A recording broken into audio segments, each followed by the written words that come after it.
Okay. First thing I want to start with, real quick, is the reason. Hello to my live viewers. The reason I'm out of encounter points is not because you just too focused on the combat. You don't play any of the game's new content. I have done like the majority of the content that they released. Okay, Natlan's at 98%. Oh, the volcano's at 90%. Yeah, I'm sure there's 3,000 exploration. Like, to be clear, I'm sure I can go and scrounge for exploration points in the volcano, but I've done the majority, right? I have completed that. This is, yes, a quest that I haven't done yet. I'm aware. We could do this today. It's an option. Maybe. But I was actually kind of thinking side quests are the way to go. Anyway, I'm not too negative on this, to be clear. I think this is an opportunity to just do some content in the game that I haven't done, and I think that can be a good thing, right? I'm going to look at the upside of this rather than being like, how dare they not add it up, blah, blah, blah, whatever. Anyways, this, I have more that I could do, but also it's still a relatively small amount. Like, I'm aware there's there's a little bit of Natlan exploration. But I don't think there is enough, like, primarily I've done the exploration and I've done, like, the major world quests that were part of the Natlan stuff. So it's not like I have ignored the new content. I have done what I would consider the primary majority of the game's new content in the last year, and that's the kind of only thing I've done. I have not exhausted every source of things. I have plenty of quests, hence topic of the stream. And this doesn't include the fact that I don't really pick up quests anymore. This is just the ones I've picked up. And it ignores the fact that I have like exploration I could do. By the way, I'm not gonna do exploration in the desert, or I think the desert quest line, because I'm kind of thinking I might have to do like a farming marathons and whatever for Dia when Dia's on the Chronicle banner. There's a good chance that will happen unless I just get really lucky or I don't pull any other characters when Dia's coming around. And if I happen to have a bunch of Primo Gems, maybe I won't have to, right? But I think it would be thematic to potentially start doing the Desert Quest line and farming the Desert Quest line in order to try to get Dia to C6 when they do a Sumeru Chronicle banner. But anywho's, point being, I do think it's a little weird that I have played the game as much as I have, and I've run out of encounter points, long-term encounter points, right? These do reset every year, and just in case anyone was not aware. So if you have like 3,000 of them or something, it's probably because you have done a bunch of content that wasn't just the content from this year, most likely. Or you have min-maxed Natlan exploration and done all the like little Natlan side quests, like not the major quests, just the side quest stuff that I haven't done as much. In conjunction with that, like it's definitely, I mean, just Natlan quests, I'm very confident are not going to add up to 3,000 points, right? So, anyways, point being is I think it's a little weird that the balance of content in this last year was low enough that someone like me can do the majority of the content and not get enough points.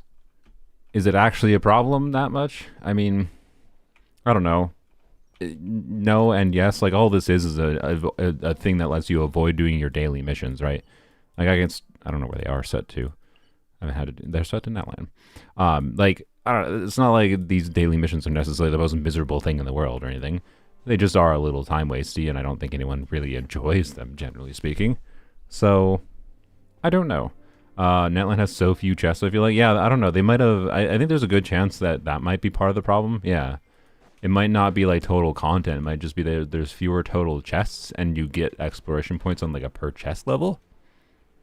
And but the quality of the chests on average are higher in Natlan. I don't know. On some measure, something part of the encounter point system, I've gotten less than I did like in previous, like in Fontaine. It's worth mentioning. Here, look at my Fontaine situation. Chenyu Vale, not really done. Underwater area, I think, is mostly done. I enjoyed this area a lot. No, I haven't done. Oh yeah, 100% of this. I forgot. 100% of this area on my Polarm account. And that, when I end up exploring a bunch of an area on one other account, I tend to do less. So it's plenty of exploration to do there, right? And if we look at the rest of Fontaine, you know, obviously stuff in Chen Yu Vale left, obviously stuff in this area left. Haven't even, I've been intending, actually, we might do that. I want to make this area look pretty. There's certain quests that are like blacklisted, by the way.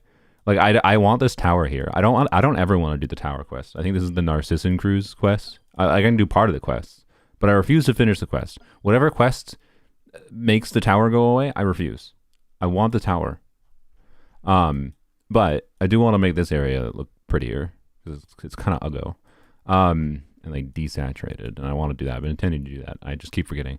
So we should do that today for sure. Anyways, I haven't done a lot of the quests here. I haven't finished exploration here. I haven't done like the same percentage of exploration in Fontaine, and all the permanent content that released last year relative to how much I've done this year. And that's kind of my point. But despite that, despite doing like playing less of the game's new content last year, honestly, for exploration and quests, I had way over a surplus. I don't remember what I ended with last year, but I had, I think, several hundred points when 5.0 came around. So yeah. Anyways, that's where we're at. I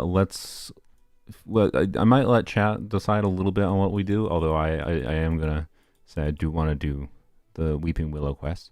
I am willing to try to pay attention to some of the side quests as part of the let's look at the upsides type of situation, right? I want to look at the upsides and be like, okay, is there any like side quests that people say are really good? Like, is talking to the tribes I already actually know how this one ends. It takes 2 seconds. This quest has been bugged and it just like permanently navigates to itself even if I navigate away from it.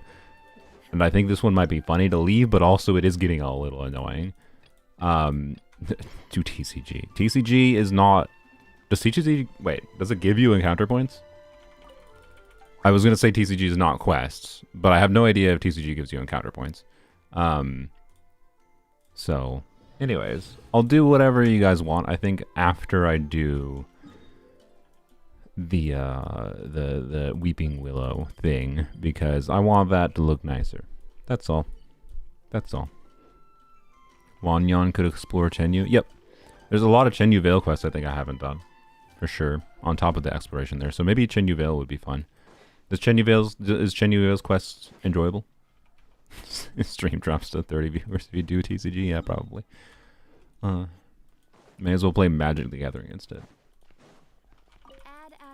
Making bad decisions. You might be starting a 4th account. Why? Are you okay? Do you need therapy? I need therapy, probably. I should genuinely. I look. Most people need therapy. This is not to say like I'm such a effed up person that I'm like I need therapy, but like I need therapy like everyone needs therapy.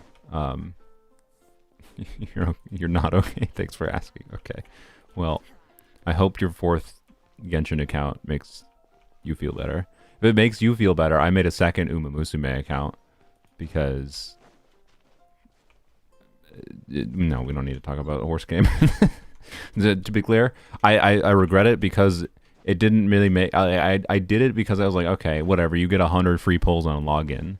See if I get the stupid meta card and see if that influences things. And I did get it, like, on 20 pulls. And then, annoyingly, more importantly than that, there's a... Okay, the rarity equivalent in Uma Musume is a little weird. But, like, there's a 4-star equivalent character called Air Groove, who I really wanted, that I don't have on my first Uma Musume account. And you want to know what 4-star character I immediately got on the rerolled account that also got the meta card immediately? Air Groove. And so now I'm just like, well, frick. There's some things I like about my original account. There's some like time that was put into it. But then also, I don't know. Anyways. Whatever. Narcissan Cruise quest is great, but I understand wanting to keep Tower. The quest also gives Sandra lore. Okay, interesting. But how? Yo, thank you for the $5. But how much do I have to do for the good bits? Like, do I have to finish it for the good bits, or can I do like 90% of it, leave the tower up, and just never finish the end? So, might want to start farming on polearms only. I'm fine. I have 2 guarantees in a row. We're chilling there. We good. Well, okay. We might need to farm if we want weapons, but most likely what's going to happen on polearms only, assuming the Flynn's is a polearm, we'll get a Nefa. I'm at like 58 pity right now on polearms only. I have 2 guarantees in a row. We get a Nefa. By the way, a Nefa doesn't snapshot anymore. We learned from like Billy creator server videos. We got confirmation of that. She did snapshot in beta. It's not too surprising that they removed it, but that does make her actually meaningfully worse on polearms only. The unfortunate thing is like Nefa not snapshotting for polearms only means I think she's back to being mostly relevant for Shiver's teams, and that's a little sad. Because not like mostly relevant, to be clear. Flynn's might change things a little bit, assuming he is a polearm that wants to be played with her, especially if Candace is a decent teammate, which probably will be for Flynn's. A good chance, not guaranteed. The man not do normal attack type damage, but it won't be the worst option, right? Point being, Inefa, Raiden, Candace, Eonson was something I had high hopes for, especially with Inefa's ability to snapshot. Like, that's going to be worse for Raiden's personal damage than Shiver's, and then in Shiver's teams, right? Because it's basically just the same amount of buffing. Well, no, it's less buffing. It's the same-ish. It's the same-ish amount of buffing, but in a little bit different direction. As Shiver's teams with Raiden are, except for the red shred is gone. And the red shred being gone kind of matters, obviously. So what's left, though, is that instead of the red shred, we have Inefa being a much more compelling off-field damage dealer compared to Raiden, Xiangling as the core. And like Xiangling is doing decent damage, but not insane damage in the Shiver's team as I had it configured. So, like, I had high hopes, and I still have some hopes for it, but I think Raiden, Inefa, Eonson, Shiver's isn't going to be anywhere near as compelling without Inefa being able to snapshot Eonson buff, unfortunately. So, side job, I just thought it'd be funny to call side quests side jobs. You know. Anyways. Are you going to outright pay for the C6 Eonson? I'm guessing you weren't watching whenever... I believe I got C6 Eonson on New Abyss Day. If you didn't watch the Abyss stream. We got her. No, we didn't have to spend any money, thankfully. I don't think I would have spent money. Well, I don't know. Would I? I don't think I would have. But anyways, we have 2 guarantees in a row on polearms. We're fine. The only muddling factor is wanting weapons. But honestly, again, the Inefa snapshot change makes me care about her weapon even less.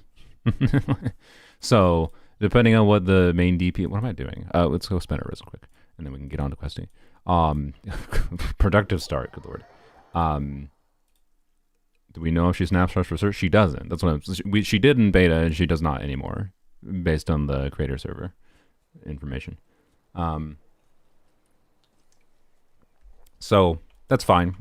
Like, it's kind of expected. They normally don't let characters snapshot. Well, for damage anymore. They do let other things. But anywho's, she Inefa's just a mid character. I disagree with the sentiment that she's mid. Inefa's a very good character. But she's not broken as fuck. And that's a good thing. Like, this is what I dislike is with them releasing so many broken as hell characters. Is they release a not broken as hell character and the people are like, mid. Okay. This is why the balance of the game is cooked, guys, is because everyone's standards, everyone evaluates things to the broken ass things. If you're evaluating everything to the broken ass thing, this is why they keep on making broken ass things. So, you mean mid in a positive sense? That's good. I think most people, when they're reading that, won't take it as positive. I understand that you might have meant it as positive, I suppose, but, you know, we reading texts lack the tonality or your individual context you have.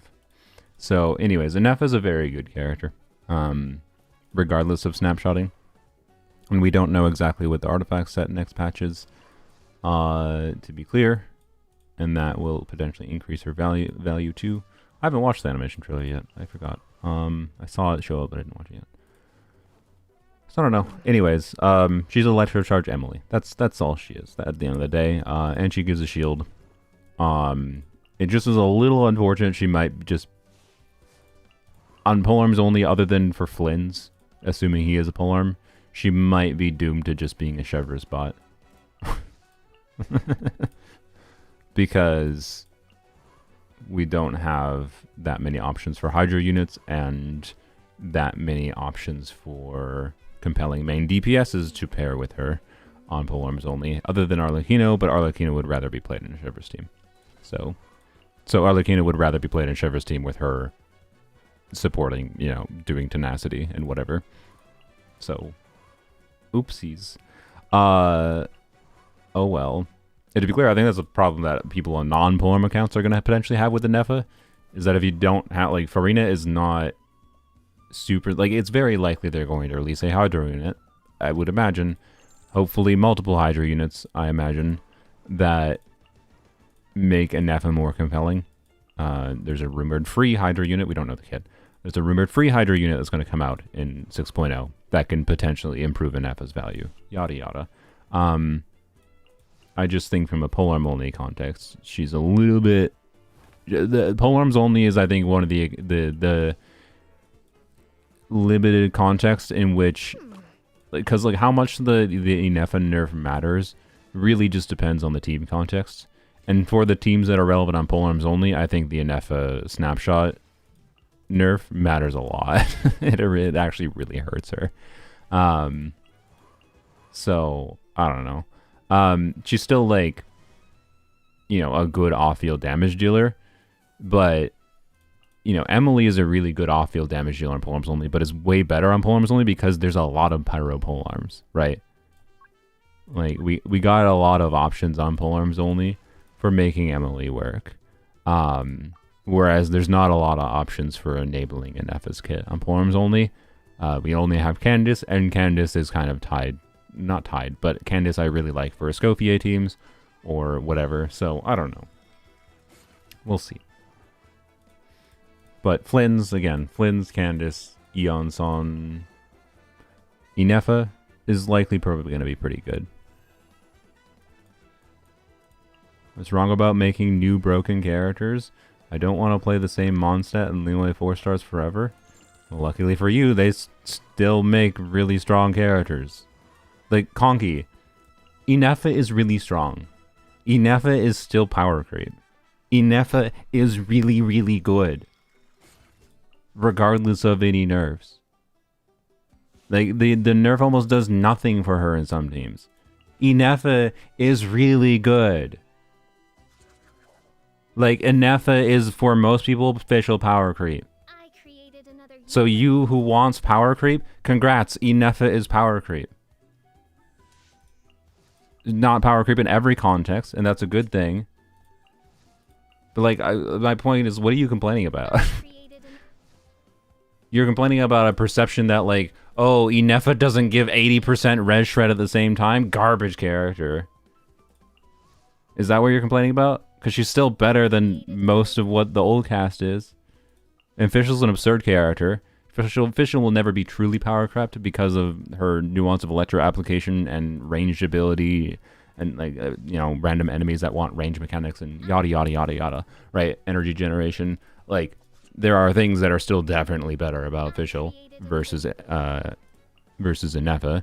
Fischl is a better damage dealer in Chevreuse teams than Inefa, but Inefa is still a very compelling choice for Chevreuse teams, even despite that. So, anyways, and yeah, actually, I don't even know. There's actually a real conversation about. I should go bug the Jeff to maybe do some calcs on it because I don't feel like doing it myself. I could, but it's annoying, and you have to. Fischl is such a variable character depending on the team context. But like Fischl without C6 might just be objectively worse than Inefa basically always, even Inefa without Hydro, right? Might. I'm not sure though. So I don't know. That's something to look into potentially. I don't know. Inefa seems like the Yale unofficial. Yeah, that's I think a good vibe. Where like she is kind of the Yelan official, except for there's nuance of things. I mean, not exactly again, because she really wants to be played with Hydro, right? Like you shouldn't. I don't think you should pull an Effa just for Shepherd's teams, unless you were like really feeling. Unless you're someone who's like trying to play. What? How did I get interrupted? I don't think I've ever gotten interrupted in the first couple normal attacks in my chain before with this dude. Unless you're someone who's like playing Arlecchino Overload, and you're like really struggling with like getting interrupted for some reason, which is fine. And because Beto isn't exactly the ideal option, and you want an Electro off-fielder that gives you a shielder, then maybe, right? Maybe. So, anyways, if you want a power creep and you wanted stronger characters, well, congrats, they're releasing stronger characters. Ineffa is a stronger character than most characters released before her. If Ineffa was released last year, she wouldn't be as good as she is. So, and she probably synergizes with the characters releasing next year quite well, presumably. Like, there's going to be a lot. I almost assure you, anyone who pulls an Neffa will feel validated by having a Neffa as an option through the next year. I almost assure you. So, the idea of, like, saying this character is not good is nonsense. I don't know. She is very good.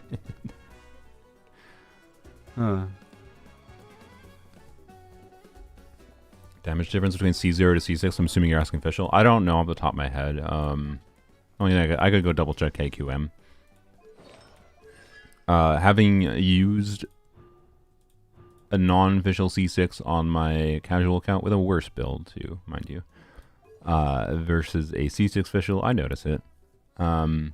It feels a lot harder to get official to do real damage. Like, she does good damage, but it's more limited in context, and she's more of a struggle to use.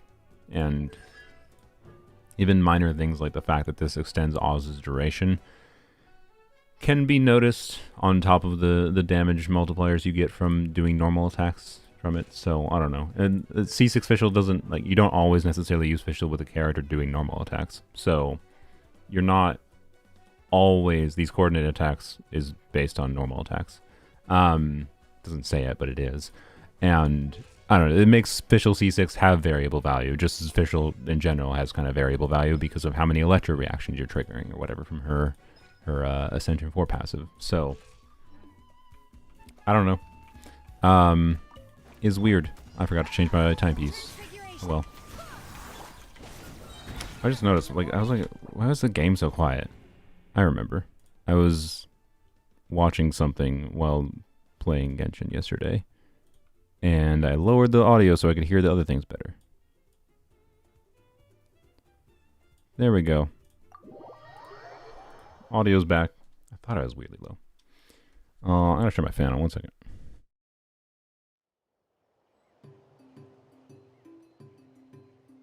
It has been like raining and then like sunny. This is just Minnesota in the winter, or Minnesota in the winter, Minnesota in the summer. It's been like rainy and then sunny, so it's been like, have the window open today, and then have the window closed, and then have the, it's just, the Minnesota temperamental weather. Oh my lord, what in the frick, Jesus Christ. Man, I don't want to spend the money for a new computer, but this is making me so paranoid. I should just fresh install Windows, but like if I had to fresh install Windows, I'd kind of rather just get a new computer.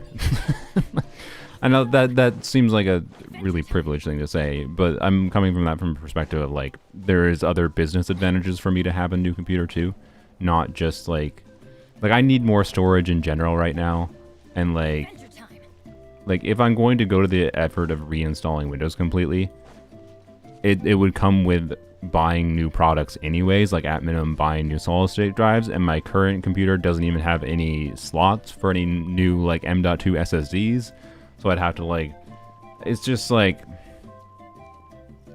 yes, it's a first world issue, but I'm coming at it from a business perspective for me. I just like I'm going to still use this computer in conjunction with the other computer. I have utility I can gain from having multiple computers at this point in time, which is still, yes, first world problem, but just keep in mind, I don't think it makes sense. If I was not a content creator who needed like way more storage space and would like a computer that performs sufficiently without me having to be concerned about things constantly. You know, having to like it wastes a lot of time of mine having to like delete footage all the time, yada yada yada. Like, it's a little bit different of a context for me. If I was not a content creator, I would just be like, okay, it's been 5 years since I reinstalled Windows. Let's go back up all my, we'll just take like a weekend, back up all my data, you know, that is important, reinstall everything, you know, blah, blah, blah, blah, blah. Like, it's not, it's a weekend project, not a, I need to buy new products project.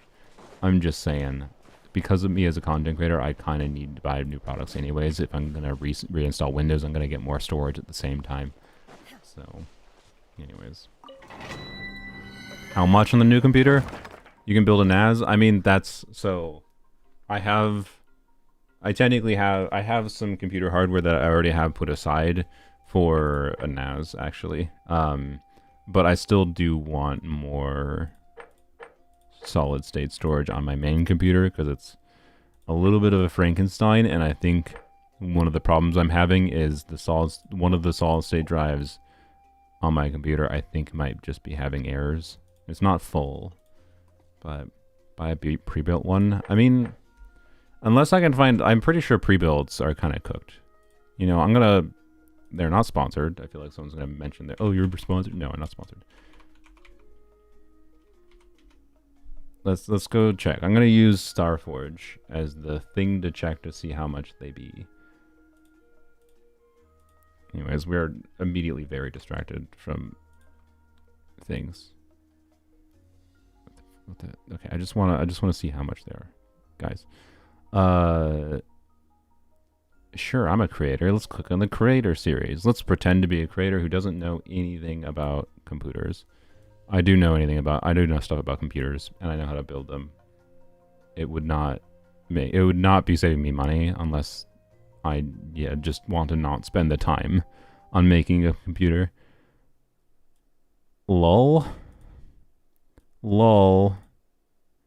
This is a creator computer, and you're shipping with 2 terabytes of storage. That's fine. That's super overkill for a creator, and that's fine. This is a $3,000 computer, and I can get it. I guarantee. Yeah. Oh, that's right there. It's $2,700. All right. Here, let me go. This is still new parts. I'm a penny pincher. I buy used parts for things that make sense. 1, I wouldn't need to buy a new case. 2, I wouldn't need to. Well, whatever. We don't need to. Let's just look at the main things that like buy more. So first of all, let's 4 terabyte SSD. That'd probably be what I'd be buying to start. I should have typed in M.2. This is exactly what I meant by questing. I mean, this is side questing. It's what the frick, Micro Center? What? I typed in M.2 and you showed me a bunch of SATA drives. Fix your dang search. This is side quest, and apparently I should just use PC Part Picker. Sure, I was gonna do Micro Center because I wanted to bias towards like more expensive things at a baseline rather than PC Part Picker, which is gonna overly bias towards the cheaper parts. And the reason I don't like that is because I don't necessarily want to buy my PC parts through a lot of the sources that PC Part Picker is gonna suggest. Amazon. So, you know, but for simplicity, let's just compare. Choose a CPU. So first of all, I would not be just no. Sure, let's choose the 9800X3D because that's like the gaming CPU, but it's also pretty good productivity. If I want, could I justify the 9950X? Maybe. So I already have a power supply, by the way, but I'll add actually. I actually bought this relatively recently for. You don't need to know why. It's not important. What is it? It's a Silverstone Focus. I was just looking back at a Silverstone Focus Okay, that's not what it's called. It's, I think, is it a 1000 or is it a 1200? I can't tell from here. I can see it sitting on my nightstand behind me, but I don't know. That looks like what it is. I think it's this one. No, I did not spend $300 on it. Never mind. It's not that. What the frick is this one? It's a $300 power supply. I think I spent like $100 on it. What the frick? What? Okay. Where?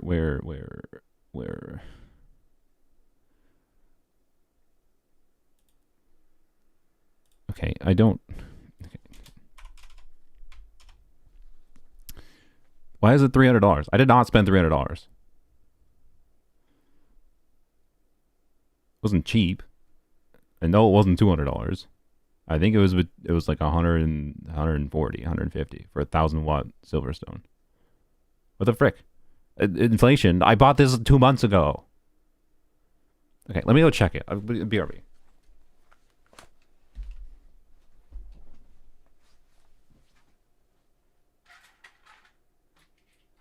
No, it's Seasonic. That's why.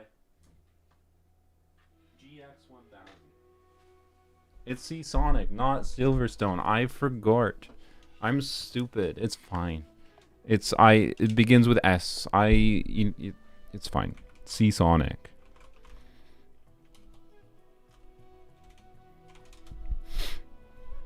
Okay, that still seems like more than I paid, but close enough. Bam. Choose a motherboard. Oh boy. Probably that one's good enough. I would probably heavily lean towards the B650 series. I would not like necessarily specifically buy this one before looking at how many M.2 slots it has, yada yada yada yada. But I can almost assure you I would not spend like the extra $400 or something for some of the really stupid premium motherboards, other than maybe one with networking, but it would have to be like $50 more for 10 gigabit networking, not $300 more for 10 gig networking, because I can just buy an add-in card. Right. So, anyways, how much does 64 gigabytes of DDR5 cost? I think it's a lot more expensive. That's DD45. I think it's a lot more expensive than DDR4. I have 64 gigs of DDR4 currently. 200, Jesus Christ. How much is 32 gigabytes? I typed in 45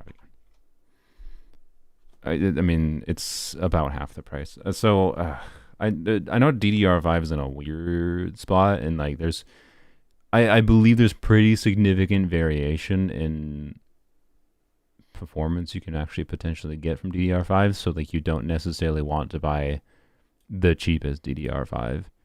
You know, but we're gonna just do that. We're keeping things simple. Storage. Bam.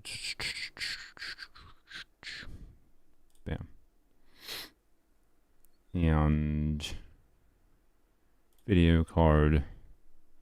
They used a 5070 Ti. I did think about this a little bit. And I don't think I want to buy a new GPU. There's benefits to it and downsides. I hate the GPU market right now. If I need a new GPU, I will buy a secondhand GPU. So, anyways, and we could add like $100 to $200 for a case. I would generally be spend $100 for a case type of person, unless I'm doing a small form factor case, but that would also change the parts. So, anyways, I already have everything else. So just comparing to what they are, you know, this is probably a $150 case. And that liquid cooler is probably $100, although I really do not personally recommend AIOs. I kind of think they're trash. So I would buy something like a Noctua NHD15, I believe is what it's called. And that would put up the price to like $2,200. So this is what I'm talking about, where like, to be clear, I don't think Starforge is out of the line for charging this much. It's not like, oh, Starforge is scamming you. That's not what's happening here. They are doing you a service by building you the computer and also offering you service on it. I don't know if this is with the shipping or not either. That obviously would be a factor too. But I have configured a computer that has this better performance, actually, meaningfully better. I think. The RAM might be a minor factor. I'd have to investigate the RAM, but the RAM is a relatively minor cost thing. More storage, the same GPU, a better CPU, a better power supply, which doesn't affect performance, but might be better for you down the line. And it's like $400. I'll be generous with them and say it's $400 cheaper. Them function. Also, they have cable mod things, so it's gonna look nicer than what I build myself. Realistically, like it's gonna be nicer. It's gonna come with a warranty. They're doing it for you. Like, this is actually not bad at all. This is really not that bad of a price.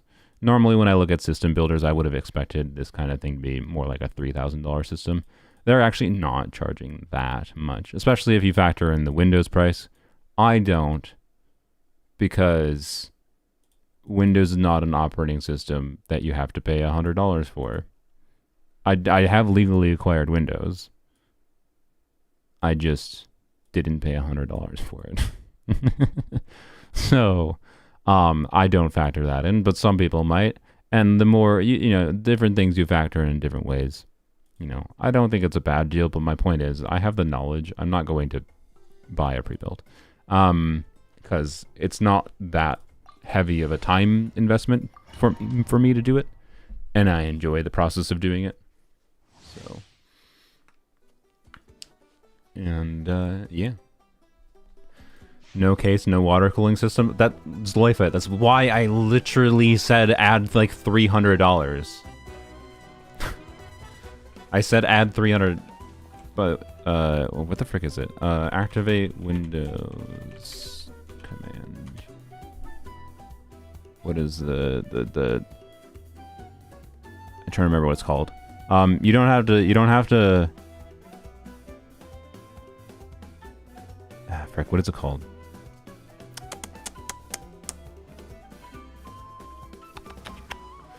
There's a command you can use in Windows setup to activate Windows.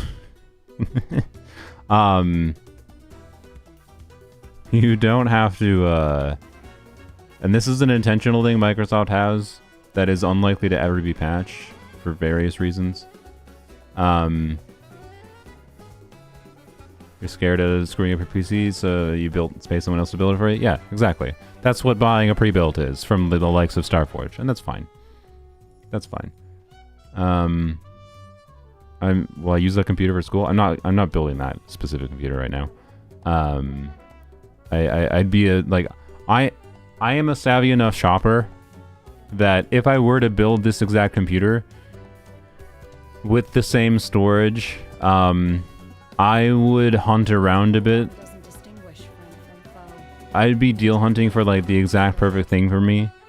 I would get this down multiple $100s cheaper than this. But anyways, again, add $300 if you're factoring in the CPU cooler and a case. I don't actually need a case right now, but I'm saying like comparing to Starforge. Anyways, I don't personally have a need to pay someone else because I have the knowledge and confidence and experience not to screw things up. Really? What the frick just happened there? What did I get hit by? You're gonna go into your ball. Oh, I stunned you. Nice. What did I get hit by? Do I trust second-hand items? Yes.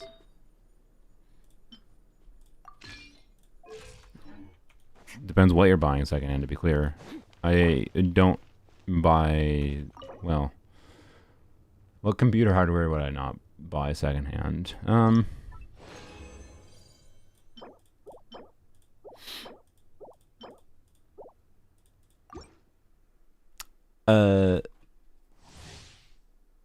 Power supply, I'd lean away from it, yeah. But it depends on the power supply. It really depends on the power supply. And power supplies aren't so expensive that, like, you know, like a used power supply is something that, like, you often get. Like, the thing you need to keep in mind with a power supply is a used power supply is something you often get in, like, a bundle when you're, like, shopping for a CPU or a motherboard. Like, one of the best ways to get, let's just, can we go to, like, Facebook Marketplace without me? Here, I can open up, like, an incognito tab, I suppose. Incognito. Facebook Marketplace. Make sure it doesn't show anything. This is in San Francisco. Let's do, I don't know, Chicago. I don't know why Chicago is the first thing that came to mind. I know you can't see it yet. That's fine. Chicago, Illinois. Let's, yeah, keep it the default 40 mile radius. And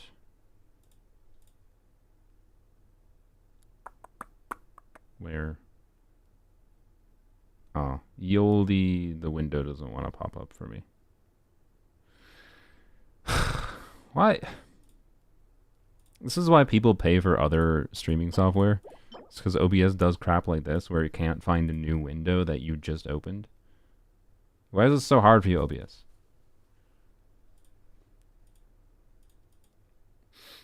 I know how to solve this problem. It's just incredibly tedious. Because I have to do a new source, add window capture, and then select that. Why is it faded?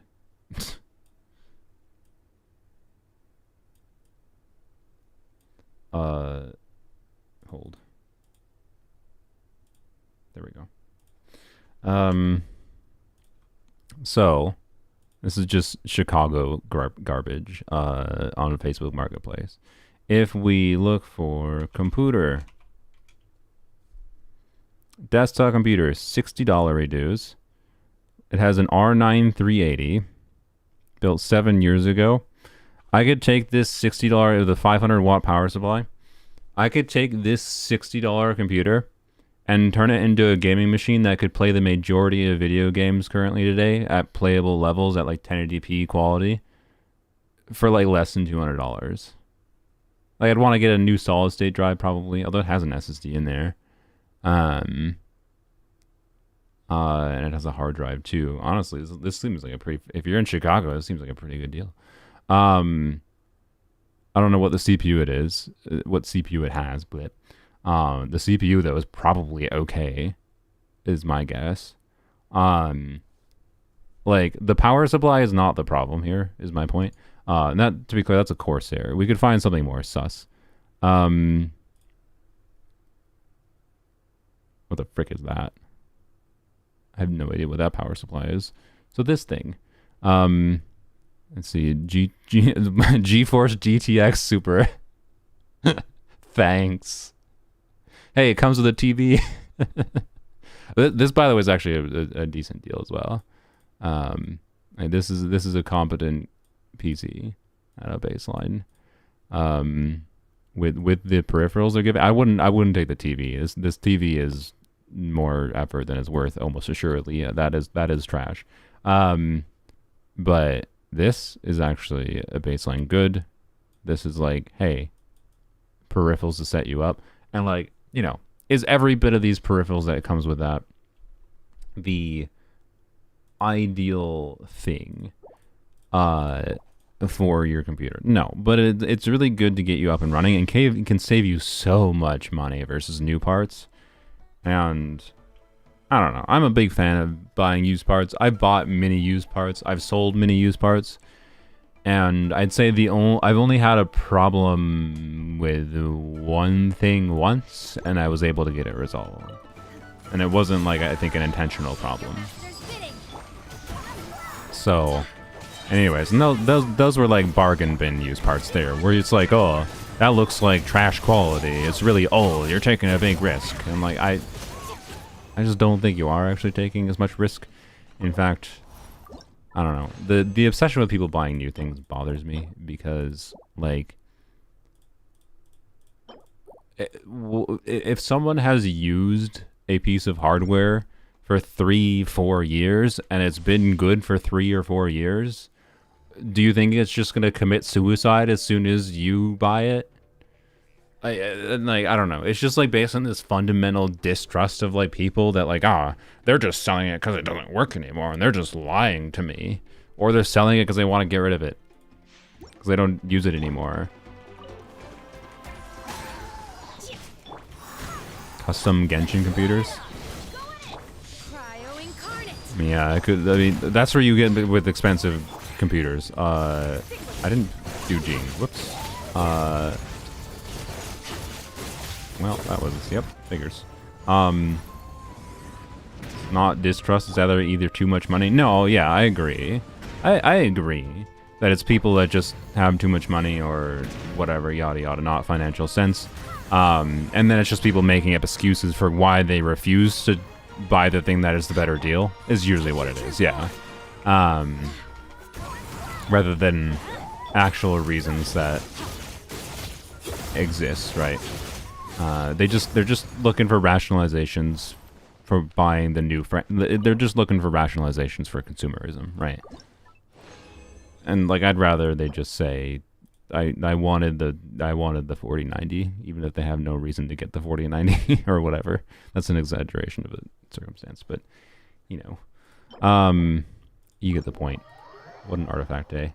I also want my things to last longer, buying them new. I've had more new things kaput than used things. I genuinely, even limited to the PC hardware space, I've had more new things that I bought just randomly go to shit and have to like deal with warranty exchanges, and it's a freaking night. It's been more of a pain in the ass to deal with exchanging warranty hardware that I bought brand new than it has been to like deal with the one instance or two no, I think only one.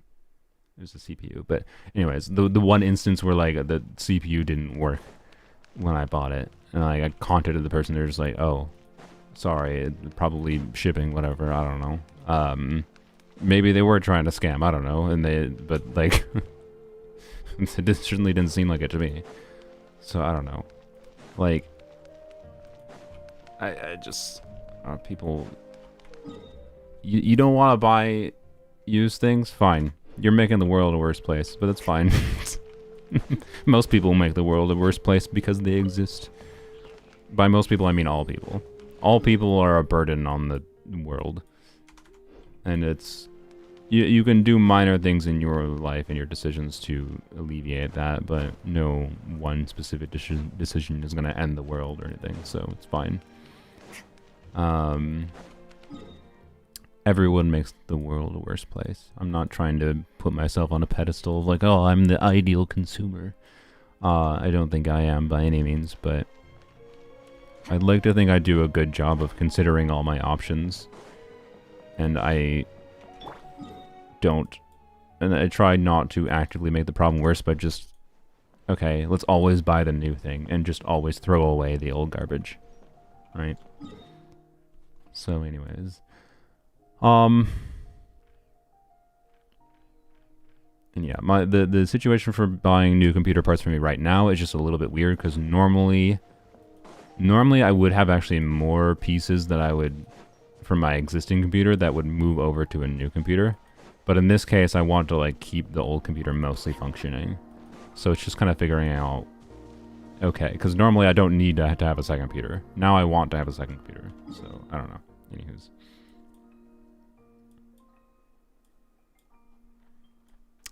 Are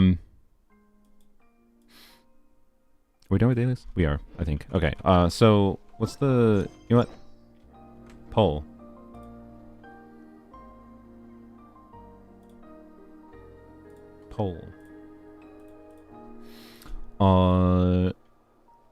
Should I talk to the tribes people? So I'm asking you, if I do this, if I talk to the tribes people, this quest is gone forever, guys. Like, it's gone forever. Poll, do you make the world a better place? Because, like, I kind of want to get rid of it. I do kind of want to get rid of it. It bothers me. It's funny. It's been funny having it here for so long. This stupid bugged quest. It's this quest that bugs defaulting to it permanently. If you're stuck on this phase of this quest, it just stays here like this forever. Like, I try to navigate to something else, it'll navigate back to this one. Not necessarily immediately. But it will, like, I'll go... I don't know exactly what the trigger condition is. It might be as simple as just teleporting. I'm sick of seeing talk to the tribespeople in every video. I'm going insane. Well, that's why it's funny. It can become a trademark of my videos. But at the same time, I am kind of annoyed by it. Because I just, like... Oh my god.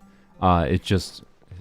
Can you blame me for wanting, like, having the thoughts of being like, okay, solve this again? I'm pretty sure just fresh installing Windows and, like, wiping this computer clean would solve this problem, but,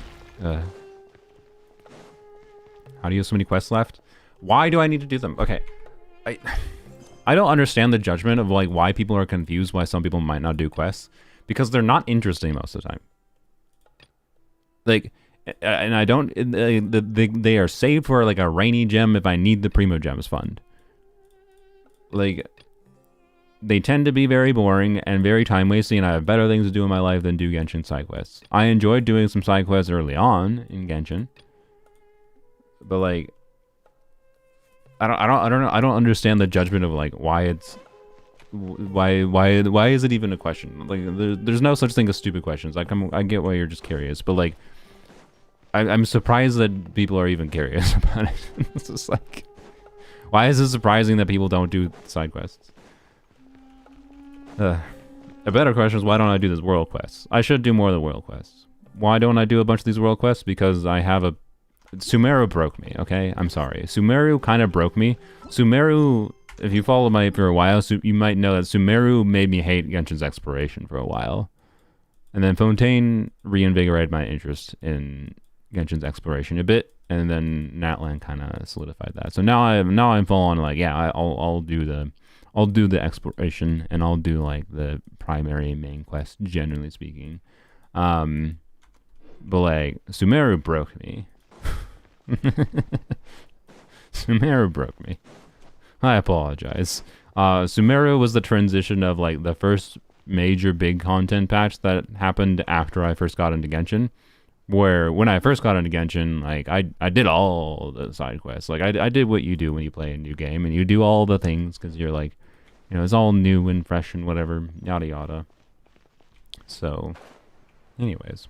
The point of this stream is I'm open to getting back into doing some of the quests and seeing if they are kind of interesting. I don't suspect most of these will be that interesting, but some of them might be kind of okay. I suspect, though, the main quests that are actually interesting are the main world quests, not necessarily these side quests, though, right? And there are many side quests I just haven't accepted. Like, for every side quest you see here, there's probably 5 or 6 that I haven't accepted, that I just haven't talked to the people when I saw them nearby. So, anyways. What's the poll at? 74% for yes? Okay. I think most people are more annoyed by it, just like me, than find it funny, which I agree. Why did I come here? I didn't need to go here and attack this. Why did I come over here? Does anyone know? What's wrong with me? How did I crit? Oh, that makes sense.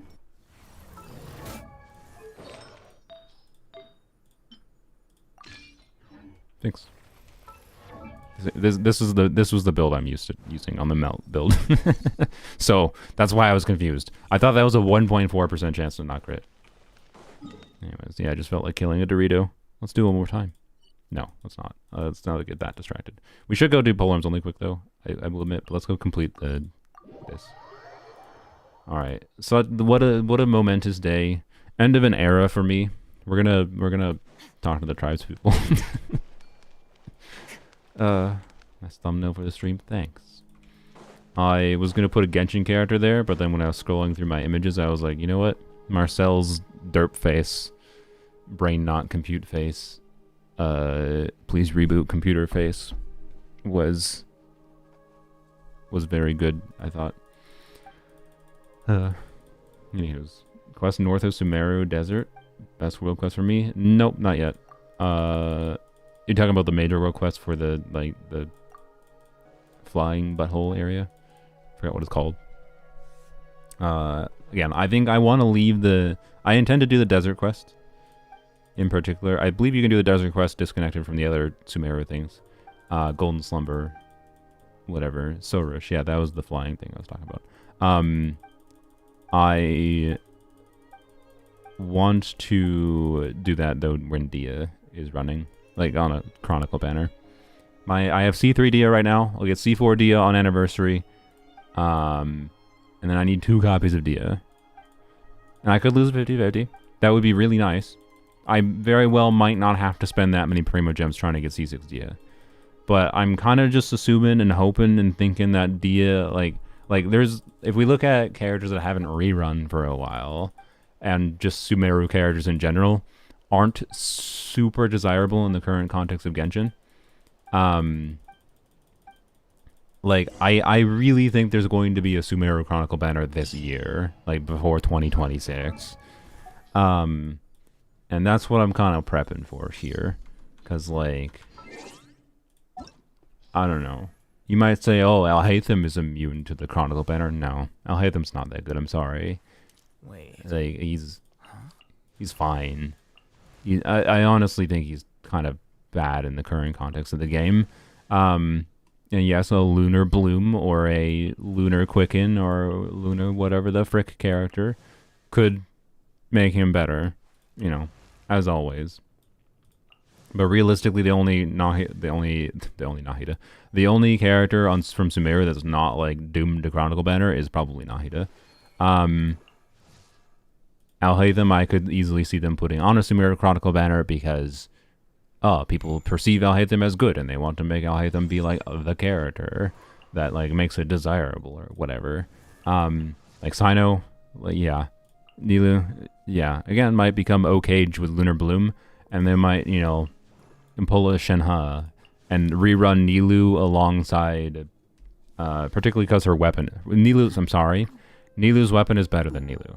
I don't like that that's the state of things, but that is the state of things. And Nilou's weapon isn't that good, to be clear. Like, I have not found that many use cases for it, but I suspect Nilou's weapon is also going to become more relevant with the reaction gimmick in the next year, where having a sword that can buff the team's EM by a lot might be significant. But again, point is these characters could grow in value and be better, but I don't think they're going to fundamentally change. And I don't think Mihoyo understands they're not going to make that much money from the Sumeru characters. So to me, it's really obvious that there's probably going to be a Sumeru Chronicle banner with Sino, Wanderer, Alhaitham, Nilou, Dia, Tignari, right? Yeah, the weapon banner, people might pull for these 2 characters' weapons. Alhaitham weapon pretty good, Nilou weapon pretty good. Yours is pretty shite, but yours is pretty good. So the weapon banner would be pretty good too. I mean, people might pull on that weapon banner more than they pull on the characters. But yeah, I want C6 Dia, and I want it this year if possible. I like Dia enough. I want it. I want it. It's always there. And we'll see. We'll see. We'll say. We'll see.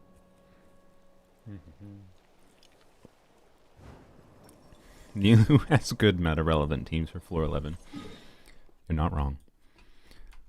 But yeah, I think it's kind of sad that if you like Nilou, you know, you just play her in a Scofier team in the current day. That's basically where she's at. For most people, if you have higher level investment with constellations and whatever, you can get away with more. So yeah, and hey, if there ever would be a chance of me acquiring a Sino or a Wanderer, is on a Dia, it's wishing for a Dia Chronicle banner and losing a 50-50 to them. Because by the way, I'm not going to level Sino if I get Sino. I would consider leveling Wanderer. Hello, Elisa. The reason I won't level Sino is, 1, he needs to be level 90 to be functional. 2, I've gotten so used to how he feels with a little bit of attack speed from his, I believe his C1. And like, on my Polar Molne account, yeah, his normal attack speed increases by 20%. He feels like molasses. Like, he feels like he's sludging through the great molasses flood of 1842. When did that happen? This is like American lore that you probably haven't heard of. Molasses flood. 1919. I apologize. It was Boston, Massachusetts, 1919. Yes, there was a molasses flood in in Boston in 1919. I don't know why I just remembered that out of nowhere, but anywho's, weird American history things. Salmonella had a video on it. Nice. I just remembered it from school. We learned about that at school. Clearly, that's American history in a nutshell. We're gonna teach about all the horrible shit that America did in order for our current children to learn how to be part of a better society for the future. No, but we will teach them about the molasses flood.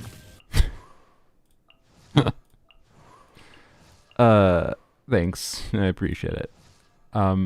Your schools are amazing, to be clear. I think most schools in most countries do similar things. I think most countries don't want their public education actively teaching how shit the country is. I don't think the US is unique in that regard.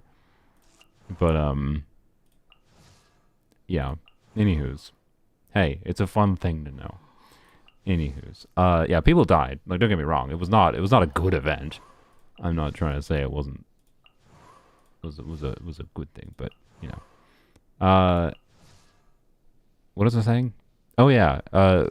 Sino without C1 is like playing a character that was you're forced to play a character in the Great Molasses Flood in Boston, Massachusetts, 1919. Like, he feels terrible without this to me. Like, how do I know? I've played him on my brother's account a decent bit. He feels so terrible. I know it's like not that much of an actual DPS increase, but it feels terrible. And I hate it. I'm never going to build him. So I guess if we lose two 50/50s, I'll build him. I'd hate that. Having to like go for 2 copies of Dia and losing my 50/50 twice to Saito. I don't know. Like, depending on what happens on the Sumeru Chronicle banner, like, the smart thing to do.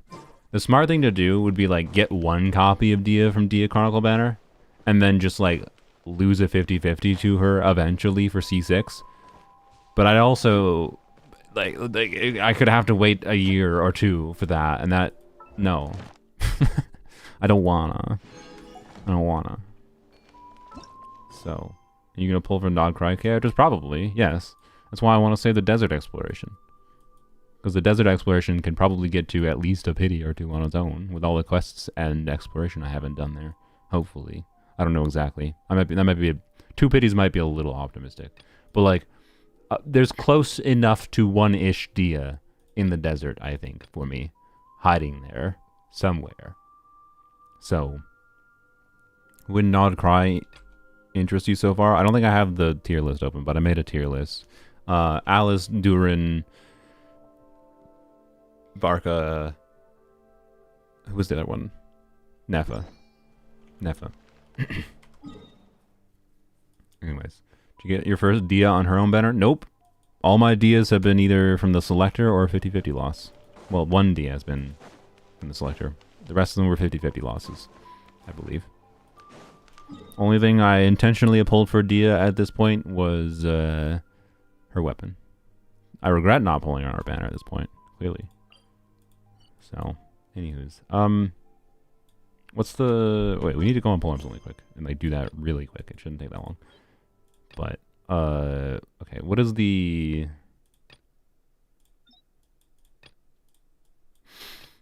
What?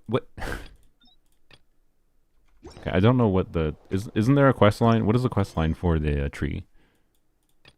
Is this one? No. Okay. Story quests. What is the quest line?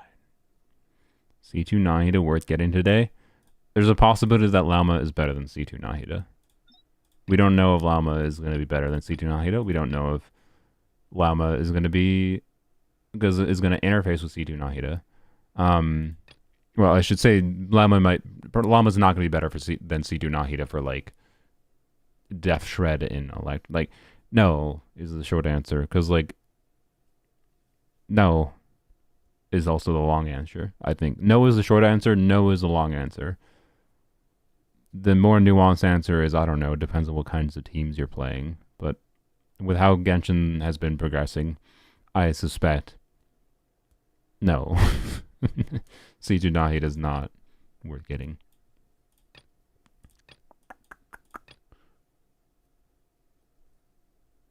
Everyone's just talking about the no-cry characters. I don't see anything in the chat. What? Am I stupid? I didn't complete this quest yet, right?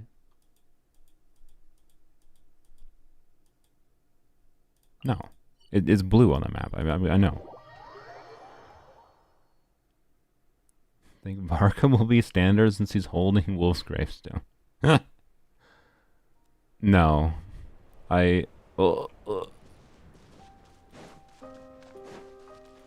No. I haven't unlocked it. No, I'm pretty sure I've unlocked it. Maybe I haven't. Yeah, this lag is just happening constantly. Every time I go to an area. It used to be like, oh, this lag happened when there was like a new patch and it had to do shader compilation again or whatever. This is why like I'm getting concerned. By the way, like I've had my freaking task manager open, being able to like, okay, is there any like spike in usage that I can see? Like, what is causing this problem? Is it like my drive? Is it what's causing this problem? And the best guess I have is it is indeed the drive, because it spikes to pretty high usage on occasion when I go and look, but I'm not confident of it. Okay.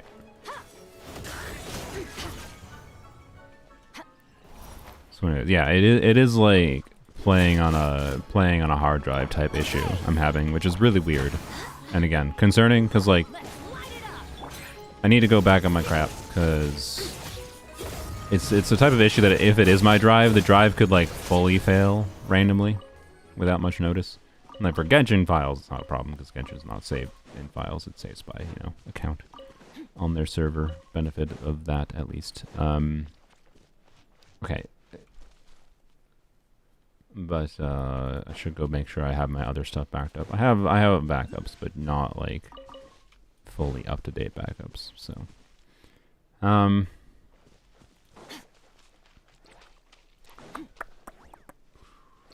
Okay, where's the start of this quest? I feel like I have it. I feel like I started this quest. I so very feel like I started this quest because I thought at one point I did part of it. Anyways, yap about Inefa. So Inefa versus Seatlolly C1. I saw someone mention in the chat. That's a hard question. I really like Seatlolly C1. It's probably, I don't know. The thing is, I want to say it's my favorite constellation in the game, but I also need to acknowledge that I think I would get less value out of Seatlolly C1 if, one, I didn't have her weapon with it, and two, I didn't have a really good build to take advantage of it. Like, it's not actually that easy to min-max Seatlolly's EM. Like, I have a build that doesn't use an ER timepiece with her signature weapon that goes up to like 1189 EM, which is nonsense. It's really, really, really hard to do. How much VRAM do you have? VRAM is not the problem. This is Genshin Impact. It's my VRAM is, I assure you, it's not. My GPU is this is a 4070. It is at 6 gigs of VRAM usage. And Genshin is a pretty well optimized game. And it's at 50% GPU usage. We chillin'. GPU is not the problem. This problem reeks of a drive problem, a storage problem. So,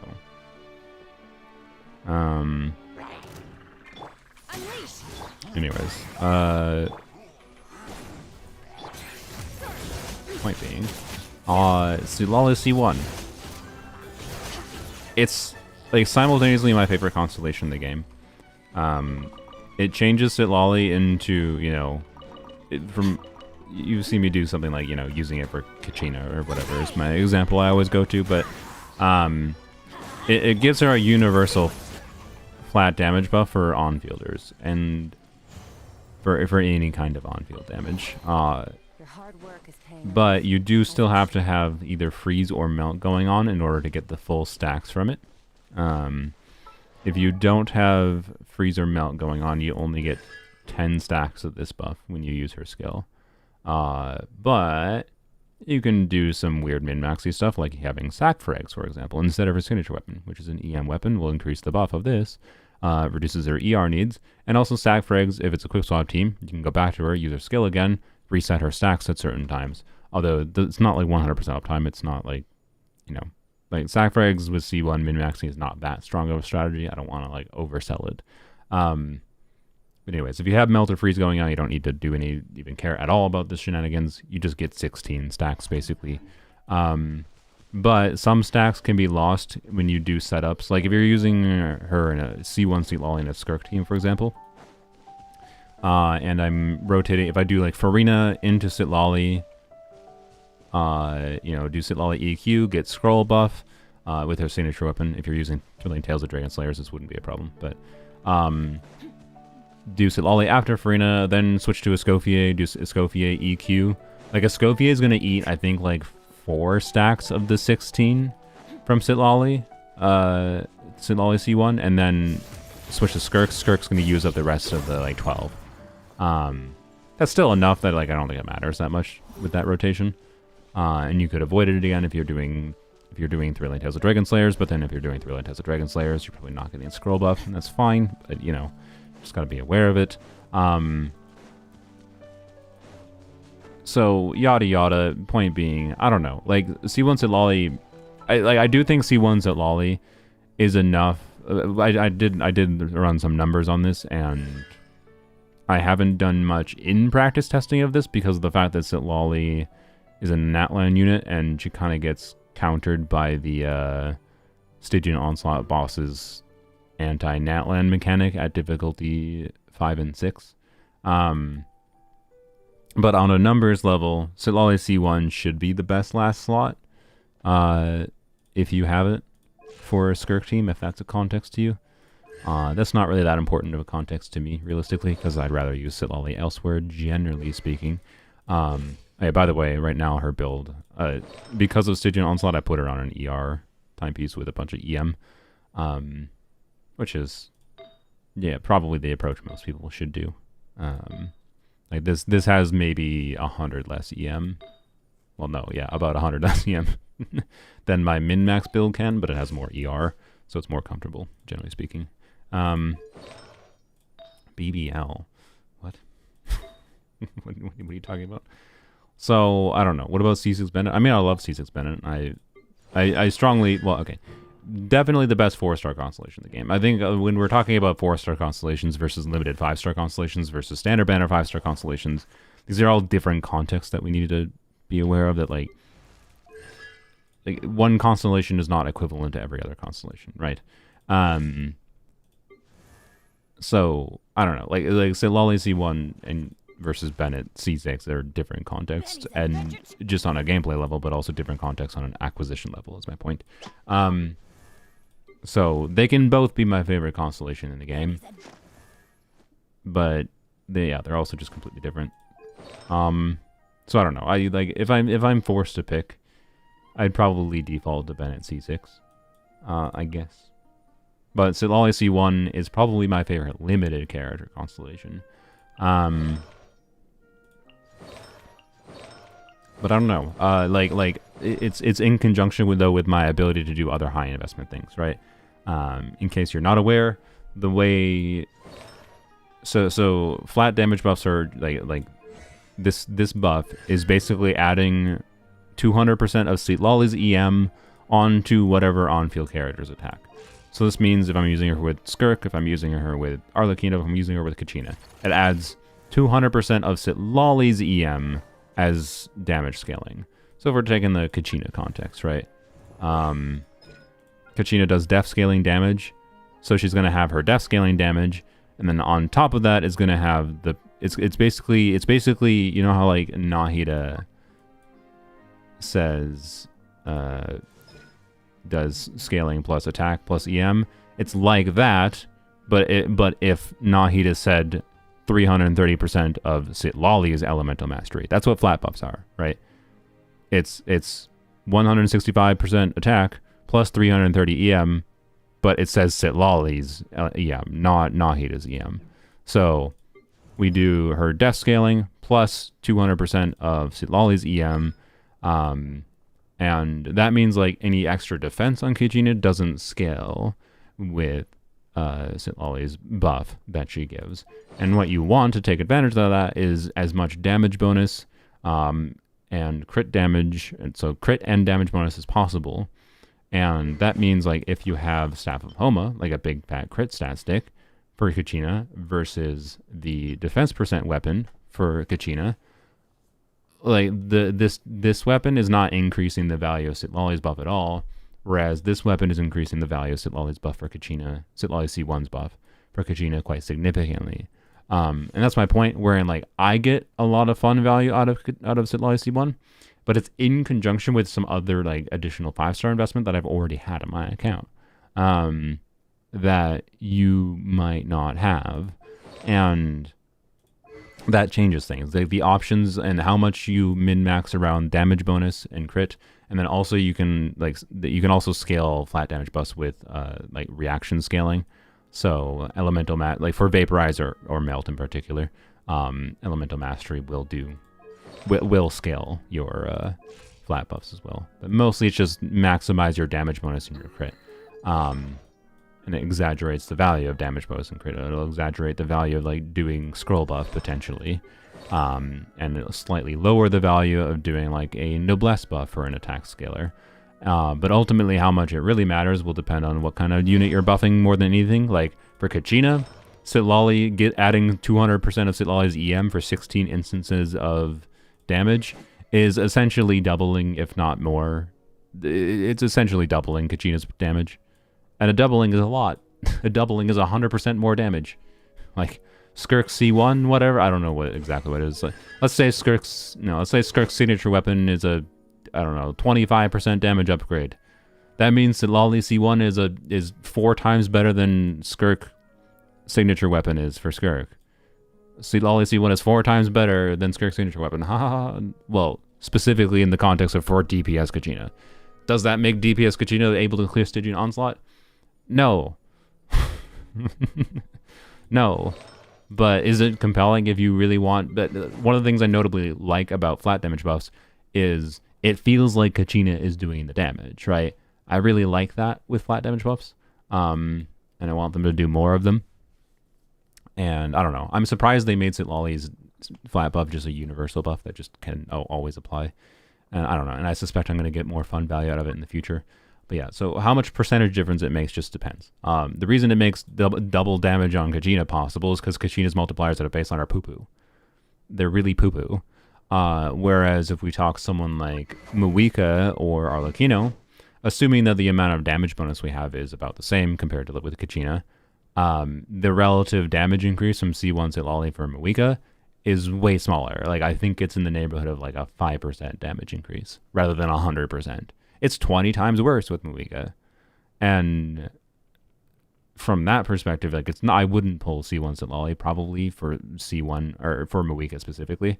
Although if you're planning to get C2 Sitlali, you maybe. So I don't know. Sitlali with Skirk is really good. Yeah, indeed. Stop promoting C1 Sitlali. People will get it wrong. G-Star, I'm literally trying to say why not to get C1 Sitlali, and the question was C1 Sitlali versus a Nefa. And they're asking someone like me, who has a lot of experience doing something with C1 Sitlali. I am not promoting, I am saying the things that I have done and where I have seen the value of it. It is one of my favorite constellations of the game. I'm not saying you need to get it. You definitely don't. You don't need to get Sitlali. You don't need to get Muika. You don't need to get C1 Sitlali. You don't need to get a single thing in this game. You don't need to play Genshin Impact. I'm not promoting just by saying my experience and how I have used the things, and also outlining my knowledge. And we'll get to a Nefa. My end conclusion though is yes, as always, you should default to getting new characters over constellations. Except if you're someone who's going to get more enjoyment out of like strengthening your current teams or enabling a new utility for Sitlali, maybe C1 Sitlali is more valuable to you than getting a new character. Like if you're on the fence of like, I have enough wishes, I don't know exactly what I'm gonna do with a Nepha, but like I know I should default to getting new characters, but I don't really have a specific context for why I would need a Nepha. Should I just get C1 Sitlali instead? Because C1 Sitlali, like that's kind of like I don't know. I don't know what your context is. I don't know how much you specifically care about a Nepha. I don't know how much you care about the characters that'll come out in the future that might synergize with a Nepha. I can't see the future. I don't know exactly your context. All I can say is my experience, and also outlining my knowledge and how the games and mechanics work to say of why you might want to consider doing one thing or another. From my perspective, I feel more personally motivated to do vertical investment, such as getting constellations like C1 Sitlali or whatever, because what Stygian Onslaught has made me want is it makes me want more, having more options for strengthening the characters that I really enjoy playing. And like I am much more comfortable. I'm comfortable with the idea of not even being able to clear fearless difficulty sometimes. I don't think it's going to happen on my account because my account is too heavily invested. But I am comfortable with the idea of not being able to clear fearless difficulty in favor of saving my resources to spec into some specific characters that I really, really like. And then when a Stygian Onslaught happens to come around that works well with the characters I really like playing, I have the options to like clear dire difficulty and it being satisfying, not just easy. I don't want to like trivialize it. That's not my goal. But like I want to have like the tools in my toolbox, and I'd rather have the tools in my toolbox right now for the characters I like playing the most, rather than like diversifying my resources across every character and being able to clear every single Stygian Onslaught perfectly, right? Like I don't know, context matters, yada yada, blah blah blah. You're sorry you didn't know context. It's fine. I'm crashing out because I don't like that people are trying to make out of it that I'm saying something I'm not saying. I'm not saying you have to get C1 Sitlali. I'm not promoting it. I almost always tend to say, no, you shouldn't get constellations, even though I'm getting them. But I think there's more reasons to consider constellations now than there used to be in the past, and it's worth acknowledging that. And I think C1 Sitlali is one of the most fun constellations in the game because of how it can do things like suddenly make it so feel like Kachina is going from doing doo-doo damage to doing some meaningful damage on a like min-maxed investment level. DPS Shalona honestly is a similar story, by the way. Because like DPS Shalona is not that good unless you're doing plunging, and then you're just doing plunging, and it feels less satisfying to me. Plunging, same story though, honestly. Shanyun is a flat buff, anyway, flat damage buff. Anywho's, for Muika, should you get C1 Sitlali specifically for Muika? Probably not. Maybe still a consideration because of like getting C2 Sitlali for Muika in the future, even if it's not right now. Maybe. Because C2 Sitlali is a much, much bigger upgrade for Muika specifically than C1 Sitlali is. But, you know, I'm not speaking from experience there with C2 Sitlali. That's just a numbers level. C2 Sitlali is just a big numbers upgrade. And that scales better with units that have big multiplier damage. Like C1 Sitlali and C2 Sitlali are weird reverses of each other, where C1 Sitlali is at its strongest with characters that have the lowest personal damage multipliers. And then C2 Sitlali is at its best with characters that have the highest personal damage multipliers. So, like, Arlecchino and Muika gain a lot more from C2 Sitlali than they would from C1. But to be clear, if I didn't have C1 Sitlali, if I didn't have C1 Sitlali and C1 Arlecchino, I don't think I would have been able to clear dire difficulty with Tulpa with my Arlecchino. For anyone that doesn't remember, I cleared with Shalonen, Arlecchino, Sitlali. Bennett, I think Bennett, maybe not Bennett. I don't remember what the last slot was actually. It might have been Eonson. But I cleared dire difficulty. I know with those three, and yes, that is with C2 Shalonen too. C2 Shalonen is just 45% attack. I am like 98% sure I wouldn't have needed C2 Shalonen. Maybe would have still needed her signature weapon. For what's worth, though, I didn't spend any extra money for it. The only thing I spent extra money for Shalonen was getting her C2. And in that team context, it was just the attack percent doing something. So, and like 45% attack is not nothing. It might have been enough to make it so I didn't have to like min-max that much. Like it wasn't that hard for me to clear with C2 Shalonen, C1 Sitlali, Arlecchino, I believe I use Arlecchino on Jade Spear. I don't know. I didn't min-max a crazy amount, right, is my point. I'm not saying C2 Shalona didn't do anything. I'm just saying, of the things I had high investment-wise there, it actually was the least necessary. So, yes, and yeah, as far as more Muika specifically, yes, C2 Muika is a bigger upgrade than C2 Solali. Yeah, sorry. I was not trying to say that C2 Muika is worse than C2 Solali. I was simply saying that C2 Solali is better than C1 Solali from Muika. The reason to consider getting C2 Solali over C2 Muika, being that Muika is on banner right now, if that is a high investment consideration for you, is because of the fact that Sitlali C2 can buff other characters, right? Whereas C2 Muika, well, okay, C2 Muika will also buff other characters potentially, so there is some overlap actually, because she does, if you're using her off-field, she does give the def decrease of 20%. So she does technically buff other characters too, but in a very different way. So I don't know, man. There's no clear answer for like what makes sense for constellations, and supportive constellations in particular are weird.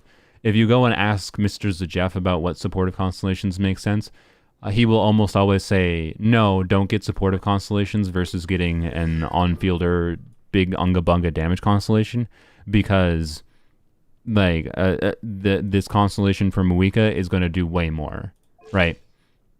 But again, supportive constellations are not buffed around.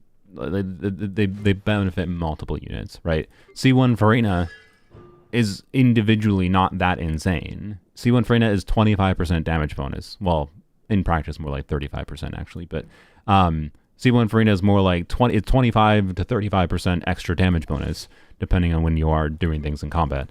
And like gameplay while yap. Yeah, you're right. I've been doing a terrible job. I didn't have the quest. I don't know where the freaking quest is. That's what happens. Where the frick is the quest?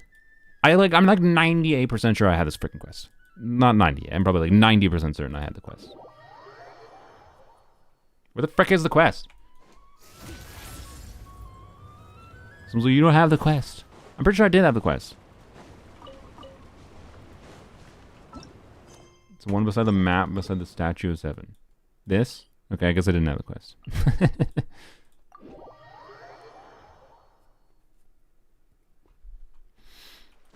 When I say I'm 90% sure, it probably just means I'm wrong. If I ever say 90% sure when I'm talking about combat, probably just means I have no idea. That's why I backpedal and saying 98% immediately. Anywho's, so yeah, C1 Silali versus Nefa, I don't know. They're completely different contexts. Like at the end of the day, Nefa doesn't really do any buffing. Oh, but the reaction is new. That buffs it. No. Inefa technically buffs, EM a little bit, but outside of some really specific contexts, which is what makes me a little tempted to get Inefa, like set those with Inefa is tempting to me. But at the end of the day, if I didn't have C1 Sitlali already, and being that I am already inclined towards skipping Inefa because the contexts in which I could see Inefa being really valuable for me are relatively minor, and I don't know that I would get long-term value out of her, I would be much more personally, if I didn't have C1 Sitlali already, I'd be much more personally inclined right now to consider wishing for C1 Sitlali. That does not mean you should be. Like, I think you need to take a look at and think about the team contexts. Of where it'd be relevant. That's ultimately what you gotta do. What actual team are you thinking of that you would want a Nefa for versus you'd want C1 Sitlali for? They're both, if you're starting from C0 Sitlali, they're both the same cost, right? You're talking one extra 5-star. Although Nefa also comes with the extra cost if you have to level up a Nefa, you have to get artifacts, you have to level talents. So that is actually a weird factor, by the way, that I think does matter, weirdly enough, in that like getting constellations reduces resource burden. Like by choosing to get a constellation, that might functionally free up resources so that you could go and level up a character you haven't leveled up yet. Like by wishing for C1 Sitlali, and if you have a level 20 official, for example, like you'll be like, I only have the resources level 1 character. but I have the wishes to get another 5-star character. Right? You could get C1 Sitlali. C1 Sitlali doesn't cost any additional resources to do anything with. And then you could use your existing resources to level your official you haven't leveled up, right? So, anyways. C1 Sitlali or R1 if you have C2 Muika. If you have C2 Muika, I mean, again, if you're talking specifically the Muika context, I think, again, C1 Sitlali is not, I think, just a Muika thing. I think C1 Sitlali for Muika, especially with C2 Muika, is not very relevant on its own. Like R1 Sitlali from Muika specifically, I don't know. R1 Sitlali is weird. First of all, don't wish on the freaking weapon banner next patch. As always, weapon banners are evaluate based on both of the weapons for your account. Like this weapon banner is shit if you don't have Emily, quite frankly. I'm confident enough to say that. Like the reason being, like if this weapon had the true best weapon in the game on it, Favonia's Lance, maybe I would say this weapon is more worth risking going for. But like the 4-star weapons are such poo bear for most contexts, for most people. And like Lumidu's Elegy is mostly only relevant. It's an okay stat stick weapon, to be clear. Like if you have no other 5-star stat stick polearm, could it be an upgrade for your Arlecchino over White Tassel? Yes, that is possible. But generically, it's not like a recommended thing that you don't pull Lumidu's Elegy for Arlecchino, right? And there's a lot of people that probably pulled in this weapon banner that got Lumidu's Elegy that don't have that compelling of use case for it because they didn't pull Emily. So like this weapon banner is only really good, in my opinion, if you want to do higher investment things and you have Emily and probably Muika already, and you can get use out of either of the weapons, right? That's the context where the weapon banner makes sense. Inefa's weapon is a similar story, where like it's an okay stat stick. It is okay. It's like not that much worse than Homa realistically. It's actually pretty okay. It's pretty decent. You won't have the passive fully enabled or anything outside of on Inefa, but like it's pretty good, right? And if Flynn's polearm, Inefa's weapon is, well, Inefa's weapon. What is the trigger condition for it? Let me go check.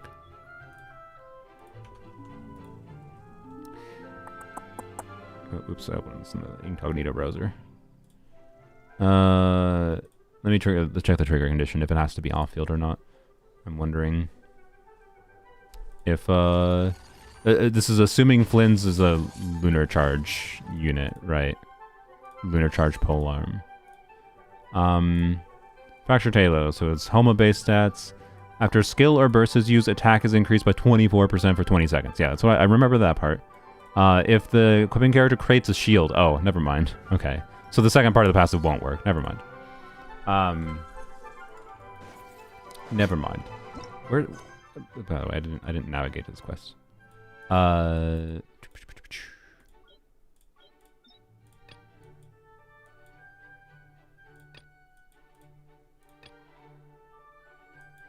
There it is. This one. Okay. What? Is that it? That is it. That is it. I think that is it. Okay. So yeah, anywho's. Evaluate weapon banners based on for you. So like that's like whenever people ask the question of like, oh, is this weapon worth it over going for, whatever? The answer in my opinion is if the weapon banner is shite, then no. But like to be clear, even with Inefa's weapon not being anything more than a generic, like it's basically Homa, to be clear. It's pretty good. Like I want to emphasize, so let's go look at Arlecchino. We're not gonna look at her crit balance or anything. I'm just talking on like how much attack she gains. So if I put this on Arlecchino, right? Same base stats as what Inefa's weapon is, and HP provides a 20% increase to Arlecchino. Arlecchino can oftentimes actually trigger the secondary part of the passive, but like most characters nowadays are. Where's my phone? Okay, I guess I'll open up a calculator on my computer. Calculator. Most characters nowadays. God, I've been okay. I need to focus. This is why I don't do quests, because I get too yappy. Most characters nowadays don't usually get under the 50% HP threshold, even Hu Tao. So, So HP is increased by 20%, and then you get a 0.8% of the weirdest HP as bonus attack. So that's 0.008 times. Let's see what her HP is at level 90. I think I have like a couple HP subsets, nothing crazy. 20,800 times 0.008 times 20,800 is... Oh, I just realized the fox hasn't been active the whole time. Oops. Why hasn't the fox been active? Oh, I know why. Because my computer rebooted because there was a... Wow. I'm sure someone mentioned that. I just didn't notice. I just forgot to launch it. Anyways. So I never went for her weapon. Nope, don't plan to unless it has another 5-star weapon that is relevant to me. I am a hater of Arlecchino's weapon. I think it is one of the worst designed 5-star weapons in the game. It's kind of garbage. It is situationally a lot worse than Homa, in my opinion. From a really min-max perspective, I would rather balance my build around Homa.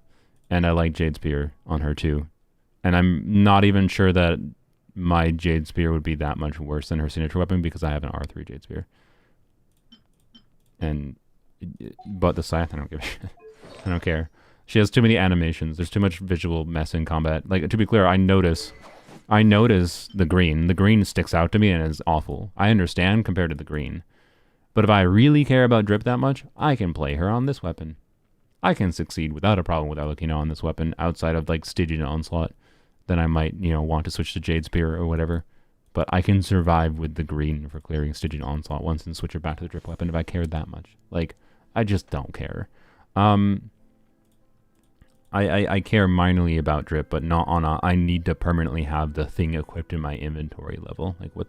I don't get it. I don't get the need to pull for something that's really resource heavy to pull for, and that doesn't really do much on a gameplay level other than things that are actually actively a downside to make use of it. Like, God, Arlecchino's weapon is garbage.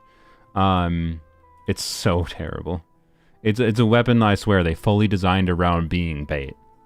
And I'm surprised they haven't tried to replicate the success of it because of how many people just glaze it because, ooh, it looks cool. I don't know. Like, it does look cool. Don't get me wrong. I have it on my Polearm account. I don't freaking need it on my main account. If I want to go stare at Arlecchino's weapon in-game, I can go on my Polearm account. How is Arlecchino's weapon garbage? It's not garbage, but it's bait because it's not very good. It's not worth the resources. Like, if you happen to get Arlecchino's weapon for Arlecchino, if you're in a situation where you have White Tassel, yes, it's a pretty big upgrade over White Tassel. If you're in a situation where you have Jade Spear, it's kind of ass. It's not worth the resources.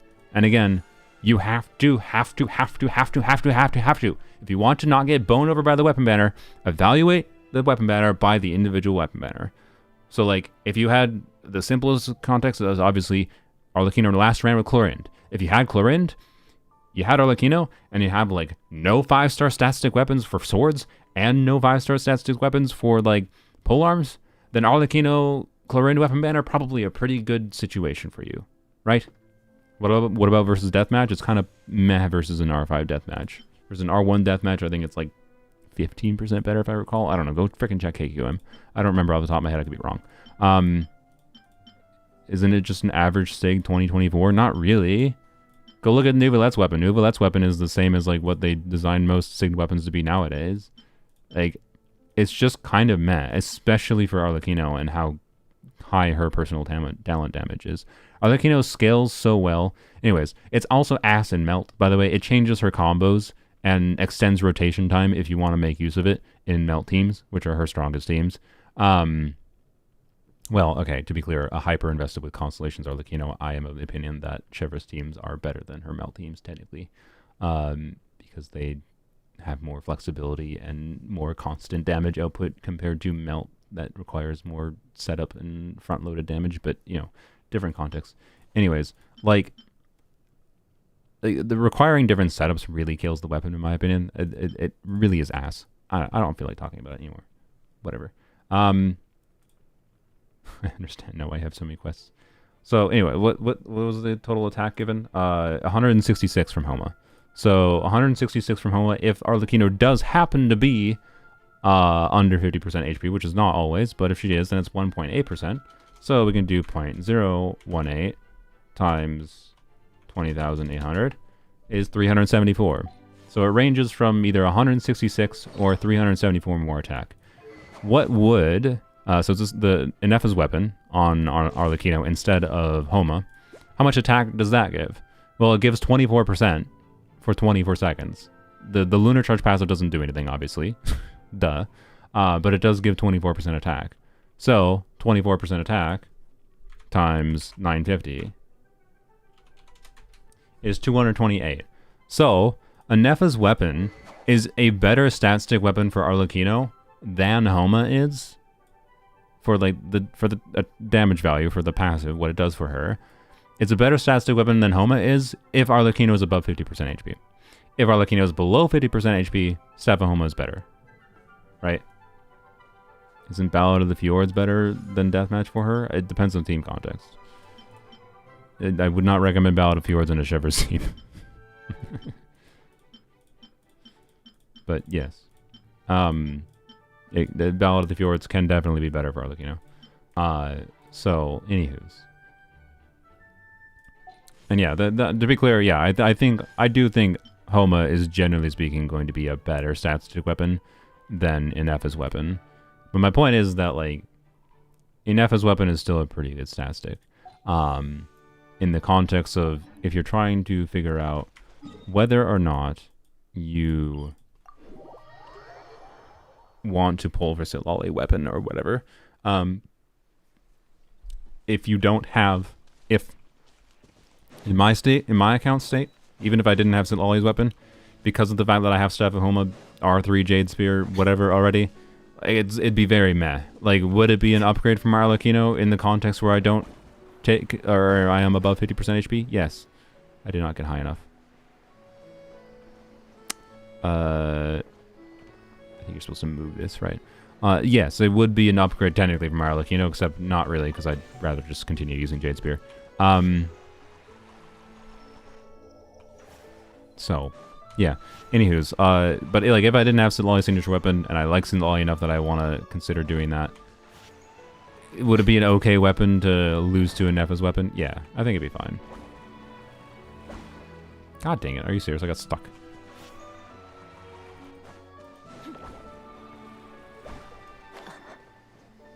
Faced the wrong way. Okay. Like it's fine. Sitlali weapon also is good. Yes, it's like, all right. It's a weird weapon banner. I think it's a little bit of missed opportunity on Hoyo's part to not make that weapon banner a little bit more compelling. Because I think with Skirk's release, there's more people that would have considered Sitlali's signature weapon. Like, it's grown in value. The two main values Sitlali's weapon has, by the way, is it fixes the downtime problem that TDDS can have. So, for example, Three-Lane Tales of Dragon Slayers for Arlecchino. Arlecchino usually, with Sitlali, will do less than 20-second rotations. And that means every other rotation has Three-Lane Tales buff.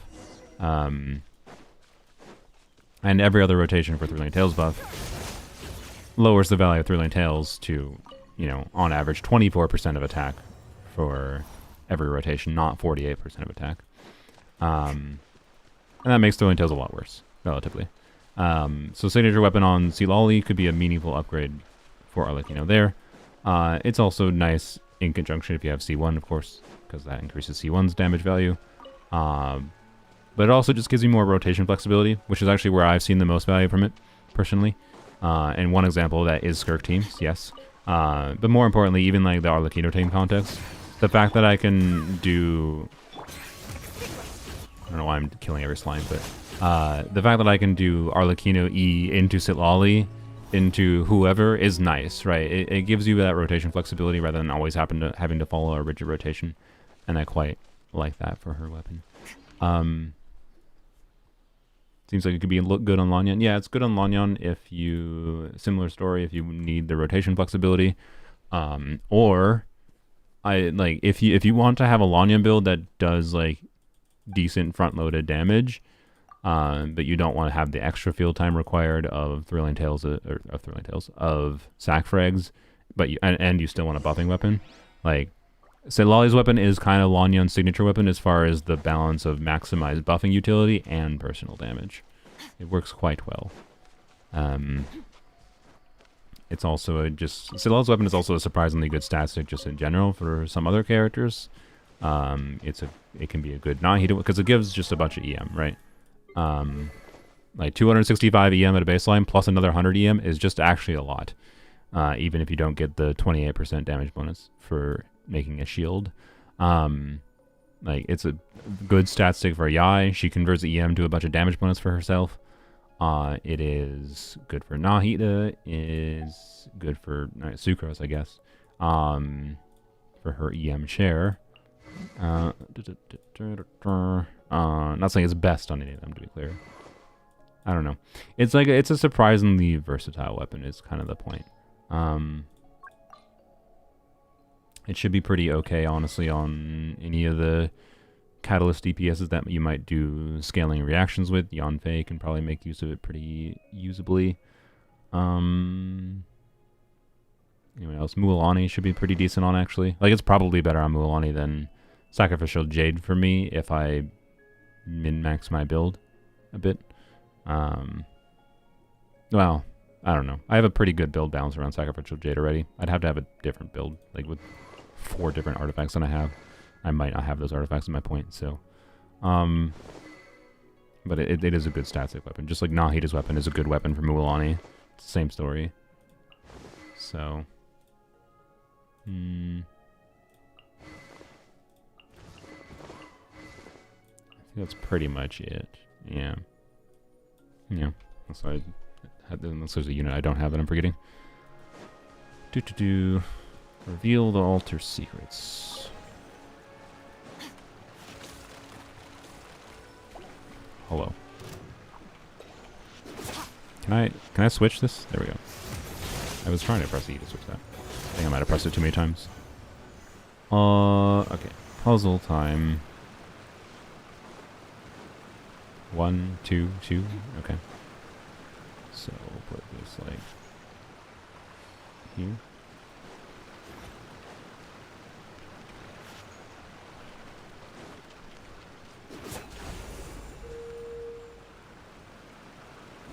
I thought I didn't move it far enough. Oh. Oops. I was not spaced properly.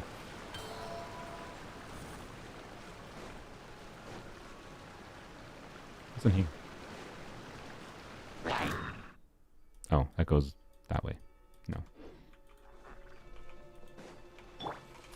You have a weapon good for Emily too? Yeah. Should be pretty decent. Again, it's like a good generic stat stick. For Emily, it's just better than Homa. Like Inefa's weapon is now. So I think the best generic stat stick polearm for limited polearms is now is the fork, is Escoffier's weapon. And that's because it has additional really strong utility on the likes of Chevreuse or Mika, or I guess Yao Yao, but mostly Chevreuse or Mika. And on top of that has its base stats. What is its base stat? Is it I think it's about the same amount of attack as a Nephis weapon for basically anyone. Or is it only offfielders? Let me check. I went to the wrong tab again. Let's see. Fork. Attack increased by 12%. Okay. Well, interesting. Okay, so for on-fielders, Escoffier's weapon is worse than Inefa's weapon. So, funnily enough, it's kind of maybe the best limited. I don't know. So I don't know. That's weird, right? That's what they've been doing a lot with weapons. Like, it's not fundamentally a different story from how Skirk's signature weapon, right? For 12 seconds after you use an elemental skill, you get 24% attack. That's pretty good, even if the rest of this passive doesn't do anything on the character. 674 base attack, 22.1 crit rate, and 24% attack is actually a lot of stats. For Russ's weapon, same story. Even if you get none of the extra crit damage from doing plunging, you still get high base attack weapon, crit stat stick, plus 28% attack is pretty good. Like, this weapon is not very far away from just being EI's best weapon, right? Even without plunging. So, and that's what they've been doing a bunch lately, is they've been releasing weapons that are like, okay, this is kind of just a really good generic stat stick at a baseline, and then it additionally has some kind of line in there that says, if your name is Skirk, does more, right? But like, the generic stack stick value of Skirk's weapon is not that different from Mist Splitter, right? On Plunge Eye, it's broken. Oh yeah, Plunge Eye is just better. I've tested that, and it's noticeably better. It's not broken, I would say, because you don't fully get the full passive up all the time. All right, I think this is good.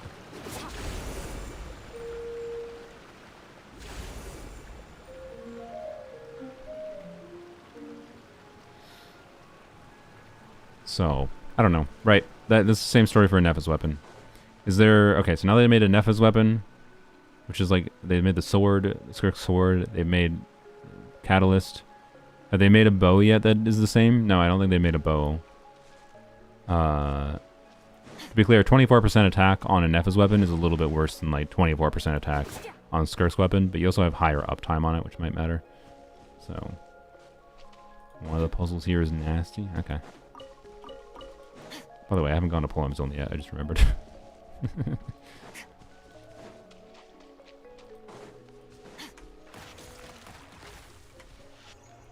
Don't attack me.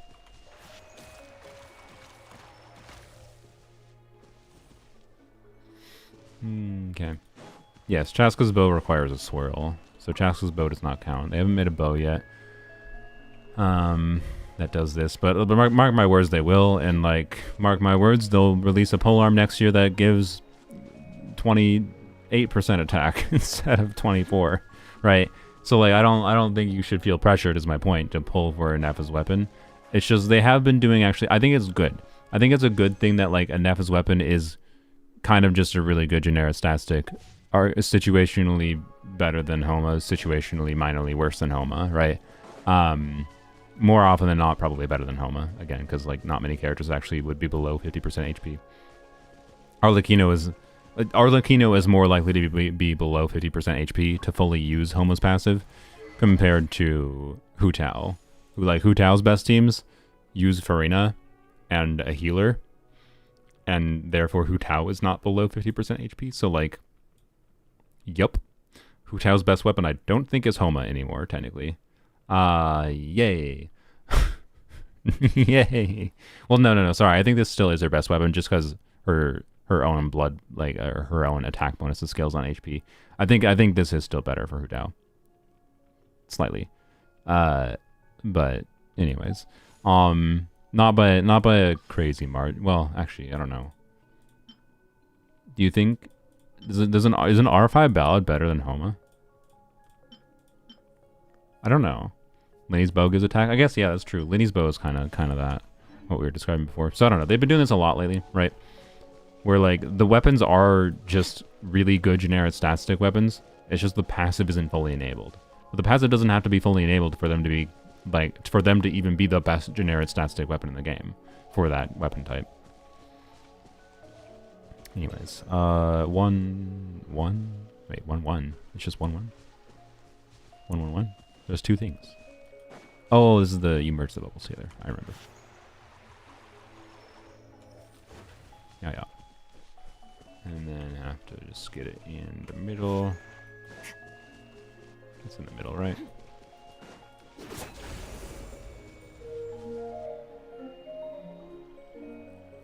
Okay. But yeah, doesn't mean you should pull it. Because it's the best generic, because it's arguably the best generic stat stick for on-field polearm DPSs. Because honestly, like, we're looking at the specific characters that are out right now. Also, Flynn's is coming out. And he's supposedly polearm. Who actually cares that much about, like, Raiden cares about energy weapons enough that I don't even think it's that relevant to get a crit stat stick weapon for Raiden. I guess it matters for you, So like a Nephis weapon could be a Shao upgrade.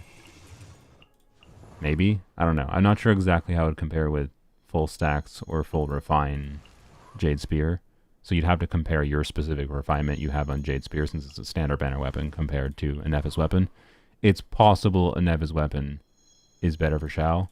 But Shao is also another one of the contexts where he can enable the passive, theoretically, from Homa. But I think his best, if you're playing him in his better teams, you're generally not enabling the passive for Homa. So, yeah, like, it's good on Emily. But Escoffier's weapon is just as good as Nephis weapon is on Emily. They're equivalent, I would say. So, like, if you're going to get a generic static in Emily as a context, you might want to wait to try to get, like, a Escoffier weapon. Unless you really, to be clear, unless you really want a Lolly weapon, right? Like, it's not that incredible on Hu Tao or anything. It'd be fine on Hu Tao, but I don't know. It's just funny because, like, particularly if you're a Battle Pass buyer, which is statistically more likely, I'd say, if you're also someone more willing to wish on Weapon Banner, like, Deathmatch and Battle of the Fjords are in different contexts. They're all relevant enough that it's, like, hard to say it's that important to have anything more than maybe one generic 5-star stat stick polearm, right? Yeah, there's Staff of Toma for Toma, of course. Yeah, like Homa is probably not going to be made worse on Hu Tao anytime soon because of her HP scaling thing. I don't know. It's just weird. Like, Sino doesn't care about it that much. I think Sino would probably rather use Battle of the Fjords. Probably. Not 100% certain, no.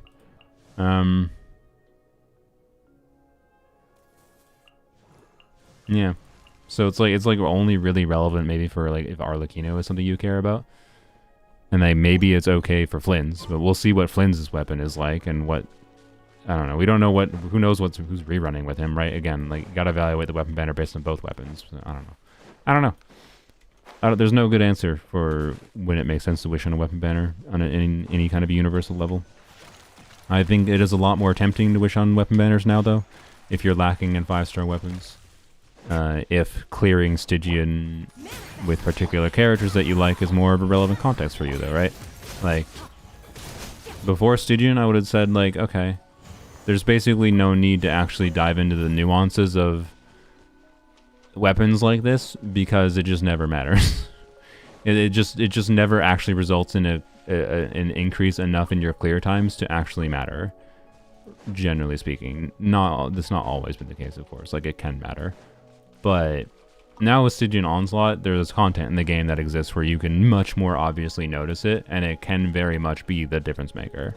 And if you're like me and you're going to operate from a perspective of, like, you'd rather succeed with the characters you like to play rather than feel pressure to pull the characters they want you to, and even if it's less efficient resource-wise or whatever, you just want to improve your existing characters, like, I get it, right? I get it. I think it could make sense in that context. So I don't know. Suck if all the new weapons have when triggering this lunar reaction. I mean, based on what a Nephis weapon is like, they're probably going to have. Okay, I think they're probably just going to have, you know, when this character's name is this. Like, I don't. There's most of these weapon passes they've made lately. After the first line that is more generic, it just says, when your name is Skirk, 24% more attack and 40% more crit damage. After the 28% attack, when your name is Veressa, 68% more crit damage. Right? That's I expect them to continue with that.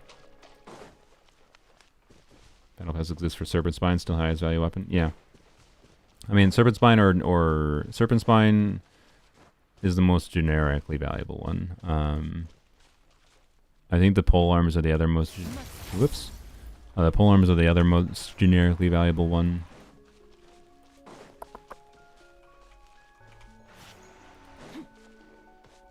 Like that.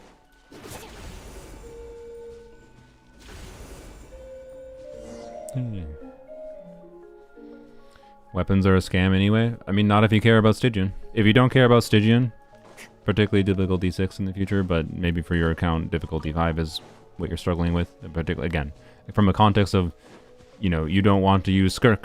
You want to use, you know, we'll use Mualani as an example. She's rerunning soon. You don't want to feel pressure to use Skirk for the Electro Turtle. You want to use Mualani, and Mualani might be better for the Electro Turtle, by the way, than Skirk. It remains to be seen. We don't know exactly. Like, would you? Point is, would you rather? Do you want to be able to clear that better with the characters you have?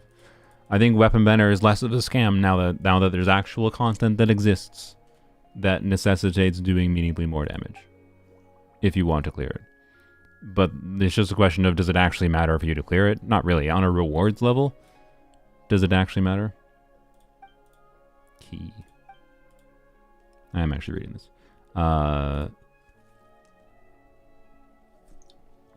No, I don't think the rewards matter that much. Like, one reroller. One interesting point that I hadn't actually thought of before, by the way, as Jeff mentioned in his, I think, a recent video or live stream. He mentioned how the rerollers, this is not one framework that I had mentioned before, but it's something like I had, I agree with, is that the more that time goes on, the more rerollers you get, the less rerollers are relevant, right? Because eventually you're going to run out of artifacts that you care about rerolling, and then you just end up saving the rerollers. So, passive.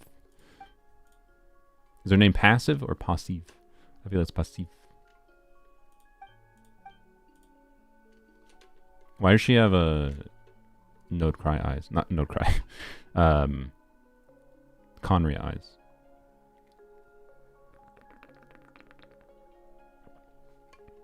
Oh, it's a bitch hat backwards. Or did you just spoil something I forgot? I'd done this quest before, but I forgot. Yeah.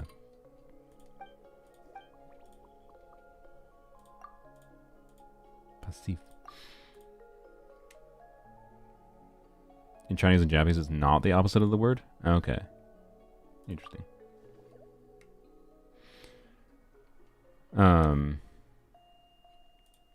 But yeah, so I don't know if the Jeff is completely right, because yeah, you're not wrong. Like, I admit that's probably why they implemented the system of like the guaranteed rolls thing, is because like being able to specifically use the guaranteed rolls thing and like switch different artifacts you're re-rolling over time is a really good thing. Like, I don't think, for example, if I'm playing Genshin 2 years from now, I think that will be the point at which the rerollers stop having a ton of utility for me, most likely, outside of when I'm farming for new artifact sets and using them on new artifact sets, right? But so it will become less relevant, but also they'll still be useful. So I don't know. It's still definitely like, I still think the artifact reroller is a really, really well designed end game reward, right? Where it's most relevant to min-max your builds is Stygian Onslaught. And where do you get the reward from? Stygian Onslaught. And like, you still also get 2/3 of them free every patch without a problem. So, I don't know. Anyways. Pokemon NPC, yeah. Okay.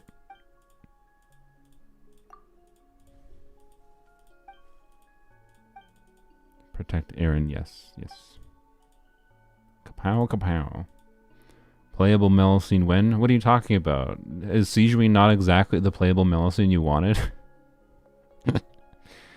Imagine how much more people would like Siegeween if she just was a frickin' actual Melusine, not the horrifying Frankenstein creature she is. Old players won't run out of rerollable artifacts? Are you sure? You might be right, but I don't know. I think you're underestimating. Like, let's assume I buy the battle pass, so I'm gonna go 4 per patch. I don't should have this on auto. Passive and be able to talk. Blah, blah, blah. Okay. Where's my calculator? There it is, my calculator. How many keys is that now? So 4 per patch. times 8 times 2 is 64 rerollers. So, assuming none of them are used for flowers, that's 32 rerolls. That's a lot of rerolls, man. That's a lot of rerolls. I don't think the frequency of like the ideal artifacts that make actual sense to reroll, aka your 4-line pieces, with usually more than just double crit, but like 4-line with another additional stat. I don't think, like, once I will eventually get to a point probably where like I will have rerollers and not the ideal artifacts to reroll them on, so I'll take bigger risks by using them on pieces that make less sense to reroll. Probably. So I don't know. Like, I don't think I'm going to run out of like finding them to be valuable. I just really strongly do not believe they are that valuable from a casual player perspective. I just do not think they matter almost at all. So I don't know. It's the biggest thing I disagree with the discourse around Stygian Onslaught. I take a drink of water. The discourse around Stygian Onslaught and the rewards is just like, this is why I don't want to make a Stygian Onslaught video, by the way. It's because like it really annoys me how much of the conversation of Stygian Onslaught is focused on the rewards. I just don't think it matters. I just don't think it matters that much, and I think it's actually a well-made endgame reward. I do agree with the problems of the dire difficulty reward. Like, they could implement a little bit of a different system. Like, I like the idea of the currency system that people suggested, where like you clear dire mode, you get a currency that lets you buy one specific weapon skin kind of thing, and that's permanent. I also would be fine with the idea of them just making them last longer, because what I don't like is that they only last for one Stygian Onslaught period. I feel like the weapon skins should last for more than one Stygian Onslaught period, but I don't know. I think the reward structure is fine.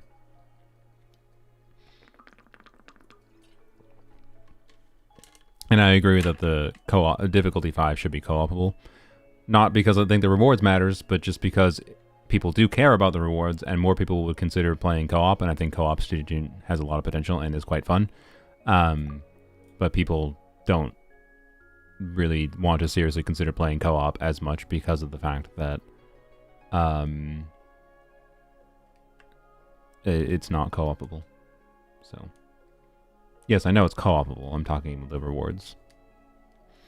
And difficulty 4, I don't know if it would really change that much though. Like, that's my optimistic brain speaking, that like if difficulty 5 rewards are co-opable, people would suddenly care about co-op and Stygian Onslaught, and like it could cause like a revitalization of people enjoying Genshin's combat in different ways, and that'd be amazing. That's what I wanted to see, and that's what I would like to see. But I don't think it would actually happen, quite frankly, with what I have seen from the player base as far as their behavior just with difficulty 4. Because most of the people that are playing co-op in difficulty 4 aren't playing it because like, they like the co-op experience, and like they think Genshin's co-op is fun and has potential to be better if you go into it with a new perspective. Instead, they go into co-op difficulty 4 because they want to be carried. And like, just like, ugh. So, I don't know. That's why I am both fine. I can see the upside of the rewards in difficulty 5 being co-opable, but then I also think it doesn't matter.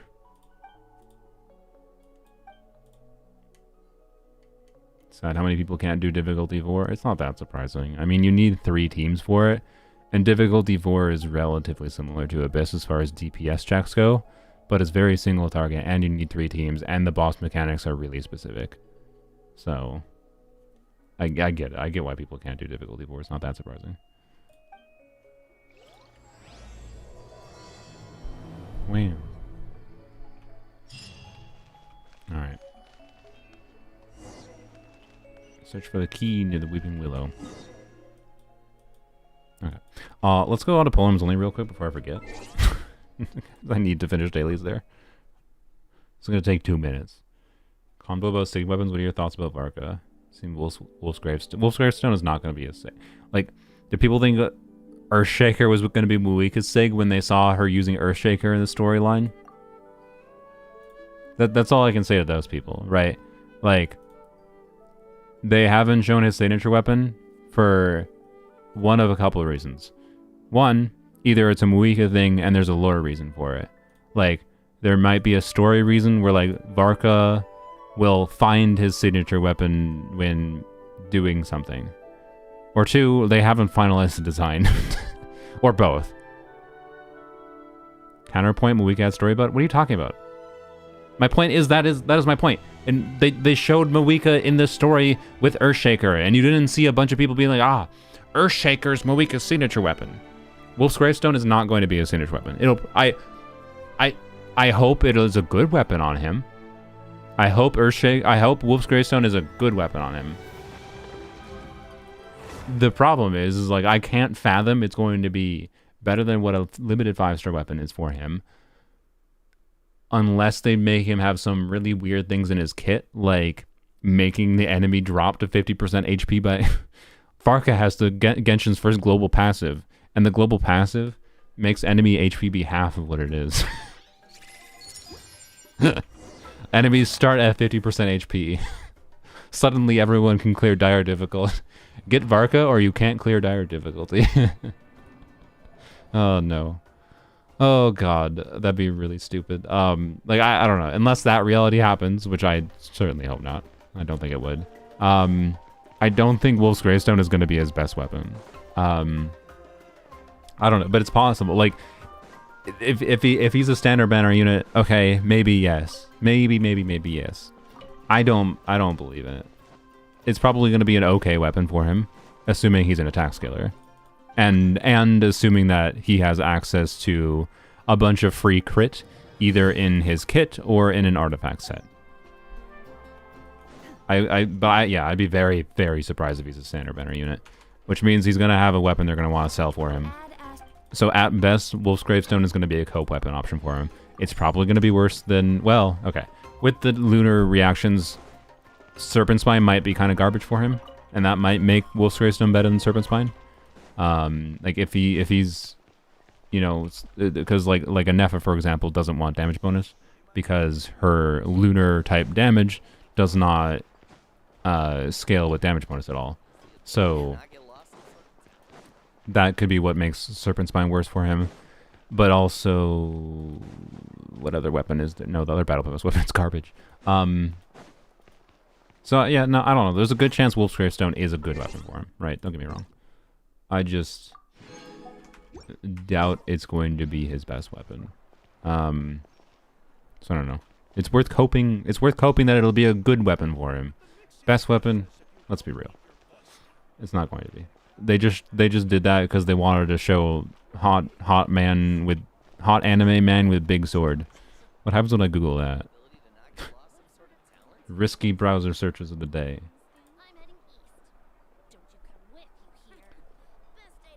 I hope I don't see a naked dude. Hot anime man with big sword.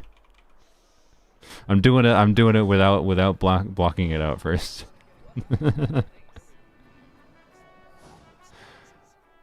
Oh, it's fine. It's fine. Okay. It's fine. See, this is Varka. That's a Varka. That's what they're going for. They're going for just showing an anime boy with... I'm not scrolling down. They're showing an anime boy with a big sword. And because it's a pose and people will share it and they'll be like, ooh. That's all. You know, they wanted marketing, they wanted to have him holding the sword. And they didn't know what his sword looks like, so they didn't want to, or they didn't have what, like, he's probably not an early release character. I bet if he was being released in 6.0, they probably would have showed him with a signature weapon, right? So I don't know. I hope there's a story reason. I think I'd be down with though with like a well, no, never mind. I was gonna say I'd be down if like there's a story quest for him and the story quest involved him getting a new weapon for whatever reason. But then I'd be really salty about that if he gets a new weapon when you're doing a story quest, but then you don't get to keep that weapon. That's just insulting, right? If you get a weapon, just like how it's like annoying that you... I find it a little annoying. Yes, it's cool on a lore level that you can go and like find Calamity Queller in... Is it in Chenyu Vale? I think it's in Chenyu Vale. You can go find Calamity Queller and then It's just stuck in the ground. You can't do anything with it because we can't dig that up apparently. I'm like, yeah, it's gotcha game. I know. Like, I don't, you know what? So I don't know. I'm fine with there being story reasons for 5-star weapons existing, I guess, but also it makes me a little annoyed at the gotcha is all. So. Varka's weapon is just a horse. Yeah, that's what I want to see. Can you give me not Obsidian Codex, by the way? It's like literally useless artifacts in this set. You know, assuming Flynn's is indeed polearm, what's crazy is we're going to be going into a new year, and for the first time ever, there's a new artifact set releasing for polearms only, where both the sets are immediately probably going to be very relevant. That's kind of crazy. Although, it's still very possible Inefa will be better on... Sorry for anyone farming from Wulani. It's very possible Inefa will still just be better on Tenacity on this account, but... Yeah, also Columbina's polearm, like what in the frick? Just might be another year for polearms. I don't... why does Mahoya love polearm so much? Like... Also, mark my words, if Columbina is a polearm, I'm sorry, Fav is going to be her signature weapon. Let's be real. If Columbina is a Hydro polearm support, Fav is going to be her signature weapon. Just prepare yourself for it now. Run from it. It arrives all the same. Negative 100 crit rate passive, it'll still somehow be her best weapon. I don't know how they do it. I feel like they do it somehow.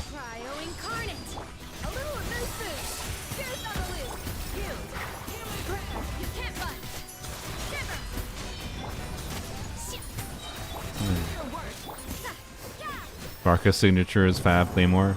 Probably, I suspect Varka that will not be the case, but you know. And yes, by the way, I kind of feel that Inefa's signature weapon is Fav, because she has energy needs that are not insignificant in a number of team contexts, and you want to burst on her consistently, and her weapon and kit doesn't refund ER at all. The only advantage she has, it's not like terrible, it's not going to be bad, like the only weapon better for Inefa than Fav is probably her signature weapon, quite frankly. Every other option is just like another option. Like Katane for Inefa is probably her second best option for most people. Katane is pretty competitive, in R5 Katane that is pretty competitive. I might end up using this on my Inefa on this account. I'm not kidding. At least in the Flynn's teams, assuming he's Electro Polearm. In Chever's teams, it won't really matter. I'll put whatever on her, it won't matter. Because her damage won't matter that much at all. But anyways, like Katane is like is quite good, but it's basically just a bad Fav for Inefa. Mostly. Katane is slightly better for Inefa's personal damage than okay, thanks. Then whatever. So anywho's. But yes, Katane has the benefit of not using up one of your Favs, which is definitely a factor for a lot of people. Like I don't understand why they have like made Favs such a good weapon, but Fav Lance. I understand why Favs are good weapons, obviously. It's just they keep on making polearm units that really want Fav and almost always Fav. It's just why? Like, why? Stop it. Stop it. Even on polearms only, I'm just like, I don't have enough Favs. I'm just like, I need more Favs. I still want more Favs. I internally want more Favs in this account. Like Inefa's weapon, if Inefa's banner has her signature weapon on it, I will consider wishing on the weapon banner. If Inefa's weapon banner doesn't have her signature on it, why even bother? Yeah, no, I agree that it's an oversight from before they understand their own game. But they understand their own game now. Why do they keep releasing characters where Fab Lance is the best? Why did they make Stygian Onslaught? Like, that's the most confusing. I don't even think the energy thing is as much of a problem as some people make it out to be, at least in this current Stygian. It might be more annoying in future ones. Most of the teams that are relevant for this current Stygian the energy mechanics don't matter that much, especially because the bosses themselves have mechanics that give you energy to your characters. But like, it does screw over some specific teams. Like, it annoys me that Sunfire Skirk should work actually pretty well against this thing, but it doesn't in Stygian because it gets way too screwed over by the no energy start. And that's lame. And like, you know, but like all it feels like it does is just like, I don't understand the point of it. It feels like it shields Fav weapons more than anything else. And maybe they're trying to like get people to wish on weapon banner for Fav. Meanwhile, making weapon banners like this, like that doesn't make anyone want to wish on weapon banner, Mihoyo. this just makes people want to wish when they see Favs. I don't get it. I don't get it. Like, yeah, maybe it was intended just to shill from Awika, but I don't think so. I think they're not that stupid. They know that they're using Stygian Onslaught for the future too. I don't know. I still maintain. I maintain the energy mechanics in. We're done on this account. The energy mechanics in Abyss are more annoying than in Brain, than in Stygian. Why? Because having to think about your energy through multiple floors is really annoying. Like, I strongly feel that having to care about like the energy carryover between floors in Abyss is one of the things that makes Abyss really miserable. More often than not. And like, so it's just like, and it's one of the things that makes building characters annoying, and it's one of the reasons I bias towards a lot more ER. Like, play Abyss like you start with 0. Yeah, exactly. That's what I do. That's why like Stygian is not that much of a problem to me, because I already build my characters as if I start from 0 ER. So I don't know. It's like when people say, just make Stygian like Abyss. One, I think, to give them the benefit of the doubt, I think they wanted it to be a little bit of a different gameplay experience, and it is a little bit different of a gameplay experience, and I kind of like that. That's the thing I like about the no energy start. But also, it's not like Abyss, really. It's not really different from Abyss. It's only different from Abyss Chamber 1. Like, that's what everyone seems to be forgetting. It's not that different from Abyss. It's only dissimilar from Abyss Chamber 1.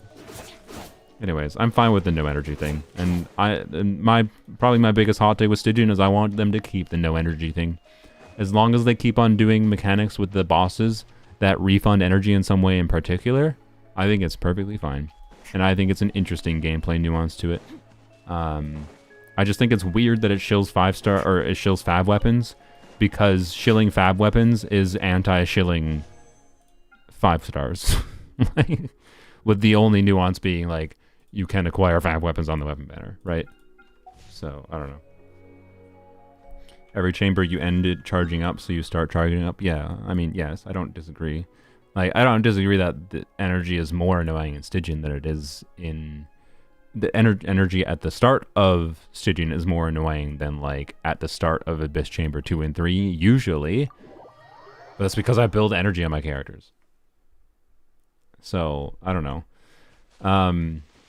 Yeah, and yeah, I agree, actually. Energy has only really become truly annoying on dire difficulty, or when I try using teams that are specifically obviously a lot worse for Stygian. But again, like, I'm fine with Stygians being like this game mode that incentivizes much more specific team archetypes, because I don't know why I had to go do a full rotation. I felt like it, I guess. I'm fine with Stygian being much more niche for the teams you use, because I don't, as long as I can still go into Abyss and play DPS Onion, I don't care, right? That's been my vibe.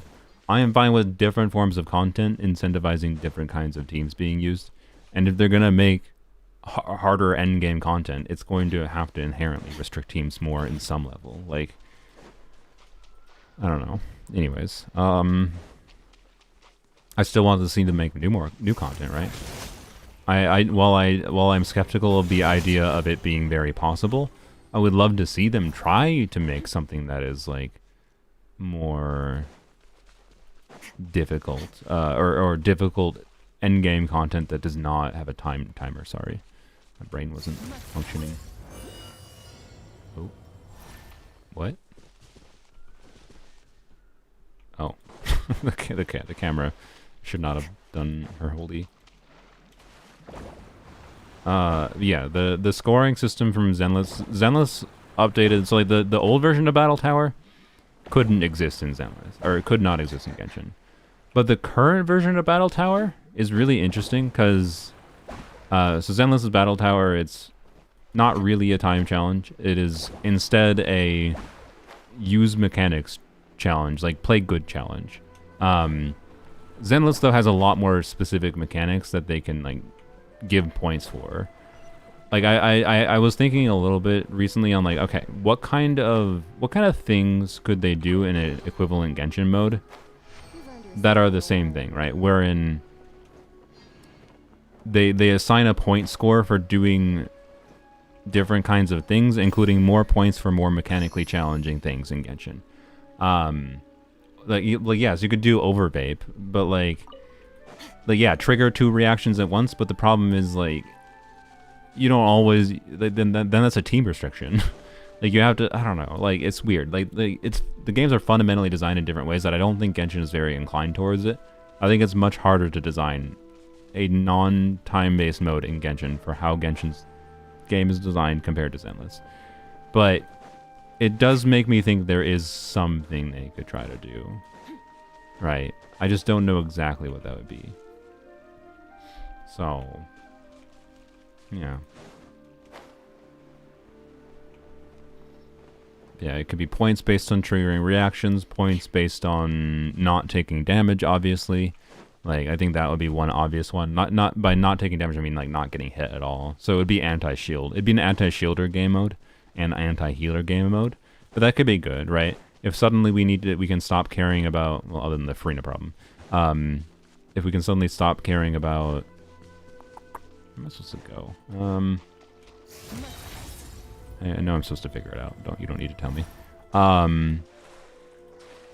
And we can stop caring about like healers and shielders because you have to play well anyways by like dodging and whatever. So if it's not time challenge, right? There's no punishment for dodging for DPS loss.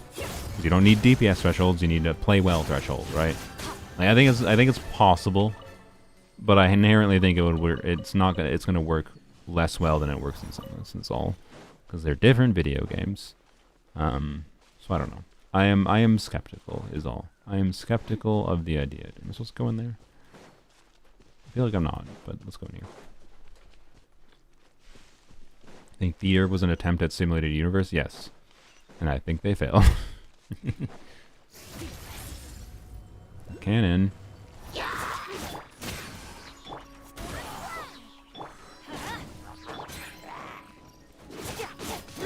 To be clear, I don't hate Theater. Theater did grow on me a bit. For all of its flaws, I have been able to get enjoyment out of Theater. But I feel like I've had to go out of my way to find some enjoyment from it. Is my vibe. For what it's worth, I think a priority for me would be having a consistent form of AoE content available. Like, I want an AoE, which will inherently be easier, by the way, because there's just a lot more team options for doing compelling AoE damage. Okay. There's just a lot more team options. I feel like this is not where I'm supposed to go, but I'm gonna go this way anyways. There's a lot more team options for doing compelling AoE damage, so like AoE content is inherently going to be easier. That's fine. It doesn't really have to be endgame, I guess, is what I would say. Where's this Oculus? Is this in here? Is there another wall I'm supposed to break?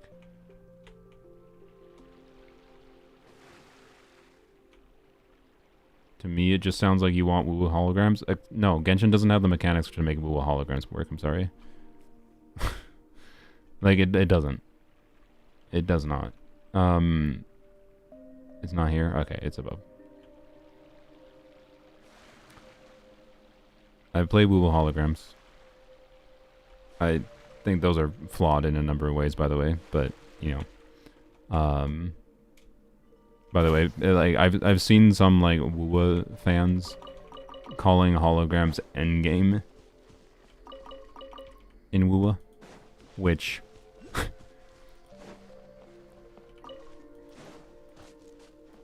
I disagree.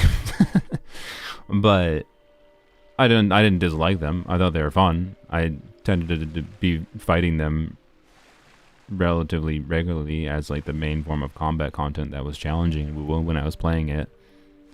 But I never got to fully ascended characters with really good builds. And I did get to the point of beating the holograms at final difficulty. So, not all of them, to be clear. But like, I could tell I wasn't very far off. And a lot of it was just getting a bit better at playing too. Which is a good thing. To be clear, I think Wuwa has more be good at like dodging than Genshin, obviously. But as far as difficulty goes, I didn't get the vibe of holograms being endgame content. I got the vibe of their mid-game content. So, I don't know. I like them. But Wuwa's holograms, quite frankly, are the equivalent of Genshin's the local legends, in my opinion. Just configured in a different way. And by the way, a lot of how some of the specific hologram bosses were designed is part of what made me stop liking Wuwa the more I played it. So, I'm not saying I love local legends or anything, that they're perfect. By any means, I think I dislike most of the local legends too. But different video games. And anyways, I don't think local legends are endgame content, and I don't think the holograms were actually endgame content. And I think most Wuwa players seem like... What am I doing over here, by the way? I think most Wuwa players also did not seem to like the Abyss equivalent, whatever it's called, in Wuwa, from what I understand. I could be wrong on that, but I don't know. Local legends are dummies for tests. I mean, I disagree with that. Local legends are mostly the use specific mechanics check. I appreciate some of what they've attempted to do with local legends, but I also think local legends highlights Genshin's core like combat flaws, in that everything is designed around, can you do you have the characters to do a specific thing? Not, it's actually like difficult to do the thing is the vibe of Genshin more often than not. And to give Wuwa credit, Wuwa didn't give me that vibe. Right. Different video games.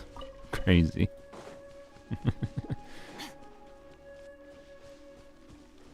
So I don't know. Some of the local legends I liked a lot. Alright.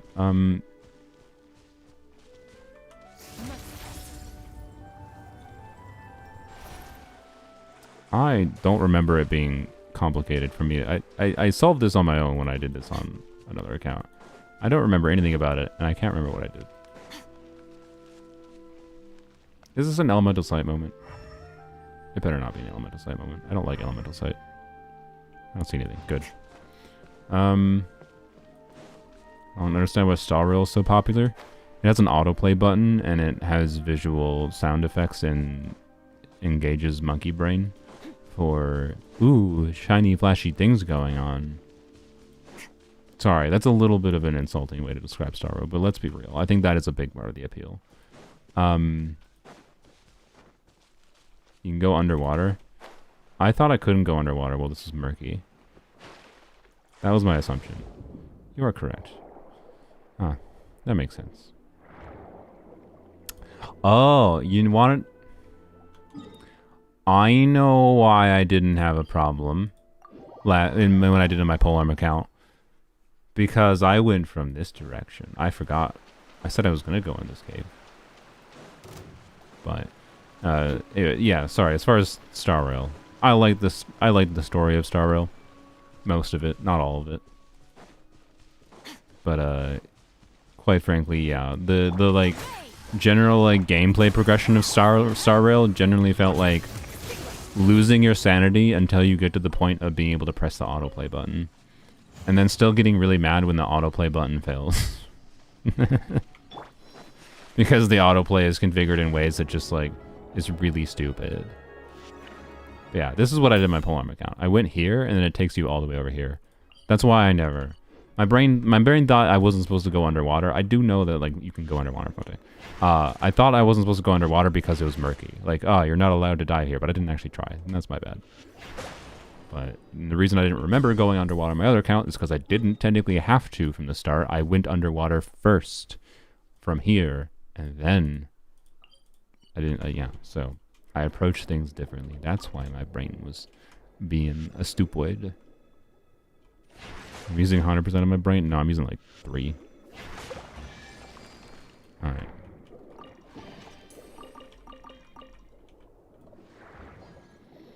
HSR is great new player experience. Yeah, I agree. The simulated universe. Yeah, to give them some credit for their combat, like I will give them credit that like their combat for how simple it is at a baseline is actually fair. Can be quite engaging to play. You have to like not hate turn-based games, obviously. I think, but the combat of Star Rail is mostly just being smart with being aware of turn order. For your units, and building them in ways that lets you control the turn order and lets you get a certain additional number of turns functionally out of your characters, and then being smart with your resource usage because you have shared resource usage across multiple characters and their abilities do different things, yada yada, right? Like, I think Star Rail is a relative. Star Rail's combat, for what it is relatively well designed. Other than the fact that it's not very immune to power creep at all, and one of the best, one of the main mechanics I mentioned there for the combat that is actually interesting, which is your ability to control your character's turn order. And also how many turns they get in general over time, which is all determined by a stat you have in your characters, a stat called speed. And speed is the rarest substat in Star Rail, and it's also breakpoint based, where you can get 10 substats of speed, and it does, well, 10's a little bit of an exaggeration. You get the point. You can get 10 substats of speed, the rarest substat in the game, and it doesn't do anything if you didn't reach a breakpoint. It literally can do nothing for you until you get a very specific amount of it. Like, imagine if 10 rolls of crit did nothing until you get 1 more crit roll. That's Star Rail. That, in my opinion, is what kills the combat, actually. Because, like, that's where the real nuance of Star Rail's combat actually comes from, is thinking about speed and how that influences when your characters are taking turns relative to each other, and also whatever abilities can make them take extra turns, including your speed stat. And like 134 to 159. Oh yeah, that is the breakpoint. Is 134 to 159 the break? I thought it was 160. Or is 160 just what people recommend because technically the breakpoint is like 159.2? Because yes, by the way, one of the worst parts of Star Rail is the substat basically always shows 2 speed, except for it's not. There's also roll variation, because there's like 1.9 speed and 2.1 speed and whatever. So like, and then 2.4 speed. So it actually like, whatever. Anyways, 134 until 159 is worth it. Yeah, okay. So that's correct, by the way. So if you have a character that you like need to reach 160 on, and you currently have 134, you can get 10 speed substats, 10 stats of the rarest stat in the game, and it does nothing for you. Does nothing until you hit that breakpoint of 160. It's so awful. It's so nightmarish. I don't understand why they would possibly thought that would be a good idea. Especially because like it's actually what makes the combat kind of enjoyable when you can do it. When you can actually min-max around it and balance around it. It just takes an ungodly amount of farming and like time and it's nonsense. It's nonsense. Speed substats are double the rarity of crit substats in Star Rail. That's either misinformation or they changed it. Because I know for a fact it wasn't before.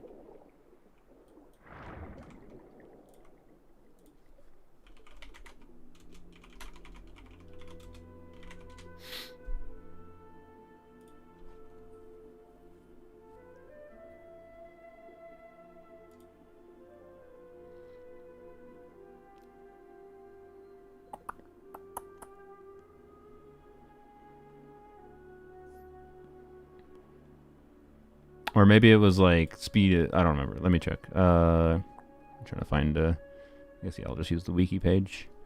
Is this gonna work? It did. That's main stat.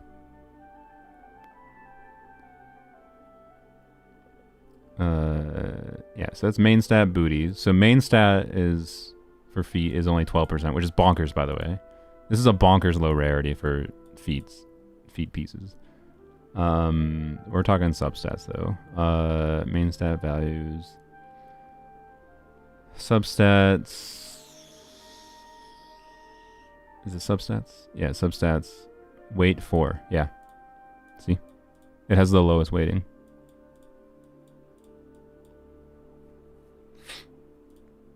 It's the rare substat.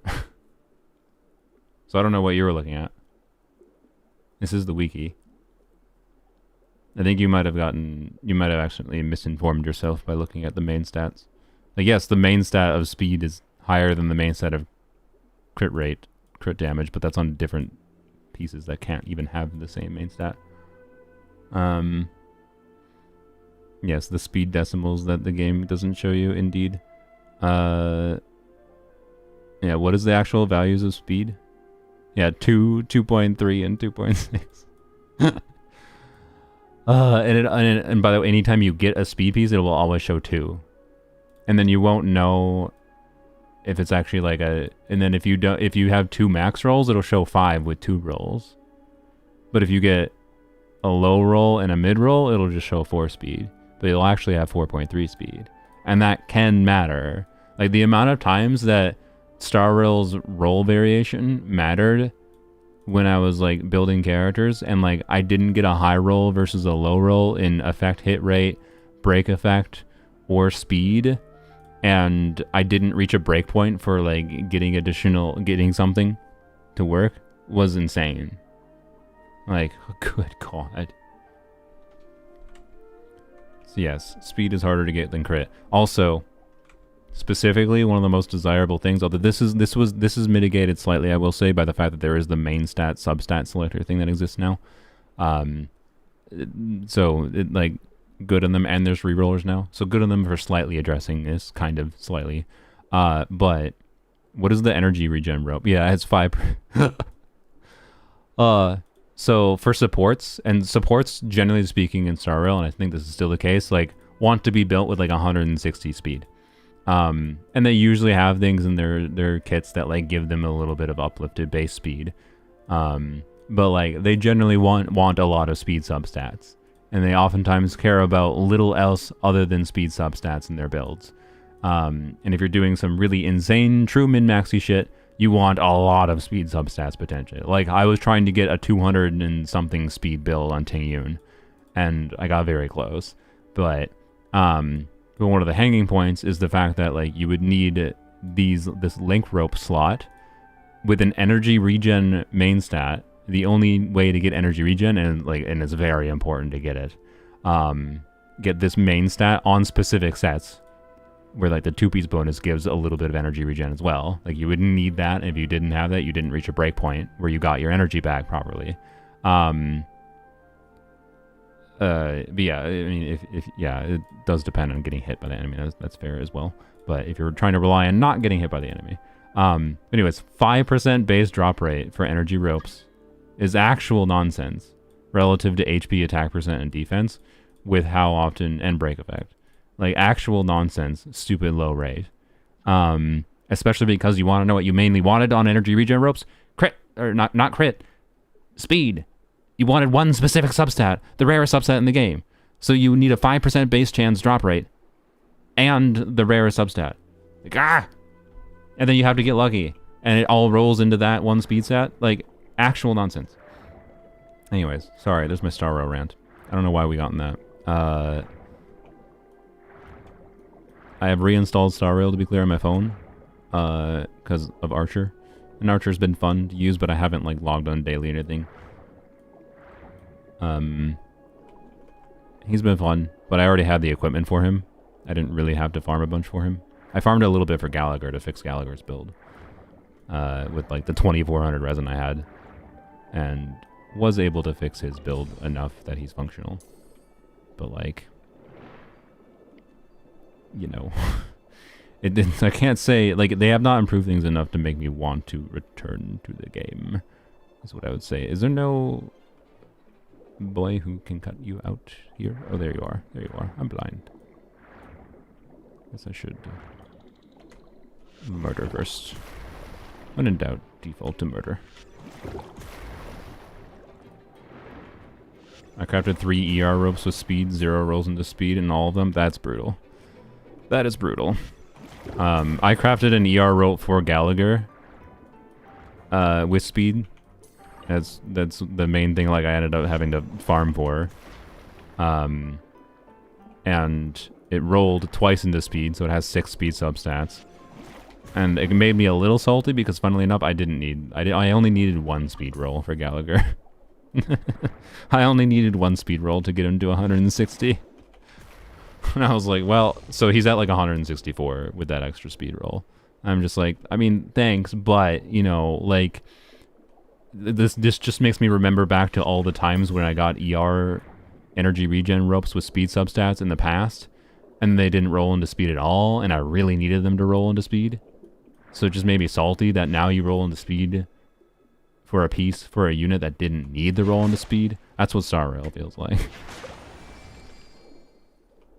Anyways, I meant to not do that. Yes.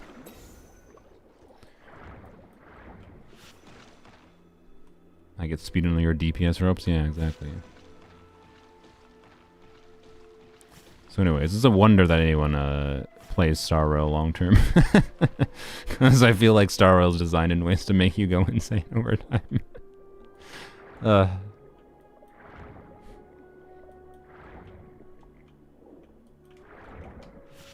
Like I said, of the gotchas I've experienced, I said this recently in a stream, I think Star Rail is probably the one I'd put in an absolute F tier as far as the equipment RNG experience goes.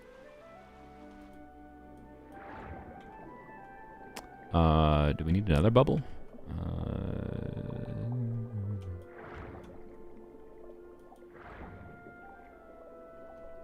How am I supposed to trigger that one twice?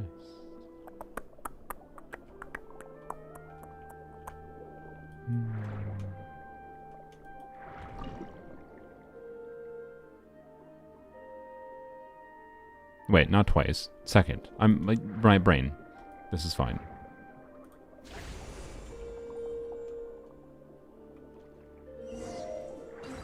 Alright. That being said, it'd be nice to have a substat picker in Zenless. Yeah, I wouldn't mind it. I don't think it would really change that much, but I certainly think it would be a good thing. Or a reroller, obviously. There's definitely been plenty of Zenless pieces I had that were just like, well, that sucks. Oh well. To the trash you go. But yeah.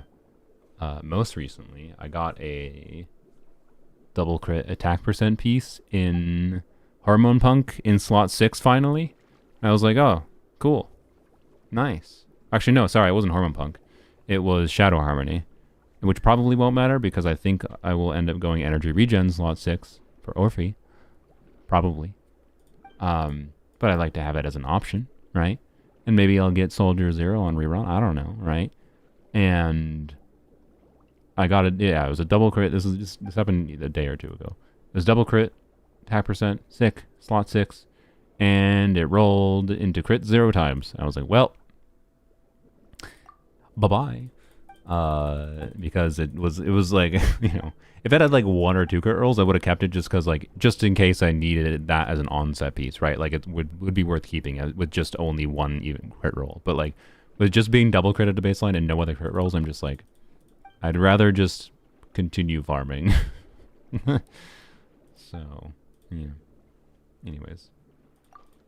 Still want to get the Zenless Relic system. It's fine. I'll figure it out or just quit. I mean, what do you not get? Putting me off ZZZ right now. Yuzaha VA situation. I mean, I say don't partake in the Zenless community outside of the combat niche of Zenless. I agree. I agree with you. Most of the Zenless community is full of cringe fucks, and they piss me off. Like, it actually, like, makes me... I don't even know what you're talking about. I don't even want to know.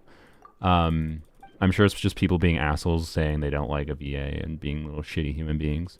I don't understand why the Zenless community is like this.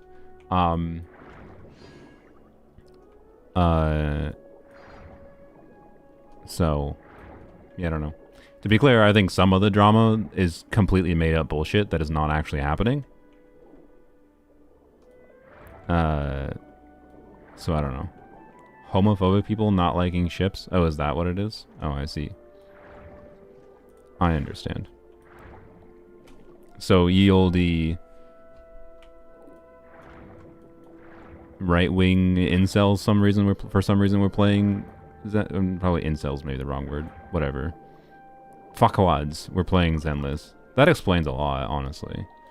That explains a lot of why I've seen some of the Zenless community being cringe. If it was fuckwads playing Zenless, that explains it. That explains all the complaints about Zenless being unfounded in like not meaningful, logical, constructive criticism. That explains a lot. Wow. Thanks, I appreciate that. Is the Genshin community better? Alright, that's a fair point. Is the Genshin community better? I think it is. Just because it's so much bigger. Like, I think the Genshin community is so much bigger that you're forced to find niches, whereas the Zenless community is smaller, right? And like by being forced to find niches, you tend to like be in a better spot, I'd say, generally speaking, by finding your niche.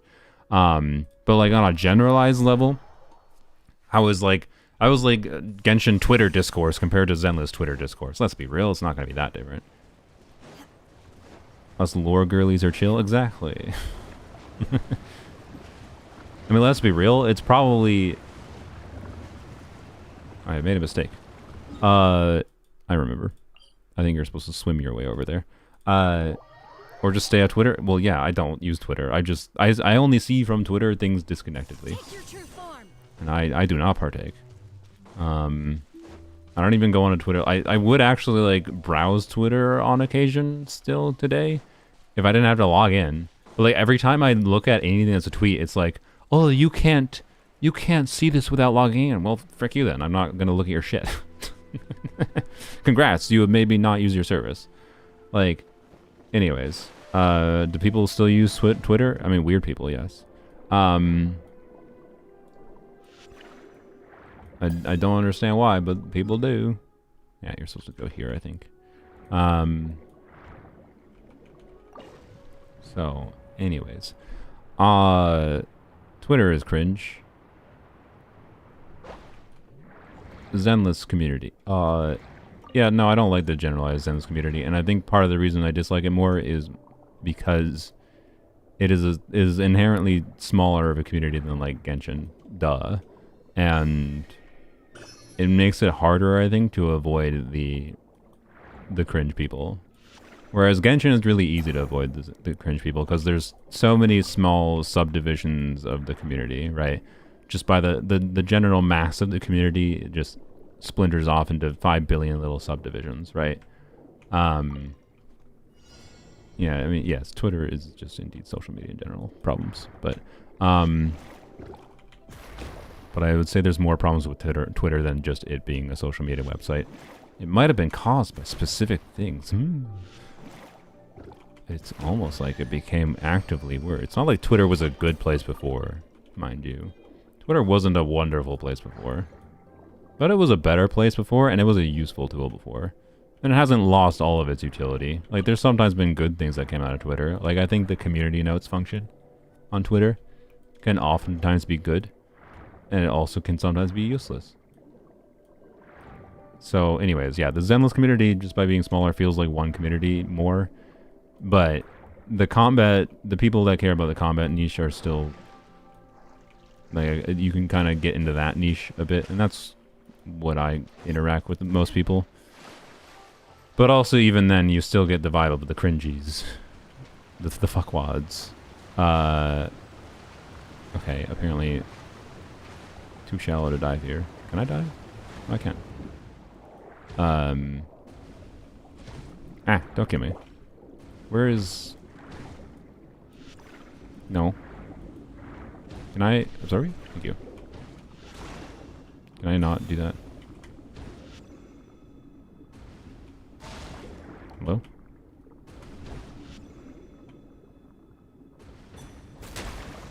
Okay. Okay. Bye-bye. But anyways, like, even in that, like, if I go to Jay Stern's... I use Jay Stern's Discord server because a bunch of upcoming information oftentimes gets posted there. But then, like, there's a little thingy there. Can I grab that? Was I supposed to grab that? No? I can't. No. Okay. Jay Stern's Discord server, right? If I go look at, like, the discussion channels, it's filled with not cringe people, but, like, they occasionally say kind of cringe things, and I don't want to vibe with them. Like, I don't discuss with people there because I don't like a lot of the people there. And I just don't want to discuss things with those kinds of people. So, yeah. By the way, I'm so surprised Jay Stern's server has not gotten taken down by Hoyoverse. But I think it's just because they don't give a shit about Zenless leaks. I feel like I need an octopus.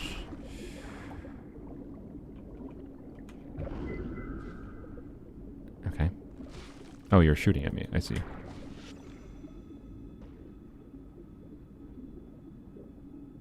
Really? Thank you. No, Jay Stern is cool, mostly. I think he encourages some of the cringe parts of the Zenless community a bit much, but that's fine. He does it in a way that I don't think it's problematic. I don't have a problem with Jay Stern. Just his Discord community has become a central hub for a lot more than just his content. There's like 15 to 20,000 people on his Discord server last I checked. Okay. Wow. I love Croc because it went from leftist. I mean, yeah, as far as entertainment value, I can see why you'd enjoy that. So, anyways, I don't know. What am I yapping about? I don't know why we got on this, but yes, I agree the Zenless community can be cringe. That's why I don't partake oftentimes. Yoink.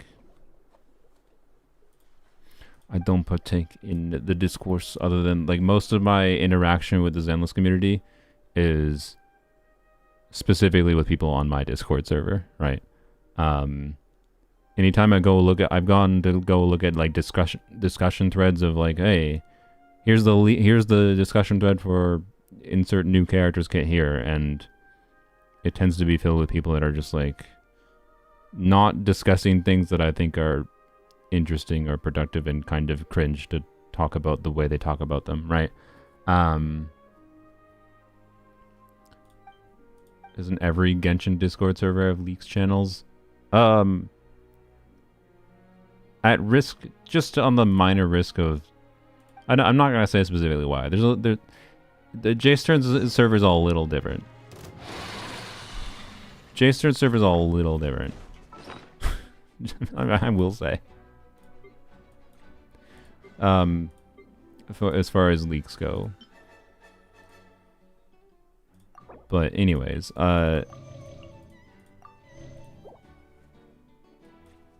you'll like go to the ZZZ updates tab and you'll understand. I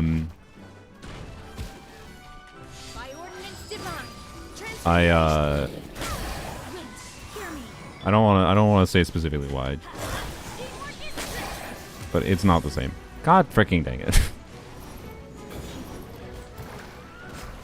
This video game, man. See, this is why this is the kind of thing that hey you Wuwa peoples, if you want to actually hate on Genshin, if you want to actually constructively hate on Genshin, hate on them for things like this, where like you try to play the video game and then your character just jumps in the water and can't do anything.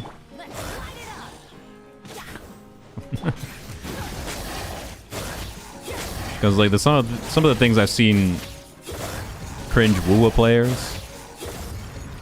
say Genshin is terrible for are things that don't even exist as problems in Genshin anymore. Anyways, Chaska wouldn't have that problem. Yeah.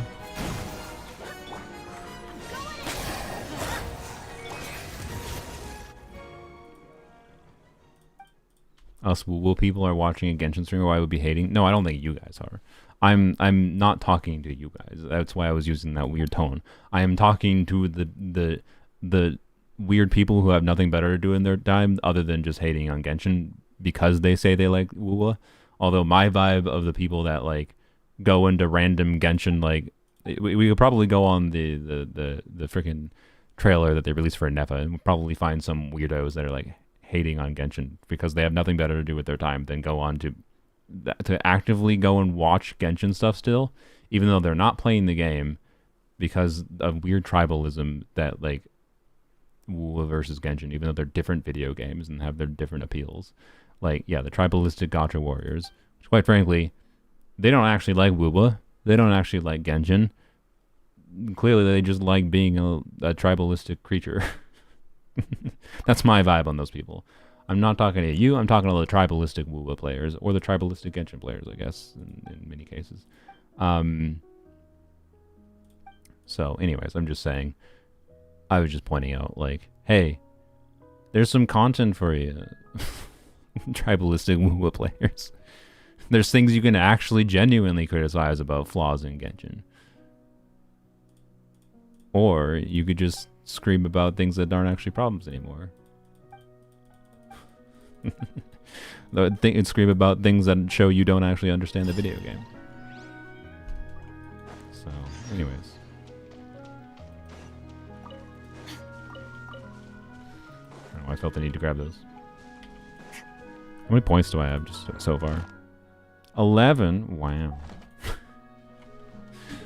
That's not that many.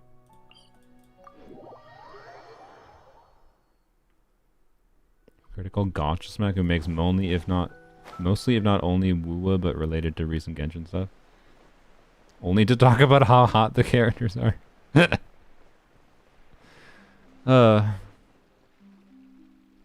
not gonna lie. As far as the cringe parts of the Wuwa community and the cringe parts of the Zenless community, similar vibes in different ways. Like, they don't outwardly communicate in the same way because ZZZ community doesn't have, like, this stupid tribalistic war going on. But, like, you know, similar vibes. Find anything special in the ZZZ update channel? Farron, do I seriously have to spell it out for you? Go and try to find a different source for upcoming Zenless information. Can we all just get along? Yeah. Go and find a better source. I have not found any. There, like, you'd be like, oh, go to the Genshin Leaks subreddit for Genshin Leaks. You want to know what happens if you go to the Zenless Leaks subreddit? It's stuff from JStern server. People repost things from JStern server that first get posted in JStern server.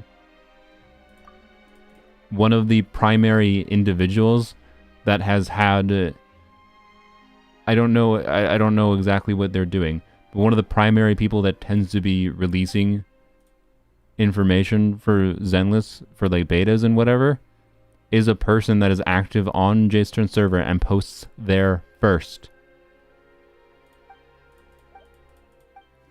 There is a difference between discussion and actually actively sharing leaked like footage from things, and they do that there. That's my point. Because you were saying discussion before. Like, what's the difference with JStern server and whatever? Or maybe it wasn't you, maybe it was someone else, but like, you were the one that went and checked.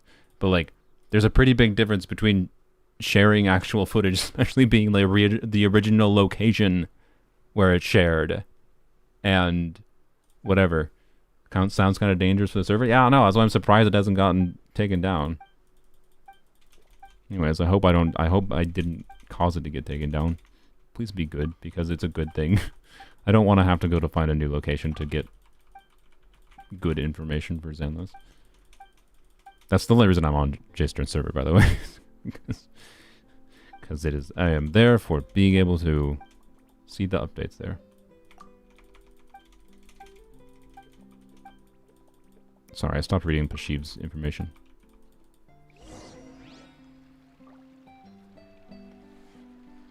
When there's discussion, they're sharing all the leaks.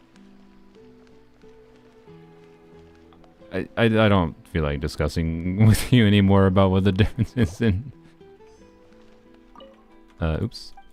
In, like, primary sources and just talking about things. Like, I don't know what to tell you. I don't know what to tell you. I don't know how I've described things. I don't know. My brain's not working properly. I'm sure I could describe things better, but, like... There's a difference between just talking about something that you saw somewhere and then that location being the primary location where specific individuals directly share the footage. So, no, we're not talking about Reddit. Yes, leaks with 2 E's versus leaks with a E. Yes. What I talk about is leaks with 2 E's. We're just describing things. I'm just yapping. Being like, here's what I've seen. Here's my thoughts. Here's some numbers I've ran. Yada yada. It seems to me that Hoyoverse cares more about Reddits with leaks than they care about whatever. But anyways. Like where one thing you gotta realize, like where most of a lot of like the communities that actually share original sources for leaks for are usually private. They're usually private channels that people have that then there's some specific individuals that are part of those private channels on specific applications. And that's how it then just gets disseminated out into more public places, right? That's like where like footage comes from originally. As far as I can tell with Zenless, it seems to be coming from JStern server originally. For a lot of things, not everything. A lot of stuff is coming from JStern server originally. That's the difference. It's coming from a public place in the first point, not a completely private location. Yes, and that is why there's people crediting JStern server. It's usually because it's a specific person on JStern server. So, I don't know. I could easily see that specific person getting DMCA'd rather than JStern server, to be clear. But I hope they just leave it alone. I hope whoever just leaves it alone. Because like I think the ZZ team understands like it's not beneficial to go after leaks. And the only reason the Genshin team does is because Genshin's a lot bigger and Genshin makes Hoyoverse a lot more money. And people having information pre-release makes them lose money. So anyways. And Genshin's leaks are so low quality. They're so lacking in information compared to am I completely done with that quest? I think I am. No, I'm not. Enter the secret passage under the square. Oh. I see. Okay. I was gonna go claim the dailies, but may as well continue this.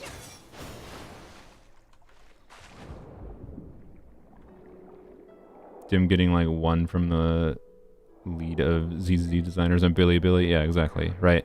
I think monetarily Hoyoverse just lets the ZZ team do whatever, and the ZZ team sees no problem with actual leak information. In fact, I'm willing to bet the ZZ team likes and values the feedback from it. So.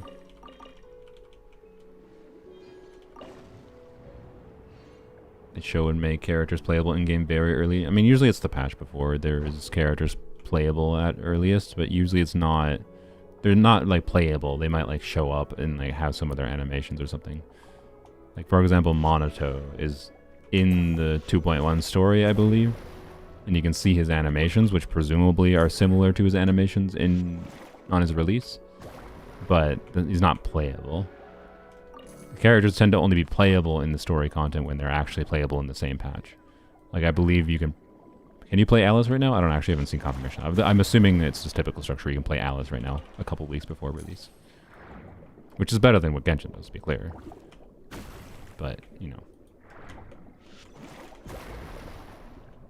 By the way, for difficulty 15 in the new Hollow Zero that they added previous patch, I cleared it. I had to use the trial Yixuan. I have not been able to clear it without Yixuan. And it was easy to clear with Yixuan. And that kind of annoys me. I don't think I'm ever gonna probably bother again. I think the full max difficulty 15, whatever modifiers, I forget what they call it, Hollow Zero, is kind of not great.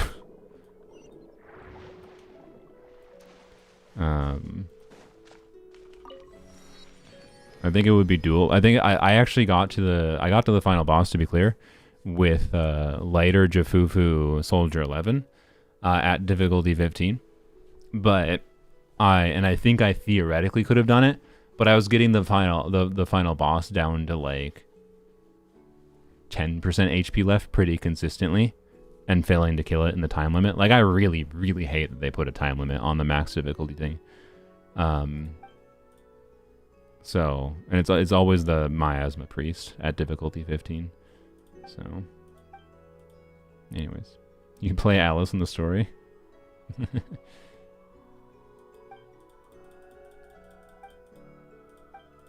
Wait, my brain like thought you meant Alice and Genshin for a minute. Why am I? We were talking about Xenos. What's wrong with my brain? What's wrong with my brain? I just mentioned Alice before in Zenless. So yeah, I figured you could play Alice in Zenless. You hate her playstyle though? Why do you hate her playstyle? No sheer force character on the horizon? We don't know. We only have one of the upcoming characters for next patch right now. As far as I'm aware, unless there's been new information today. Really? What the frick? Why am I getting stunned? Okay, oh my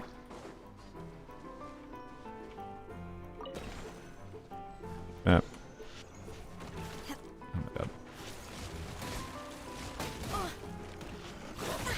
Frick off!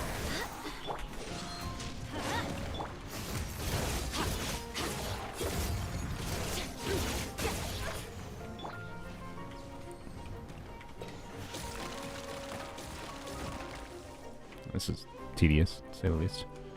I have to do the side ones. Okay. Hello.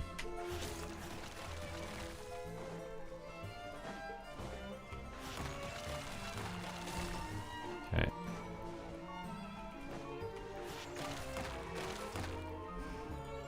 So, anyways, don't fight with Alice's camera controllers and animations. Interesting. Okay.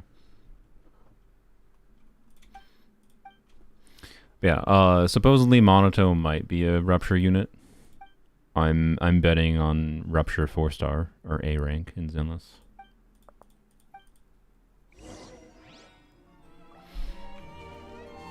Shoki.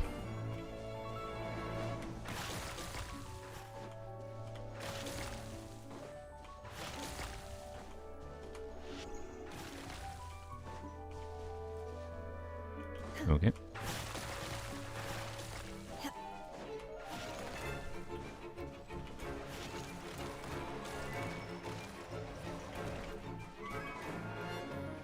Monato's all over your social feed because of his physics. His physics? What do you mean his physics?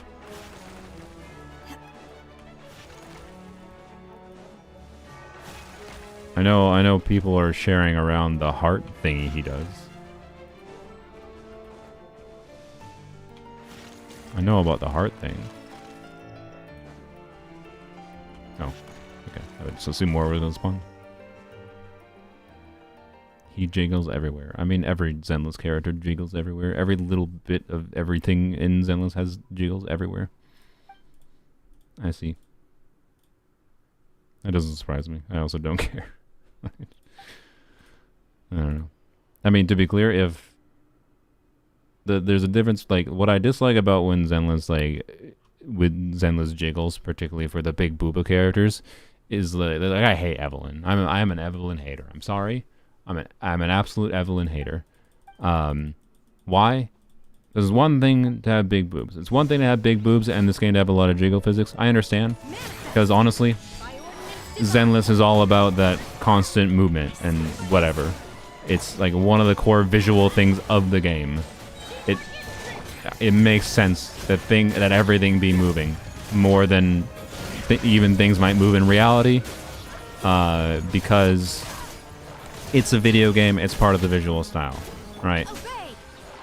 What I dislike is that the camera, apparently for some reason they feel the need to be like, let's constantly have the camera have the jiggly boobs as the focal point. You don't need to do that. That's my problem. Also, why does every woman have or every tall woman have the same gigantic boobs, other than Trigger?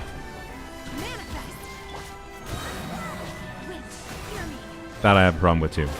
Why are they all the same size? But, you know. But anyways, I have a bigger problem with how it becomes a focal point of the camera too often. So, anyway, they broke the physics in the outfit preview. I see.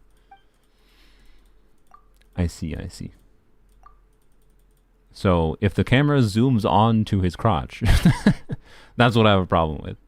If it just jiggles in general, I don't care. But if it jiggles too much, yes. If it's too much of a focus. Alice feels like without her hold attack, there's nothing to do. Yeah, I don't know. I haven't tried her. I don't disagree that that's my vibe based on the footage I've seen from her.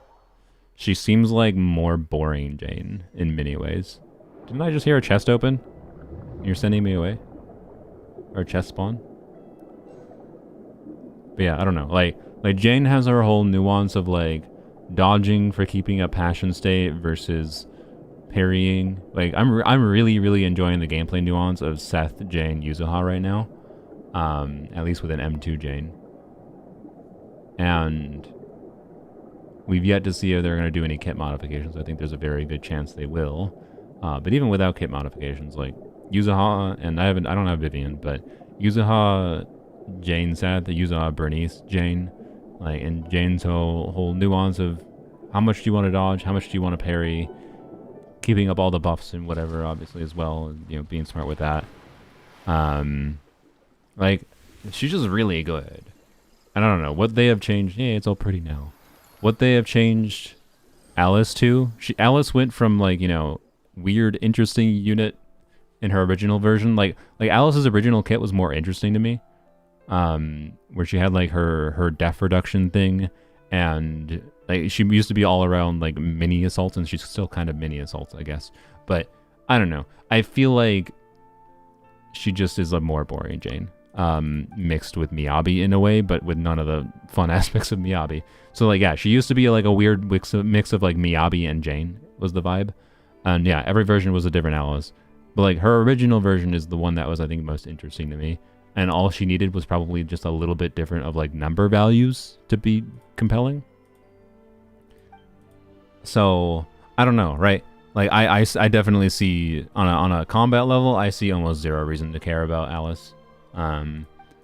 She's probably the least interesting unit mechanically they've released to me thus far.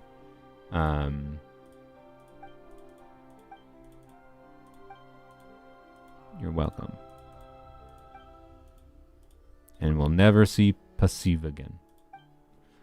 So yeah, I don't know. Jane, I'm enjoying Jane a lot post Yuzuha release. Yuzuha's had made more of a difference. I was a little skeptical that Yuzuha was gonna like make Jane feel that good, considering like, you know, I skipped Vivian and I was like, okay, Maybe I'm still just going to feel like I really need Vivian. But honestly, Yuzuha is good enough with Jane. I feel less desire to pull Vivian when she reruns. So, oh, you can still see her? Oh, okay. Where's that cave? Do I have to wait like a real day or something to see you there? Alright, yeah. Goodbye, Bishop. By the way, the structure of like this quest line is like one of my preferred like structures for Genshin quests. Where like you're not spending too long in dialogue. You're pretty consistently moving and doing a little bit of exploration around different areas. I think this is one of the better made quests in the game. Yeah, I know the quest. I just wanted to murder things. Vivian for Jane is a side grade for me. I'd rather have a second anomaly before Vivian. Yeah, I don't know. Yeah, I'm not sure. I'm not sure. Like, Yuzuha's made me unsure about how much I care about Vivian for Jane. Like, especially with how much, I don't know. Like, I'm going to have to see how... Oh. Almost left all the goodies. I'm going to have to see how... where was that, by the way, the cave? Like, where were we before? Underground. Was it this? I think it was this. I feel like there was something that spawned there, right? Or was the sound the stuff that was up above? No, it's down there. Yeah. There's also an Oculus, I think. Somewhere. So... Anyways, yeah, like, Yuzuha does make me want more anomalies. Yuzuha simultaneously makes me want more anomalies, and also simultaneously makes me feel like I have less of a need. Because one thing I'm going to have to test is, like, right now, when I've been playing Seth, Jane, Yuzuha, against Pompey, a Fire Weak enemy, that is also electric resistant, so, like, one of the main things of values of doing Jane, Seth, Yuzuha, is Seth's ability to potentially stun. But he's not stunning any extra time against Pompey because Pompey's electric resistance. So, like, it's just, eh. I feel like I want the jellyfish instead. I might regret that, maybe, because maybe there's a mechanic that needs the jellyfish here. But, or maybe the mechanic that needs the octopus to fight the jellyfish, that is. But anyways, Jane Seth Yuzuha, like, performs, I would say it performs worse against Pompey in Deadly Assault right now. But like barely, and I still. Oh, I think yeah. I see. Run away. Where's there it is. Oops. Like it barely performs worse against a Fire Weak enemy, so like. It also makes me somewhat skeptical of Vivian outside of like when enemies are just specifically either weak. So, what am I supposed to do here? Die, apparently.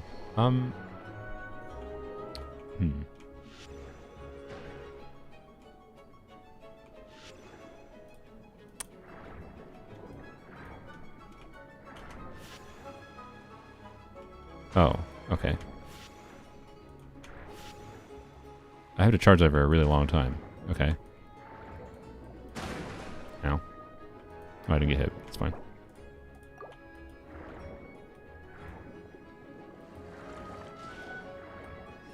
But yeah. When is the new Deadly Assault? Tomorrow, I think? God dang it. Frick. Why?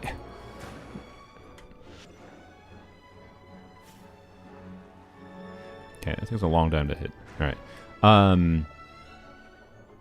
The new Deadly Assault I think is tomorrow with the physical weak boss. I feel like I almost got hit by that. I feel like against a physical weak boss or an electric weak boss, Seth is probably just better than Bernice, is what I was kind of pointing out. It might be just as long as the enemy isn't fire weak, Seth might just be better. Fire weak and electric weak. So like everyone other than Pompey. Seth might be just better. With good gameplay, because I still feel like I'm playing. It's definitely harder to play Seth, Jane, Yuzuha versus Bernice, Jane, Yuzuha. Bernice, Jane, Yuzuha is a lot easier to play and more consistent. But like, anyways, you get the point.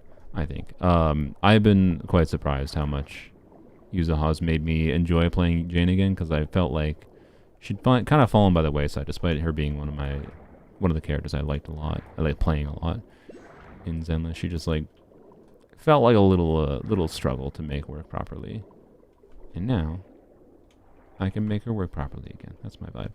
And I feel like I don't need Vivian, but I also still kind of want Vivian because team options are good. I don't know. I don't think I want Well, I don't know. Like Yanagi is tempting, but I also definitely don't think I need Yanagi for any particular reason. The main reason I don't know. Yanagi's like nuance of swapping between her EX just feels weird to me. Every time I've tried it. Wanted for full AP Miyabi, yeah. Yeah, every time I tried Yanagi, she just like doesn't feel that satisfying to me. She doesn't feel bad, but she just feels a little bit slower than I'd prefer. And I feel like she's more about trying to time her parries or whatever necessarily than anything else.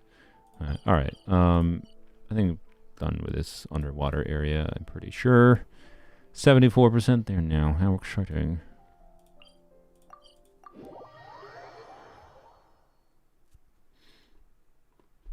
Also, Yanagi has the camera presents her boobs problem overly prominently, so I dislike her. Show them the co-op heart chest in Fontaine. Yeah, if someone wants to join, you can show me that, although I don't think it's that big a deal. I don't know why I went to this, but I guess sure. Double crit, 4-line attack percent, timepiece for Navi. Yep. Yep. Alright. What? Why did it... Why did that happen? It popped up and immediately disappeared.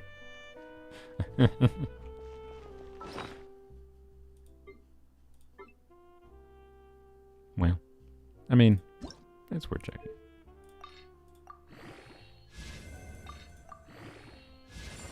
Okay. Ah, frick, I forgot. I need to... I have decided I don't know if it's worth it per se, but like... Again, I've been in a min-maxi mood of late for Genshin, so I think I am going to do this patch, but I need to remember to do it. Favorite nation to do exploration? Probably Natlan, I don't know. Natlan's just like a nice, convenient vibe. Natlan's probably my favorite default region to explore, but... The Chasm is also my favorite, but that's not a region technically. It's a sub-region. Inazuma I like a lot still, yeah. So, anyways, dailies. Thank you for. Sumeru was cool to explore. I can't agree with you there. Hey, wait, no, I can ask every time this happens, every time someone says they like enjoyed Sumeru, I always have to ask the question, did you do the R&R quest first? And or the desert quest first? Or like like obviously you did some exploration in conjunction with doing it, right?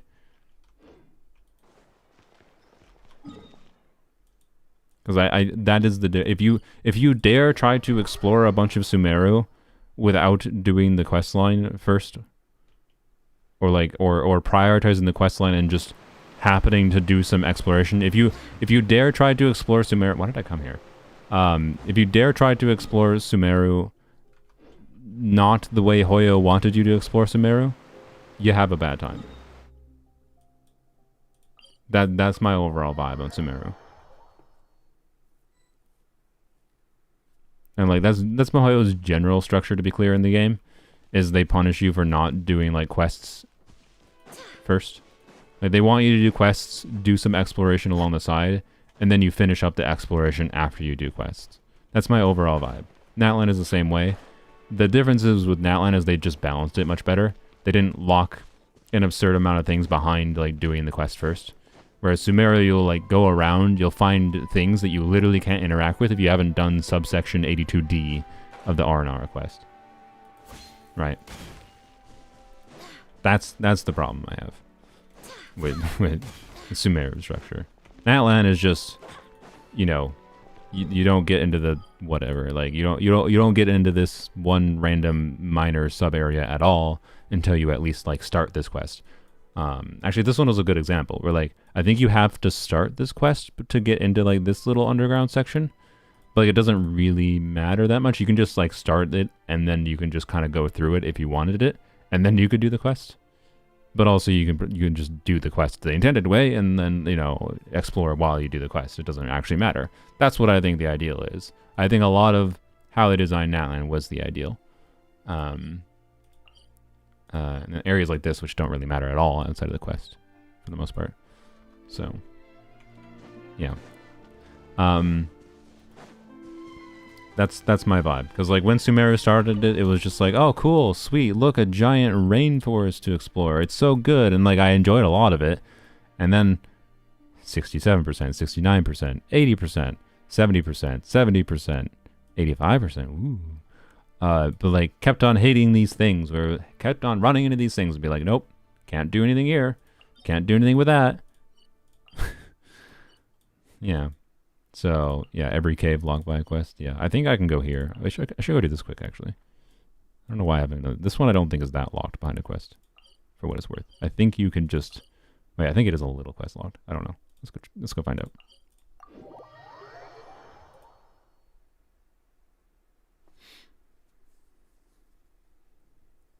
So, anyways, yeah, the like realist. I've learned at this point. Sumeru, you could say, is what taught me, but again, Sumeru is what broke me.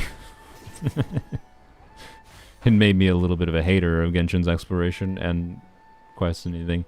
So, like, I've recovered from hating Genshin's exploration from Sumeru. I don't know if I've recovered from hating Genshin's, like, side quests. I'm sorry. But we're trying. We're trying today. How'd you get the guitar? The guitar? Oh, it's from Skir's Quest.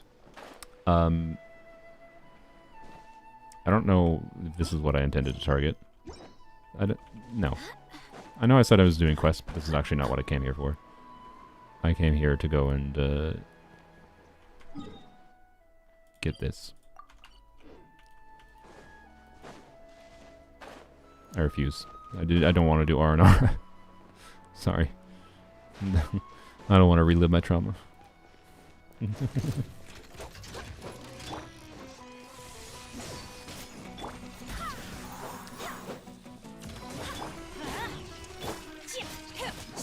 I'm joking, by the way. I'm not trying to. It's not actually traumatic. Just in case it's not obvious.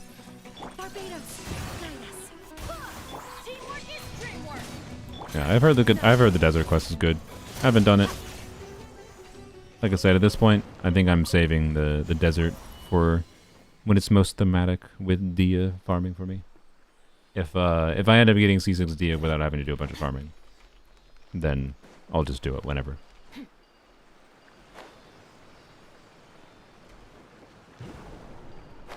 Hello?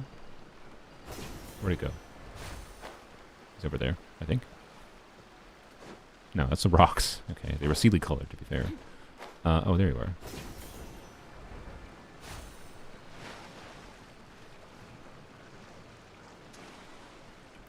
Okay, this has happened before on my other accounts in this spot. I'm like, I can see things under the water. It looks like areas I can swim around in, and I want to swim under there, but I can't.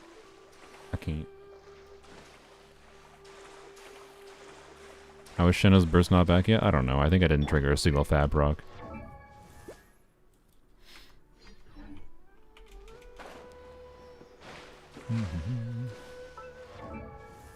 Almost friendship. Oh, we can almost do.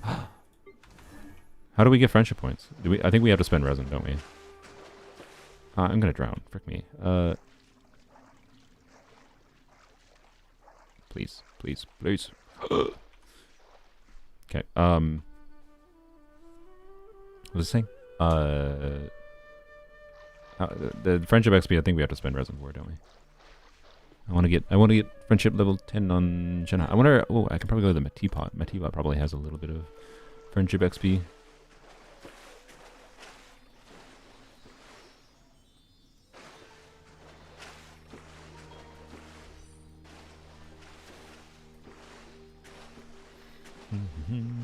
Like the R&R quest when I finally got into it, but when you're starting it out and have to go to various different places, yeah. Yeah. That was my vibe. I did like a little bit of it for unlocking some things, and it was just not particularly enjoyable. And then, as I was just passively exploring Sumeru, as I like to do, and then kept on encountering things that was like, hey, you haven't done the R&R quest, it just annoyed me more and more and more and more. So yeah, the actual quest content might actually be not terrible, to be clear. I'm willing to go into it eventually, but not the priority. That's for certain.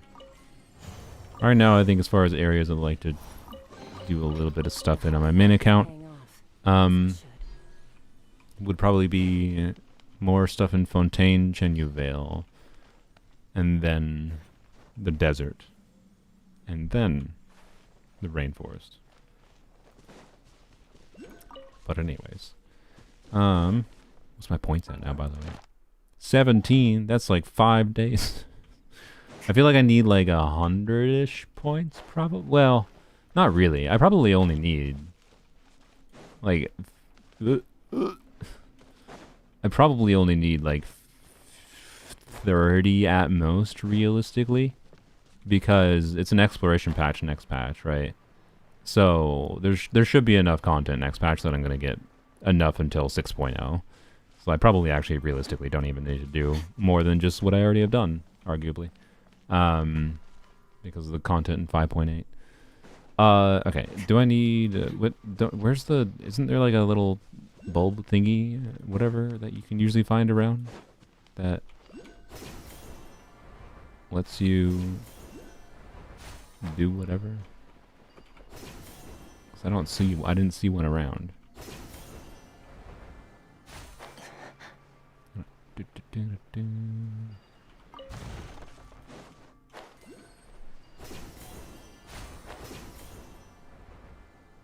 I feel like I should grab these. I don't know if I'm ever gonna need them, but just in case.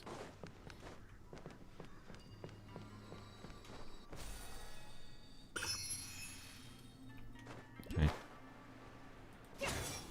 There's no end to this. By ordinance divine. Now. I swear by my sword. Everybody stand back.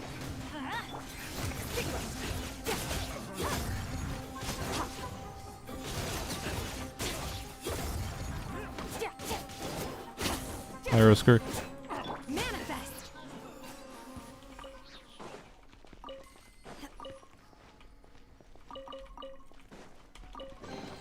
You just doing exploration now? No, I just wanted to... When I was looking at Sumeru, I was like, oh, I should go do this. Because this doesn't take that long. Although, I think this thing, after you get this thing, has a whole thing after. That's just the rest of this underground area. But I just want to get this thing. What about mortal ones? Well, I did not remember how involved it was, and it seems relatively involved. But oh well. So yes, I guess we're doing a little bit of exploration now, which is not exactly my intention.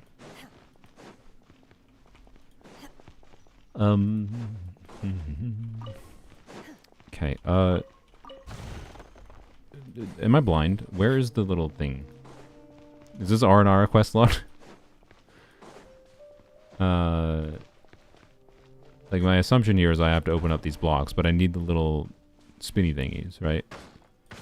Not spinny thingies, whatever the little dendro things are, to open them up. Like, I remember the mechanics. I just don't know where the thing is.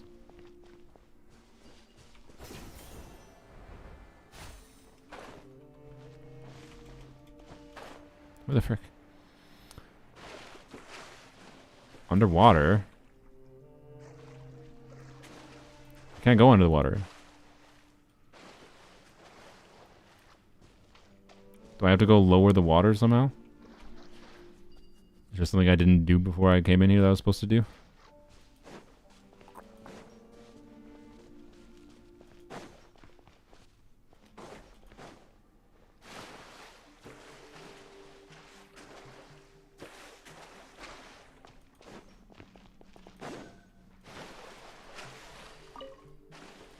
Wait, can I go to that? No. I thought it would let me teleport to it.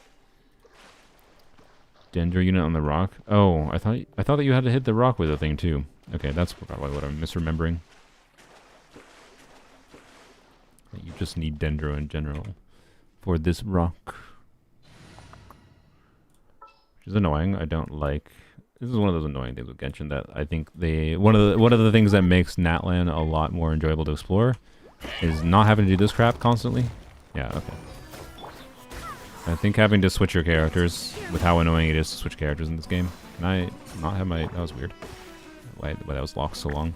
Having to constantly switch your characters for random minor overworld things is a bit tedious. And it's like I think it's a problem not that like I have to do it at all, but that it's so underutilized. Oh my freaking god. Right? Like, if they just used it more, I think I wouldn't mind as much.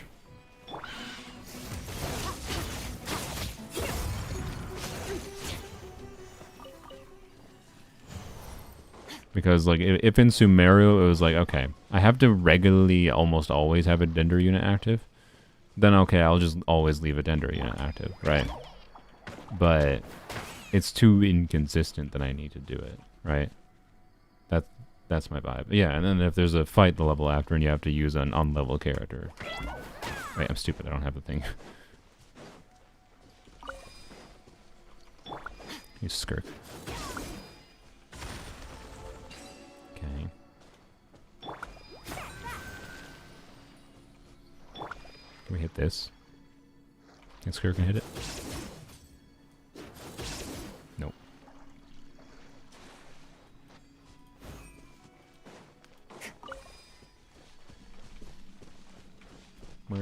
Where's the Zoopy? Zoopy, Zoops. There's the Zoopy.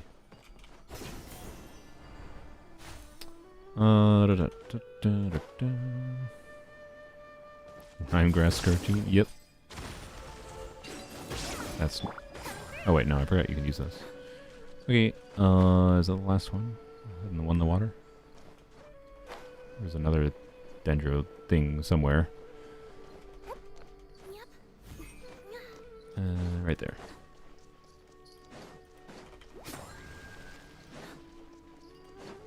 What? Oh, don't tell me I have to do them in order. Oh, and there's one more. Ah, frick. Okay. Is it the one in the water?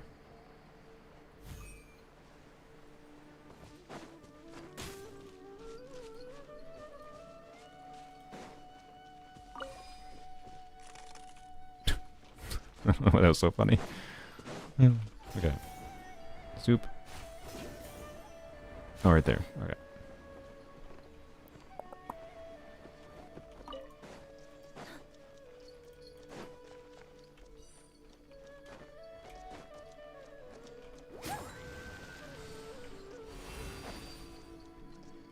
Okay. Do. Alright, assume this lowers the water. Wow. This also means I can get the waypoint outside. Maybe I could before, I didn't actually check.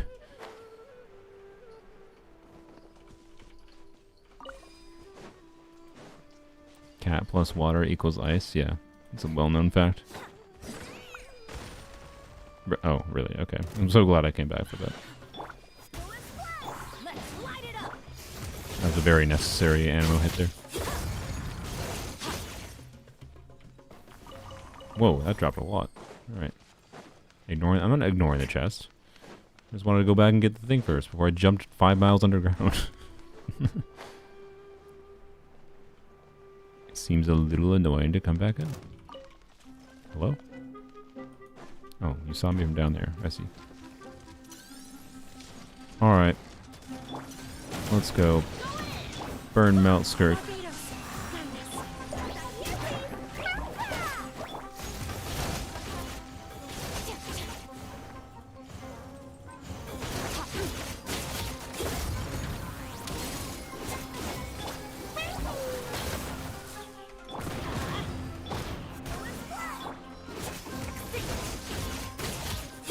What? Why didn't I have Pyro on you? got hit with pyro once. Yeah, I forgot about that. I forgot. Oh no, reliving more Sumeru trauma. Oh, more horrible Sumeru nightmares of having to not use specific teams with electro or pyro when farming, which is so awful to me because like I had to farm 1,000,000 mushrooms and I couldn't use Yai, but Yai is really convenient for farming because she just zaps things around you constantly. Anyways, anything else I missed? No. Okay. That's just the way out. All right, cool. Oh, I got go here. Encounter points so far, probably like 20 now. 18.8. Oh yes. Oh yeah. I forgot. Yeah, true. While there was also electro and pyro needed for puzzles. Yeah. Yep. Oh, I'm remembering all the terrible things about Sumeru's design. It wasn't just R&R. It was like, yeah, needing to farm mushrooms, but also needing electro and pyro for puzzles. But don't put electro or pyro on the mushrooms because you need mostly the drops that aren't that drop. Like, God, it was so bad. Like, I don't why do they do that? Like, it's so very not well thought out. It's one of those things like, why didn't they just change it, right? Just change it. Just change how it works. No one would have cared. They would have been happy.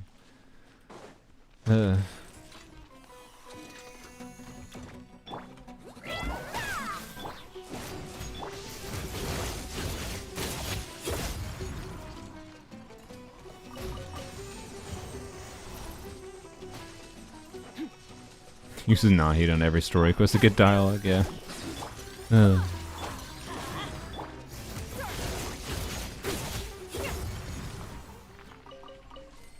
at least Skirk is OP enough that in the modern day, and I don't care about the mushroom drops anymore.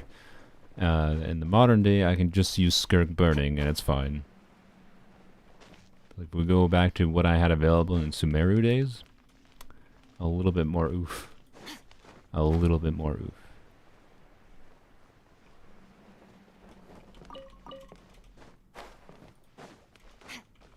Just need to make activated mushrooms have the same fungus drop rate as non-activated and it would have been fine. Yeah. They could have done that too. Could have done a lot of things. And they're just like, nope, it's perfect. We released it once and you deal with it as it is. We don't like to change things here.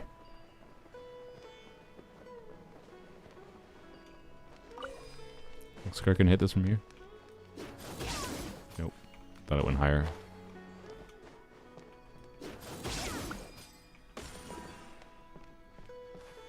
No, don't. I'll need shrooms for Nefa. Probably. Probably. Alright. Someone I saw said to go further than this, I need R&R requests, which is fine. That's my stopping point for this spot anyways. What do I have for shrooms?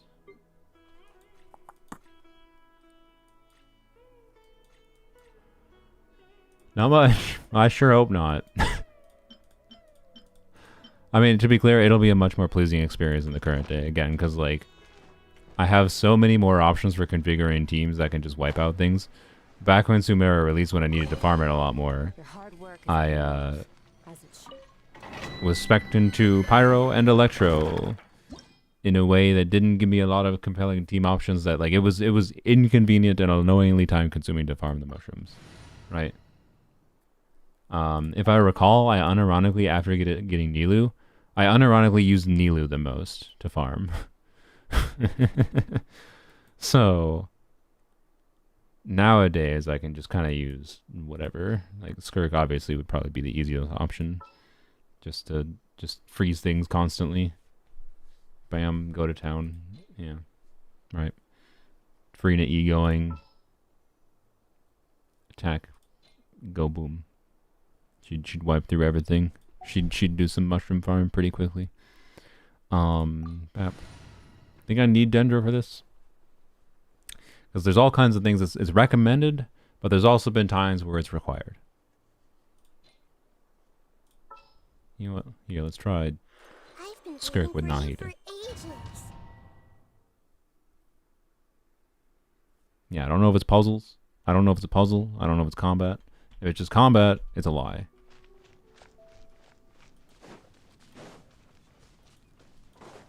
Do I have all 5 stars? No. And I don't plan to. I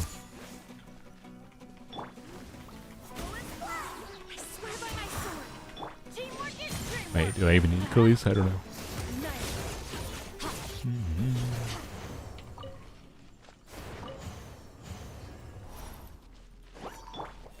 hold hands. Really? I didn't hit you? Adventure time.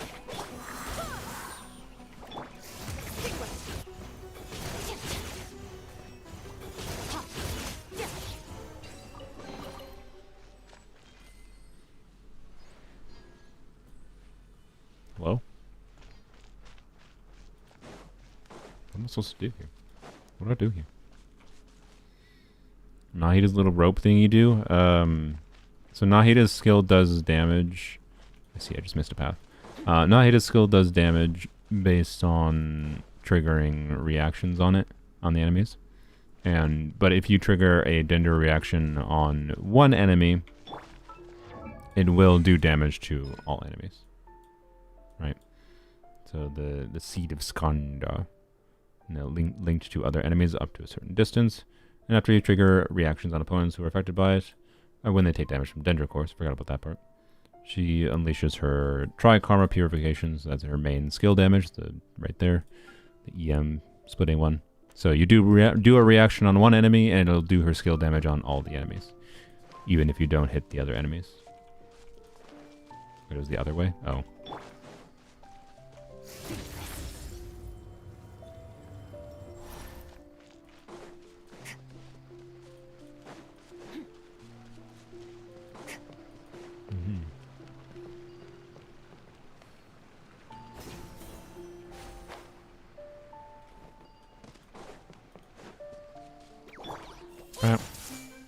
So, if we do burning on this, if you don't miss, We go. do burning on this, did it not? Why? There we go. I think the Dendro expired, that's why. You saw we triggered a reaction on that, and you saw damage numbers appear on the other ones.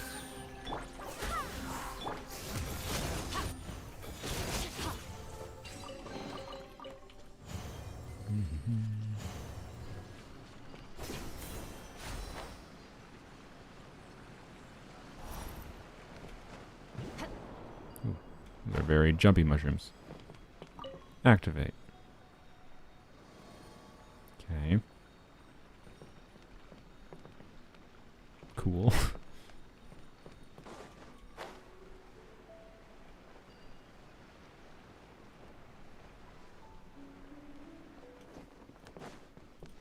Ah yes, collect the crystals, I see. I see everything.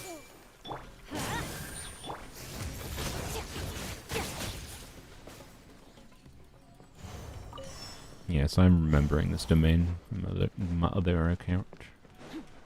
Do do do. Da, da, da, da. Isn't there 2 more I have to get? Oh, one's there. Oh, where's the other one?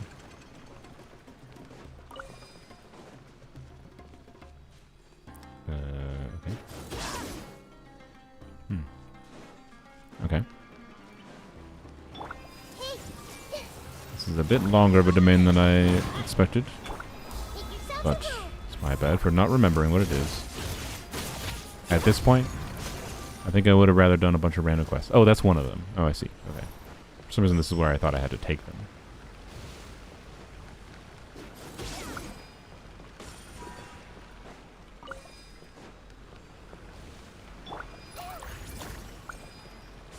Really? I wish they made more of these. Yeah, no, I like them. Just funny. I haven't done one in a long time.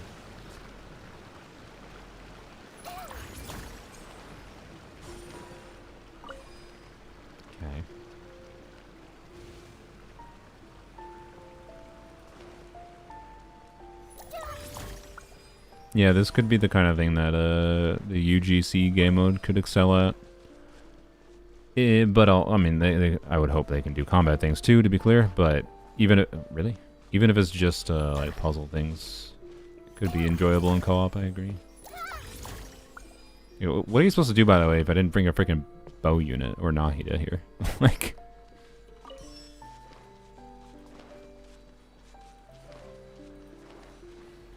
why is it stinky? Okay.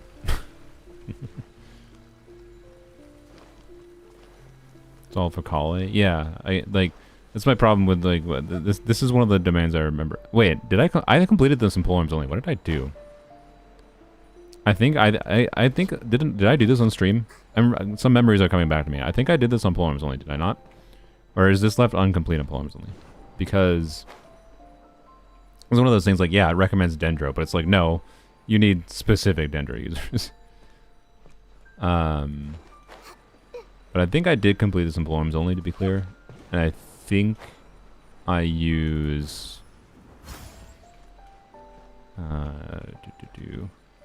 what?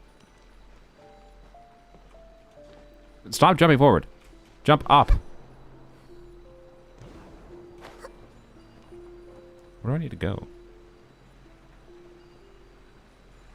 Here?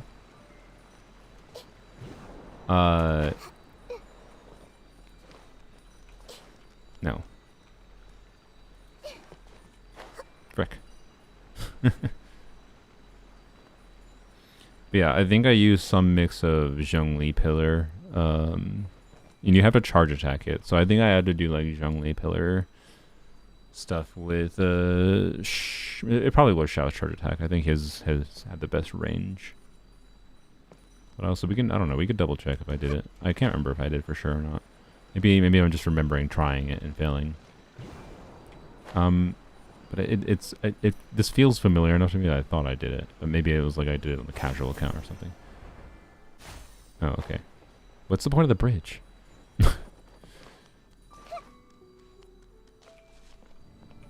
Oh, what? I haven't gone there yet. What's in here? Nothing. Wait, I did go in here. Never mind.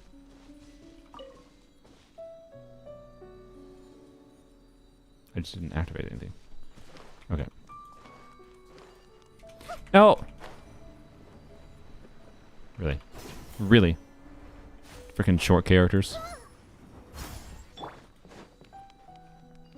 You're gonna come back down and have to activate it. Yeah, okay, good. The man does hate me, yeah. Yeah, the only real problem I think is obviously the puzzle at the bottom with the, not really a puzzle, but just the floaty dendro thingies. Having to hit those with polearm units. I feel like I did do it, because I don't think it's that hard. I think just Zhongli Pillar is enough. Hello, friends.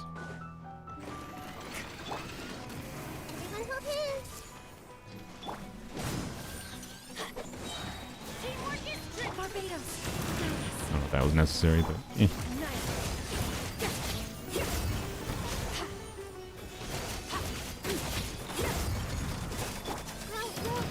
I missed.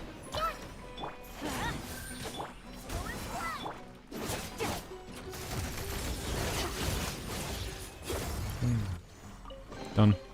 Yeah, it's a fun domain. Yeah, they should do more like this one. I don't know. It's fun. That's all I have. It's not like, well, my god, 10 out of 10, but like, it's a solid, enjoyable, you know, open world exploration part of the exploration experience. I think it's a little sad that they haven't done those since Sumeru. Could Shan Yun cheat it? I don't think so. I think there's a barrier, is my guess, but maybe.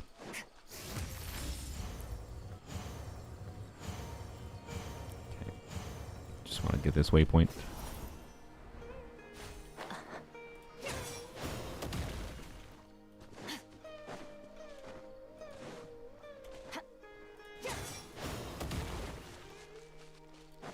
co-op domain endgame could change based on region.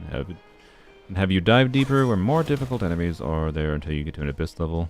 As a co-op team, you can clear abyss. Yeah, I'd be down with them. Yeah, doing something integrating.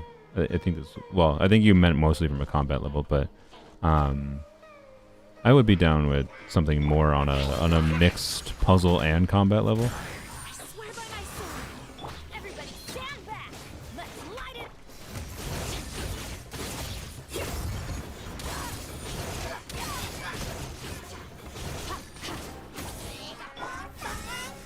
Butthole. They still have one point out that the game was going to be full of dungeons. Yeah, I agree. It gave a lot of Zelda vibes initially with like, oh, these domains are shrines, right? Like that's what it and I think they were going for that. They wanted you to feel like, oh, this is anime Breath of the Wild. It's not. I think anyone who has actually played Genshin for real understands it's definitely not.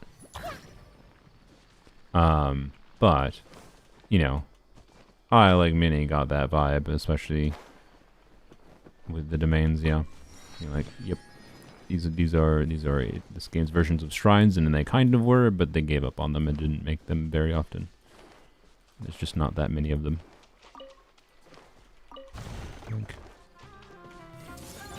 I don't need to do anything. Well, double check just in case there's anything else obvious down here.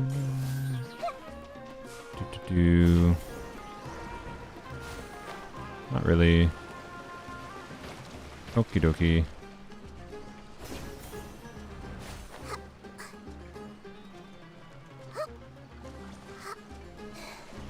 Please stop climbing. I was pressing X. Oh my god. What in the freaking army of specters? I see everything.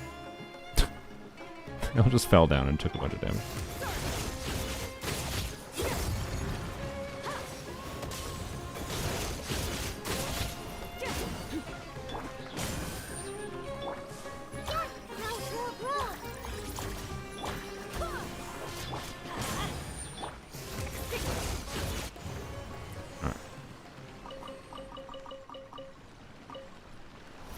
Well, if you don't need specters, apparently that's a good spot. I hadn't known about before.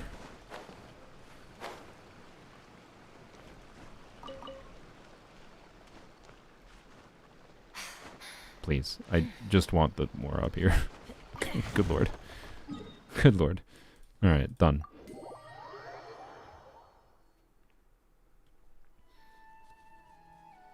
Just really invested with how Genshin portrays its history and mythology. Yeah. I wish they presented more of that in main story. I mean, they've done a good job in some of the, arguably I'd say that's the best aspects of the Natlan quest. Maybe not even arguably. I think that's probably what most people would say they'd agree. Some of the world building level things.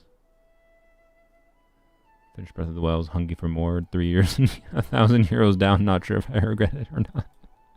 Yep, I think that's what a lot of people felt. They wanted Breath of the Wild 2 available on their phone or other devices. And what they got was a gambling addiction. Oopsies. What am I doing? Oh yeah. General. I will do as you command. Let's go check my teapot quick. See if I can get to friendship level 9. Genshin story goes ballistic as a book more than a game. I agree. Mihoyo hasn't, I think, quite figured out how to do visual storytelling in Genshin. Yes, level 9. On Skirk 2. How the heck are you level 10 already, Sylveon?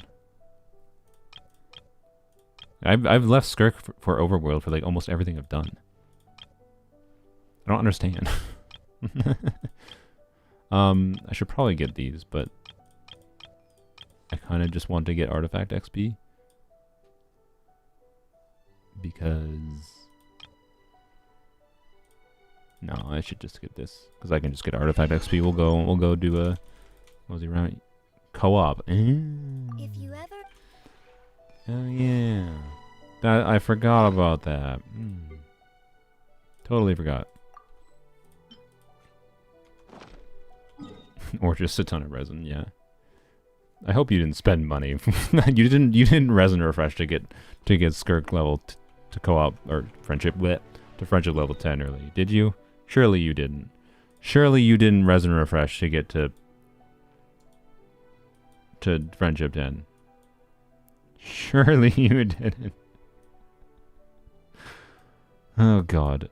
Oh god.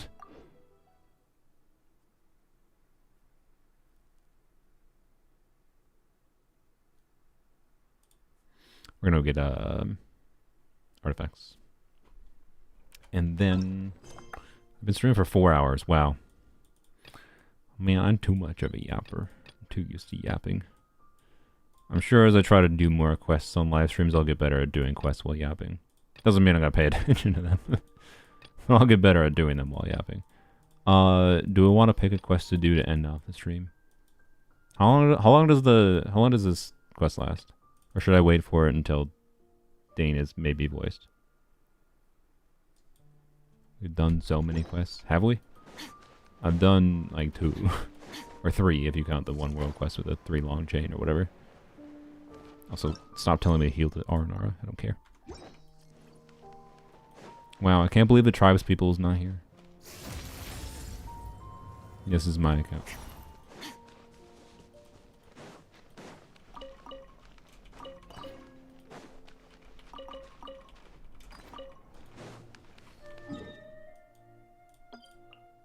What? All right.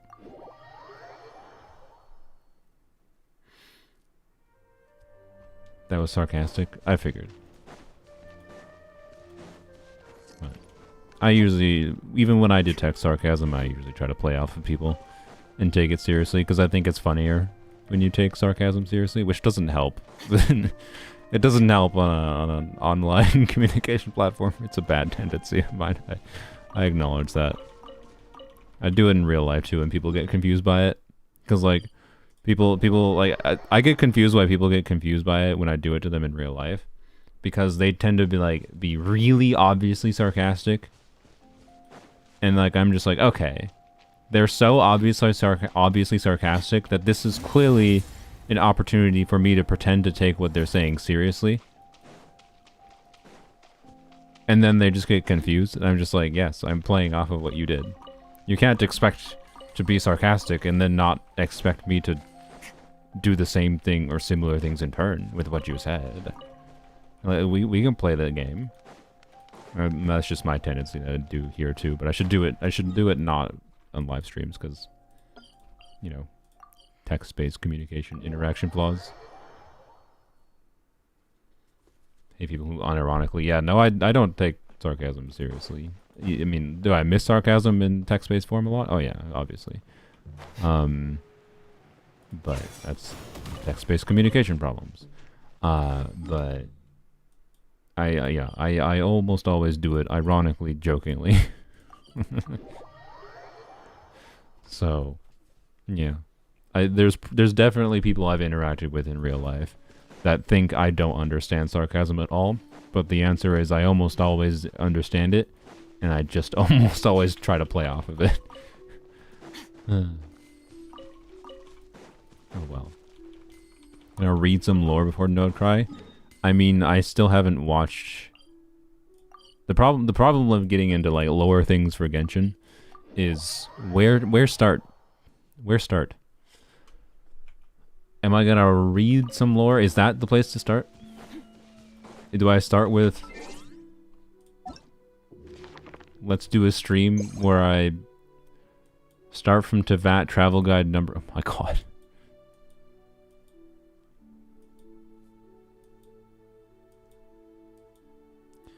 I mean, if I ever run out of content, man, I can just be like, all right, let's record an audiobook. Let's record an audiobook. Just read every book in Genshin. My god, I wonder how long that would take. 100,000 subscriber special. Reading every book in Genshin. Worst part is someone has read all. I mean, I don't think it's a bad thing to read all this. I'm just saying on a content level. Oh boy. There's a lot here. And I don't think it's a bad thing. It's not a good thing for content, I don't think. Reading with Soluna, Book 9, Chapter 3, pretty much. Before Sun and Moon. I mean, that would be thematic.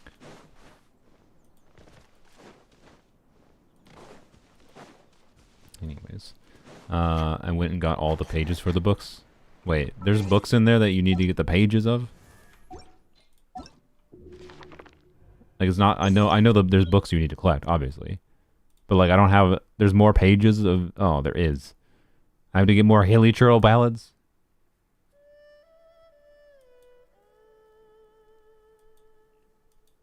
Oh, boy. So there's literally only one relevant book here? According to you guys?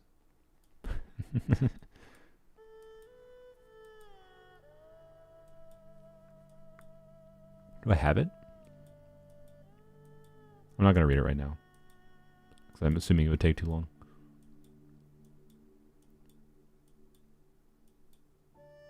I don't see it.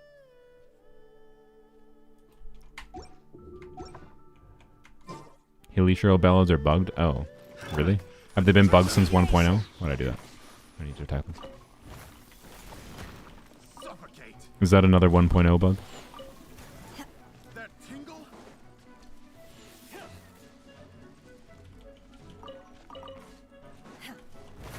Before Sun and Moon's most... how much lower is in this book? Like, if this is like the most important one, is this just like the... Is it like... Is it a real book? Is this like 30,000 words? Is it... It's just a lot. Okay. I didn't have it, right? Did I miss it? Or do I need to unlock it still? The Princess and the Six Pygmies? Okay.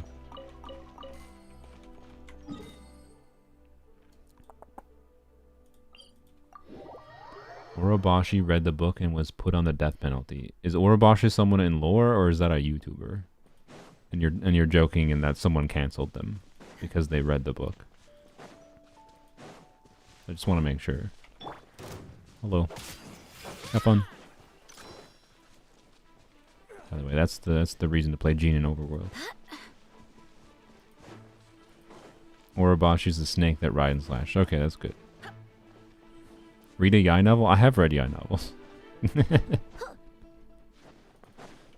The books that I know for sure I have read were some of the Yai Publishing House novels.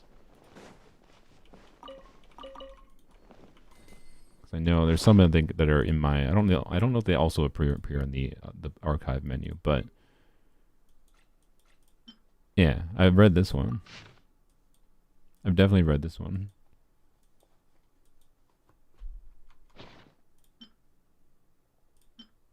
I think I've read all three of these.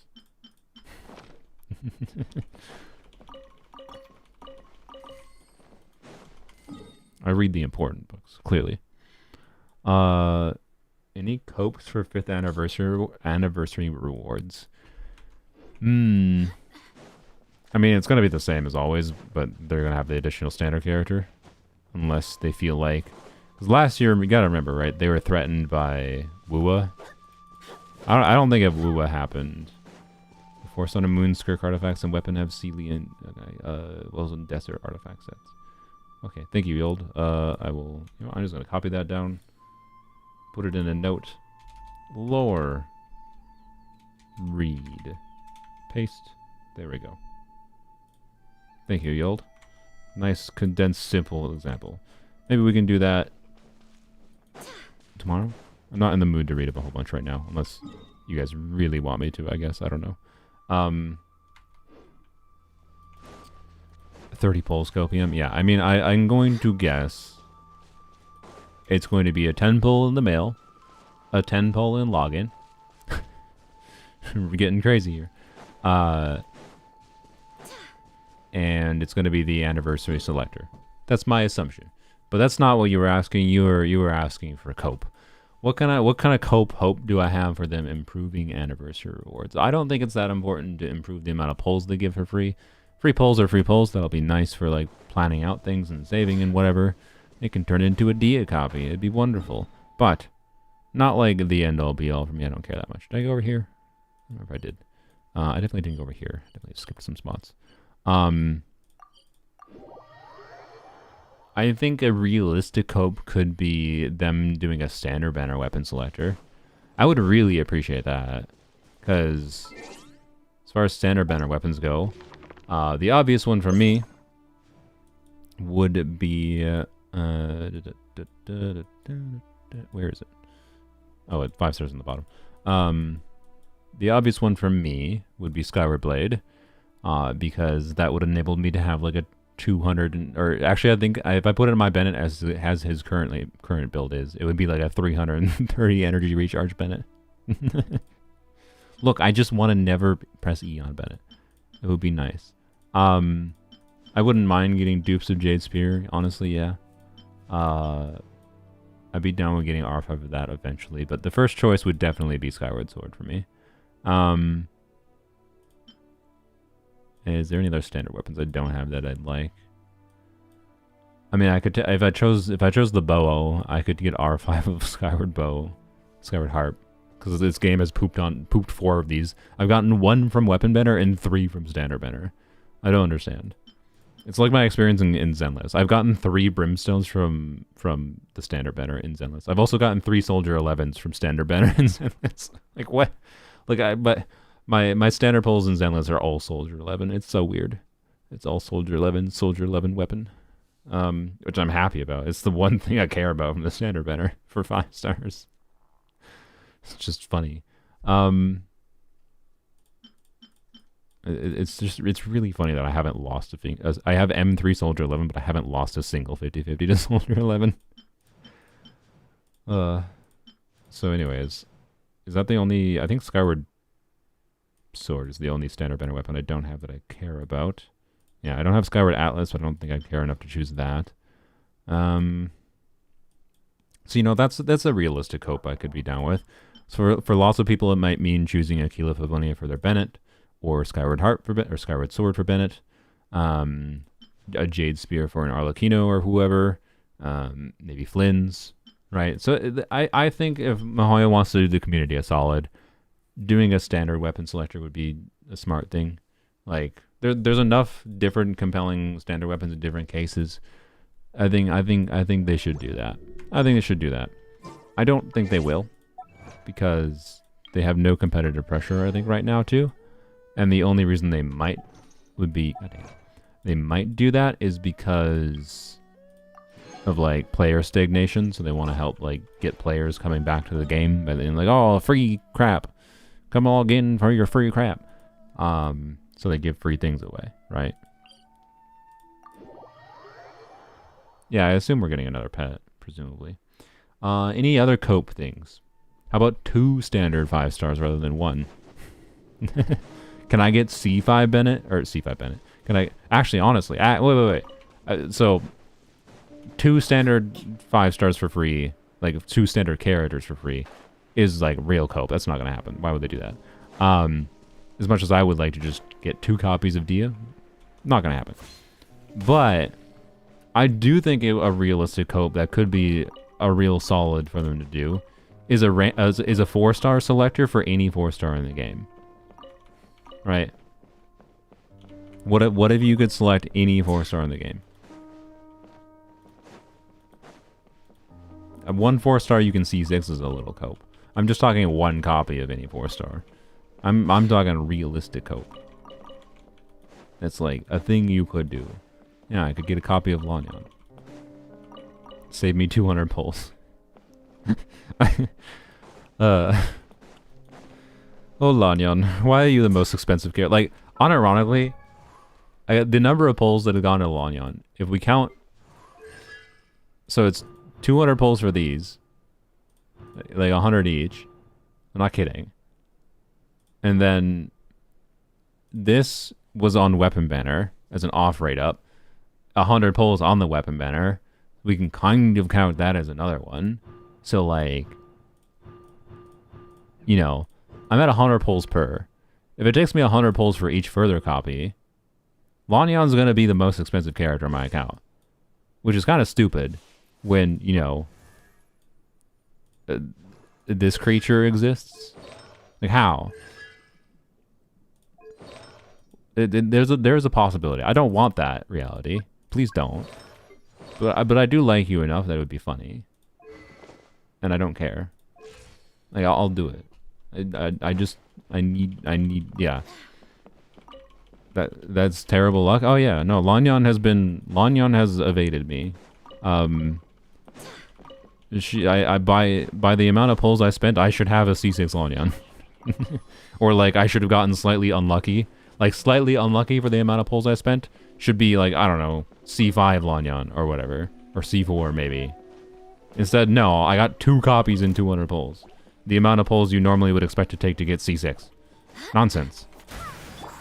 I think it's like 230 technically is the average, but what if Lanyon's in the next banner? Then there's a very good chance I get a Nefa. And that's fine.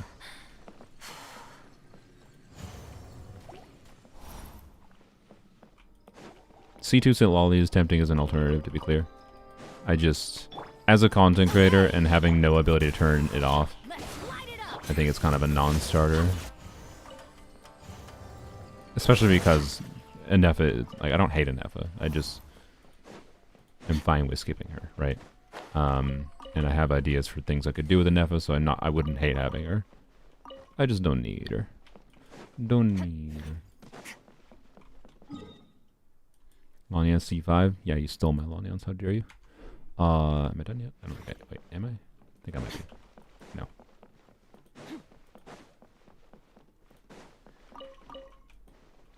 So anyways, hopefully I've had enough bad 4-star luck with Lanyon. And I can get her in a relatively small number of pulls.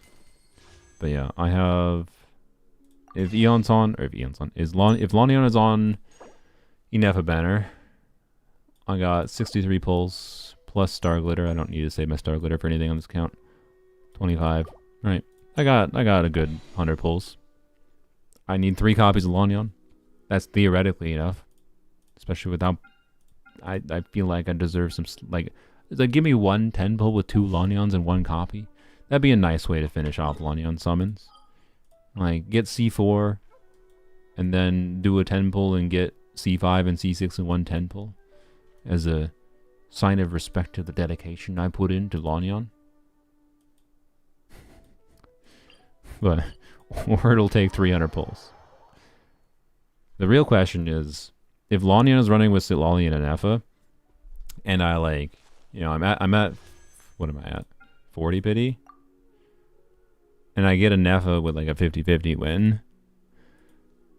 Do I go over to Sitlali? Man, if I like ended up getting a copy of a Nefa and Sitlali and going for C6 Lanyon, yeah. It's just, that'd be a constellation I'm gonna have to sit on forever. Like, C2 Sitlali would be like sitting unactivated forever.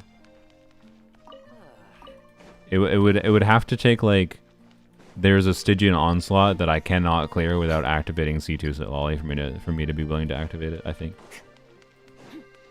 And I'd have fun with it. It's just like, as soon as I activate that, there's no going back. There's no going back. Like, if I want to showcase Melt Arlecchino at a, I mean, my Melt Arlecchino is already not relatable, and I don't try to present it as relatable, right? But if I want to try to get my Melt Arlecchino to approach something of relatability, you know, or even like doing this, honestly, on a better level, is like, an example, if I'm going to play like a Melt Dia team, and be like, yeah, this is a Dia team you can try to approach, but I'm using Dia with the C2 Sitlali. Like, even if Dia's only reacting 4 hits, she's still getting like the additional EM for, oh wait, no, C2 Sitlali still gives her EM, right? Guaranteed. Yeah, she gains 125 EM at a baseline. So that does, so C2 always does at minimum increase the value of her C1. Then you get the additional red shred. Like, it's just a stupid constellation, even for Dia, even if she's not melting all of her hits. So like, I just, how do I?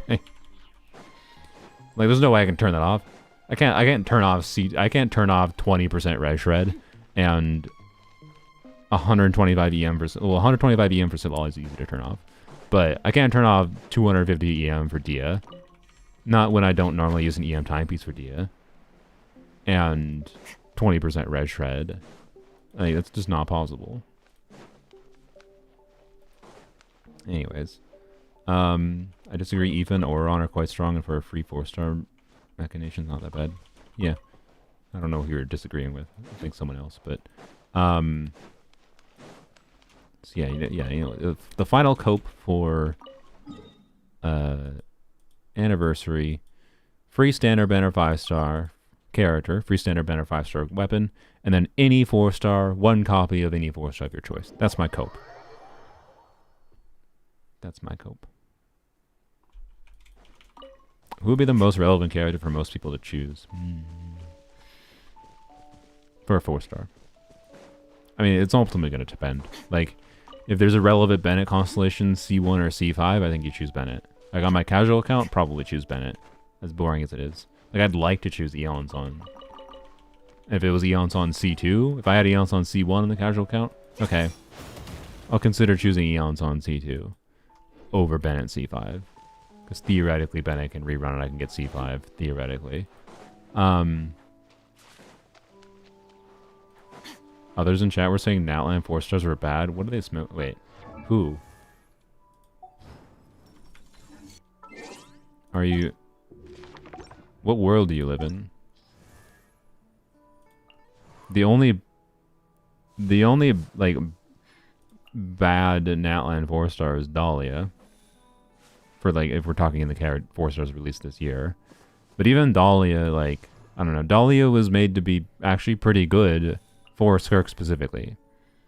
He's pretty whatever everywhere else, but like from the context for what he was made for, he's actually pretty good. It's just really lame that he's made to be hyper niche, right? Like, he's one of the most compelling options for the last slot in a Skirk team, at least with constellations in particular. I think without constellations, he's just a bit more meh, and I personally would rather lean towards Mika over Dahlia. But if Calamity of Eshu is a factor for you, you might lean towards Dahlia over Mika. Never said they were bad. Underwhelming considering Chevrus. I mean, sure, but like, if we're talking compared to Fontaine, we have Lynette, who is equivalent to Kachina tier. Both of these are the free characters where they're just like, okay, these are useful characters at a baseline because they have good artifact sets available to them and do a little bit in their kit, but they're not that good, right?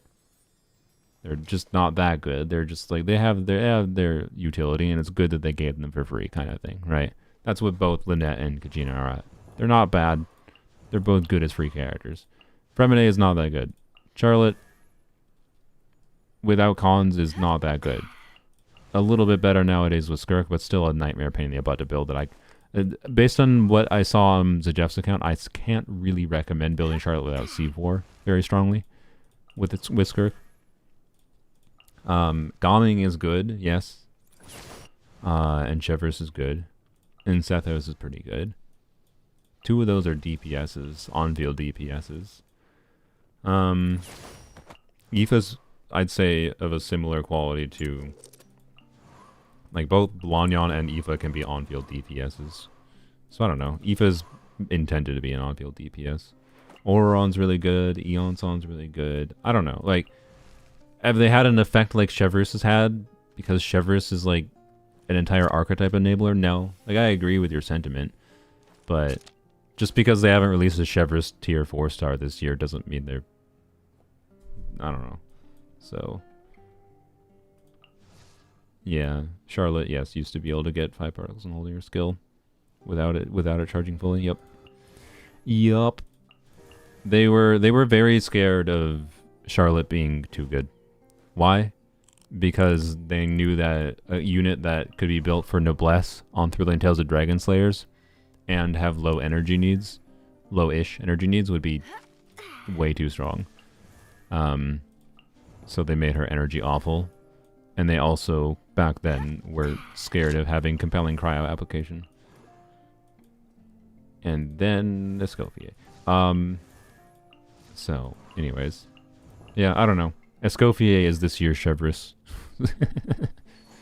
Escoffier is this year's Chevreuse, except she's a 5-star. So, I don't know. I understand where you're coming from, I guess. Because, yeah, I don't think there's been an individual force that has the specific impact that Chevreuse had. But I don't know if it'd be healthy for the game. If we, like, I think they've done a better job releasing relevant 4-stars this year than they did in Fontaine. And they're just overall more balanced in how they design them. That's my vibe.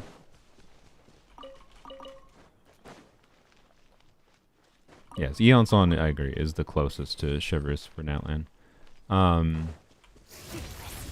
But I wouldn't say she's quite as good as Chevreuse. At least not without constellations. Chevreuse is a better unit without constellations, I think, than Eon Son is. Because Eon Son without constellation, like with a C0 Eon Son, is like, you know, you probably don't use her except in the context where she's specifically really good. Whereas Eon Son with constellations starts to be very, very compelling in a lot of places, is my vibe. And to be clear, I was still impressed with how C0 Eon Son performed when we did the testing stream. But yeah, we don't talk about Samira 4-stars. Nope. Need another Death Shredder. Yeah, I agree. Yeah, I agree. Imagine if Ino is just enables all the reactions. That'd be actually really weird if they did that. Because if Ino enables the lunar reactions,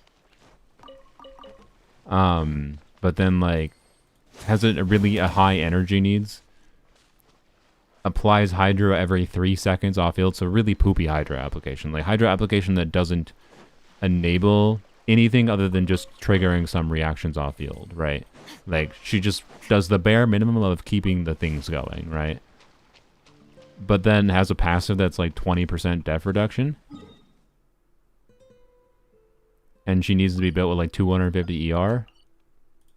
Is that enough?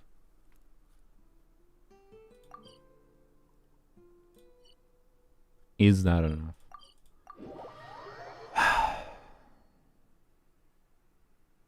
I think it would be. Depending on cooldowns and etc. etc. Actually, even 15%. Just keep it the same as Lisa, right? You already have a free 4-star in the game that does Death Shred. Keep it the same as Lisa. I'd like to see them do that. That'd be cool. I don't know. As much as, to be clear, again, I'm a Ino hater because I hate her design. But why am I here? But I still do want her kit to be good. I am fully willing to get over my dislike for this character's design. That was the wrong thing. Well. I'm fully willing to get over my dislike of her and use her regardless. Well, I'm not necessarily get over my dislike, but I can end up liking the kit while hating the design and be fine with playing her. Right? That's my point. That's all.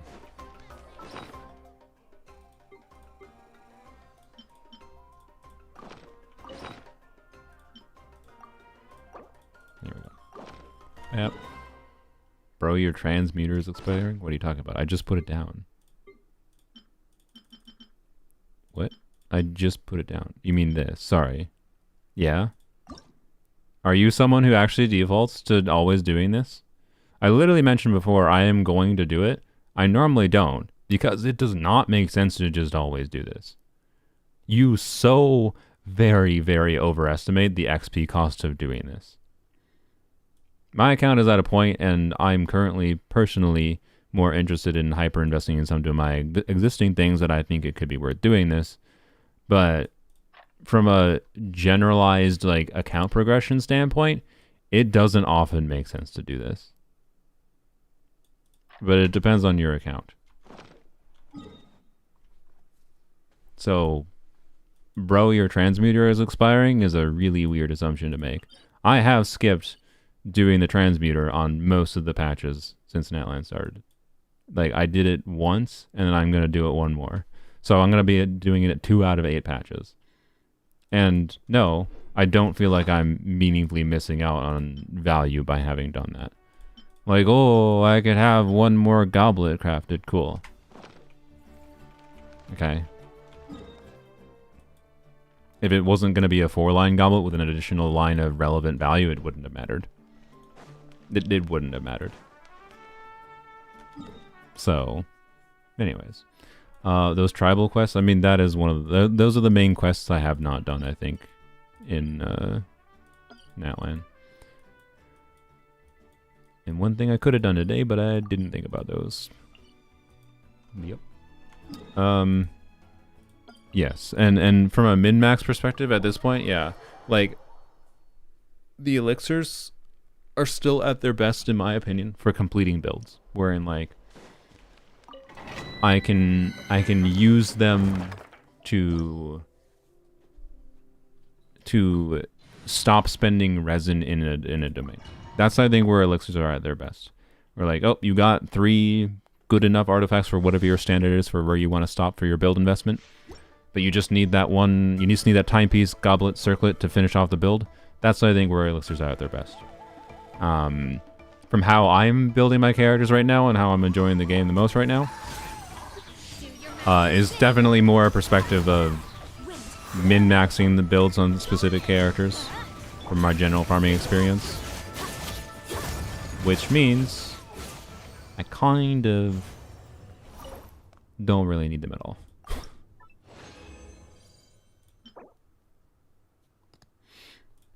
There's a chance, but I really don't think a attack goblet is relevant for my context for Skirk. Well, I mean it is. Like I'll check it. But I think I kind of need a 4-line. But I'm willing to try it. Never mind. Alright. Real question is like, so to be clear, one of the reasons I want to get an elixir right now is just for what I mentioned, trying to stop farming this domain. I kind of want to take the risk in trying to craft a attack timepiece, but like the problem is it has to be a 4-liner. either I craft an attack timepiece, and it has to be a 4-liner to be relevant to me. It could still be an upgrade, to be clear, but it has to roll really well to be an upgrade. Or I could save to try to craft another circlet, which also I ideally want to be a 4-liner.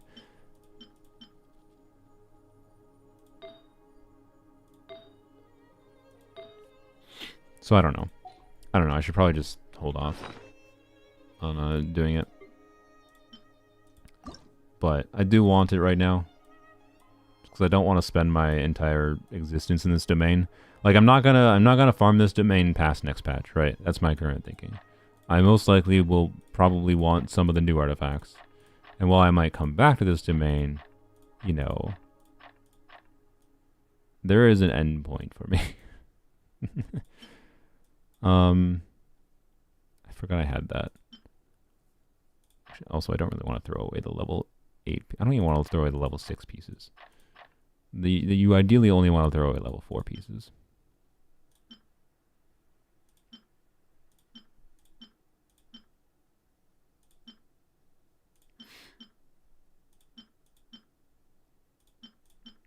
I'm gonna go through, see if I can find enough here.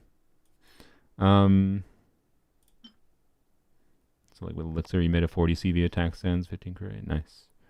I've had pretty bad luck trying to get 4-line pieces from elixirs. I I definitely have gotten the vibe that I don't think the chance of getting 4 lines is higher from elixirs than it is just from normal farming. Like strong boxing has a higher chance of giving you 4 liners. I feel like I don't need this at this point.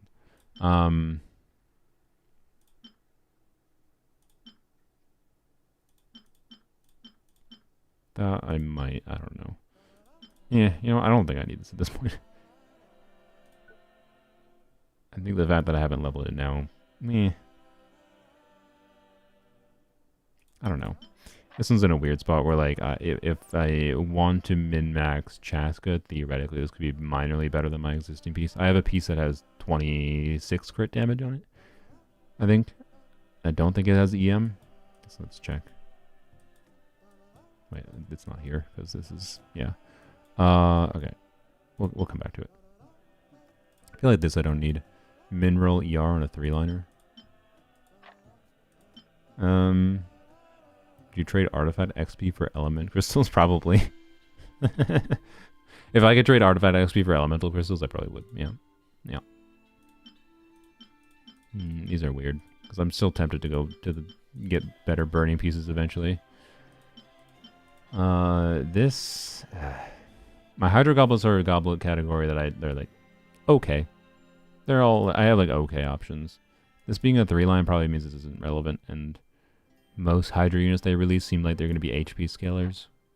For DPSs at least. So probably good to throw this away.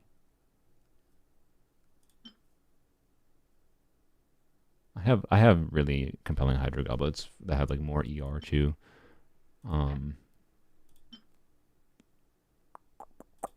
I'm just lacking, I think, in a really high CV Hydro Goblet, like a 40 CVer. I mean, that's Fav stats. That's the only reason to keep that. Similar story, but eh. Wow. Why? These are both like, okay. Don't want to throw them away, but like they're almost assuredly never going to get leveled.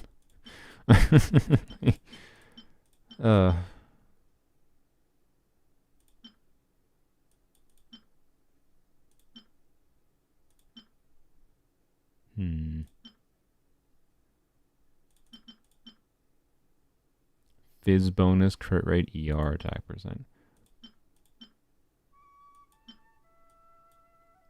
Lanyan isn't until 6.0. I don't care. I don't care when she is. If she runs on Mualani banner by chance, I'll probably wish on Mualani. I'd be fine with getting a Mualani constellation.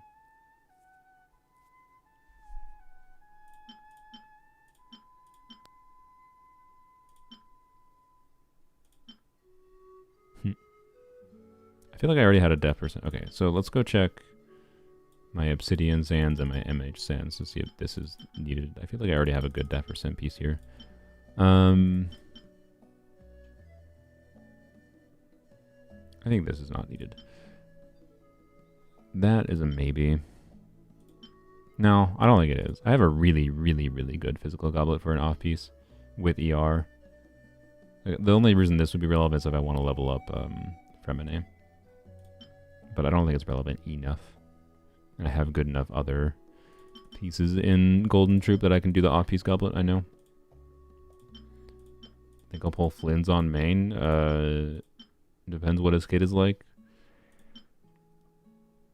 And I don't know. Yeah.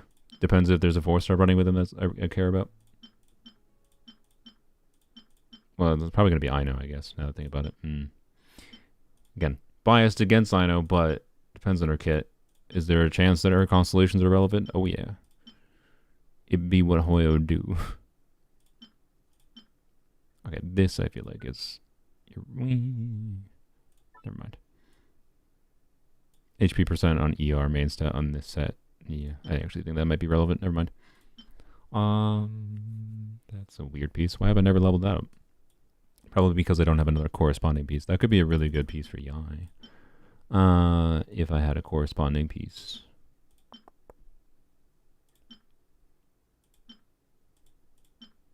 Well, do I need that? Probably not. Double crit attack percent, Deepwood. Why haven't I ever leveled that? I know it's because I have a really good piece already for her, but for Emily, that is. Okay. That's a weird one. I'll keep that. I don't need it particularly on anyone right now, but I'll keep it. ER, crit damage, crit rate ER, crit rate ER. This one's a weird one. I don't think I need this. But I'll double. Okay, check Noblesse Flowers. Alright, so check Noblesse Flowers. I'll check someone who doesn't have a filter on them.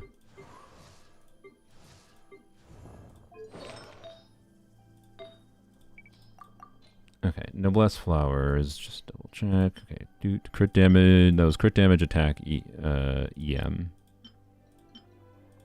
Like, I don't think I need that. Like, crit damage attack ER. ER pieces I will always keep on Noblesse, but that piece, nah.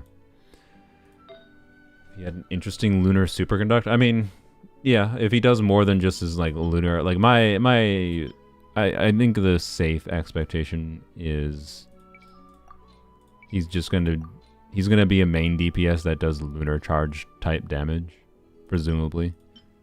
And that might be interesting enough to pull for, but I don't know, it depends on his combat nuance.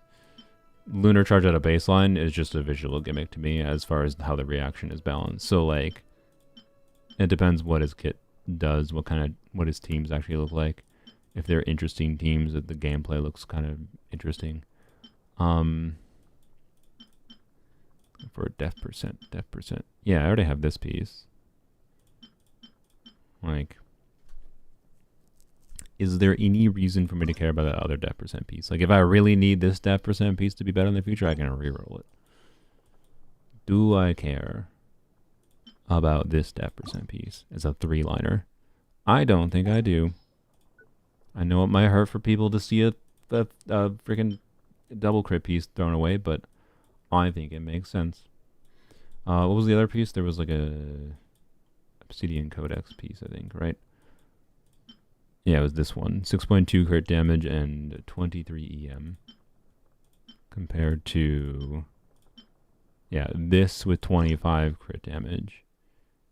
So 1 bad roll. And then this with no bad rolls, theoretically, but usually Chaska doesn't use that because she doesn't need the crit rate. It takes this long to delete artifacts to imagine deciding on a house or a car. I know, right?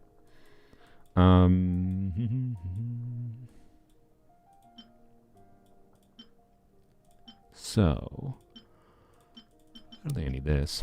I already have a good EM timepiece, and that as a 3-liner is unlikely to be relevant. I mean, there's always a chance of all the crit rolls in the world, but unlikely. Unlikely. Okay.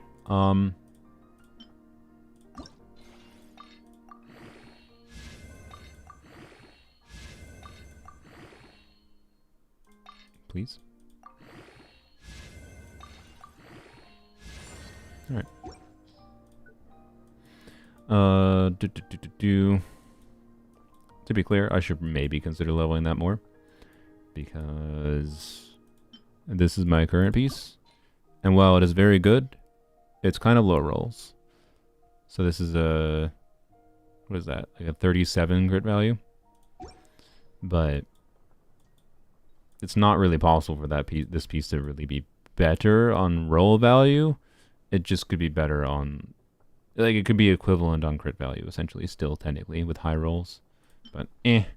And is there another Deepwood unit that might want attack percent timepiece? Maybe in the future. I don't know. Eh. I'm trying to be picky here, on purpose. That one's a weird one. Okay. Albedo, yeah. Oh, buffing Albedo, I see. 5-star male on non-on fielder so far. Zhongli and Baiju, yes, and other than Albedo. I mean, yeah, I don't think Iato counts though, because Iato needs to be on field to generate energy. But technically, yes. I think as far as units that are intended to be supports or off-fielders, yeah, you got Albedo, Kazuha.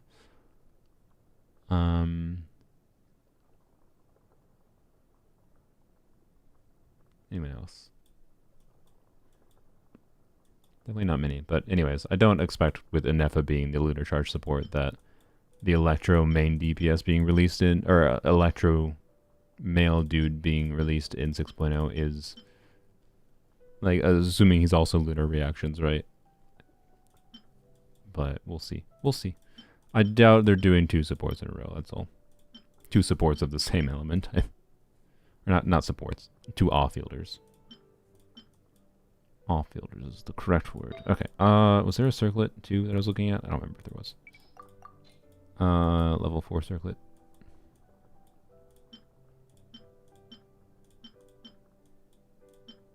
No, I don't think so. Should I check this more? I don't know. I think I already have. I have this with 16% attack. Like, I don't think I freaking need that other one. It could roll 25% attack or something theoretically, and be really good. But okay. But yeah, sure. Let's do this. Again, not per se that it's actually super worthwhile. Do I need more? Nope, I don't need more. Good. That was exactly enough. Save the 6s and the 8s because that'd be a minor XP loss. But yeah, this is a lot of XP. Like, this is enough to level several artifacts to 20, right? But I don't care. Okay. So, anyways, I am tempted to, use that for a Skirk timepiece. I don't think I can even do one right now because, I've already crafted something in this patch in the set. But I don't know. Tempted for a timepiece, tempted for a circlet. Otherwise, maybe we'll just save it. I'll hold off a little bit. I mean, I have to. I don't really have any other specific unit. I think I have I need to get that kind of piece, or a timepiece on you to improve your build. Temptation is to use it for you as well, but again for Lanyan, I think I just reroll this. If I just reroll this on Lanyan, get one of those HP rolls to go into crit damage, then I'm happy. Then my Lanyan build is essentially perfected on 4 VV. Situationally, I'll still switch her off of 4-piece VV, but because I don't know. This is a 4-line rerolls into I don't know. Anyways, Dia good for a Risley melt team. I don't think she can sustain Pyro alone. So probably not, unfortunately. Can she sustain? I mean, you can use her for burn melt, but I believe burn melt Risley isn't exactly ideal. A burn melt Ganyu works kind of okay. So like burn melt Ganyu with Dia is pretty decent, but yeah, it's basically just burn melt. But don't expect burn melt Risley to be clear in Stygian is my vibe. But burn melt Risley, I don't know. I guess Bennett, Risley, Dia, Emily, probably pretty good. It should be good enough to clear Abyss with good build investment at least. Did I get enough Oculus or anything for something? 13 there, 15 there, 88 Pyro Sigils. I have enough for this at least. Okay. I don't know what level my... Oops. Don't know what level my Fontaine statue's at, but... let's go do the Shenhe thingy, by the way. The Echo. I've done not many Echoes in this account, I think. I'll check. Why did I come here? I guess while I'm here I can check. Yes. I meant to go to the statue. 38 more. Okay. Not even close. That's fine.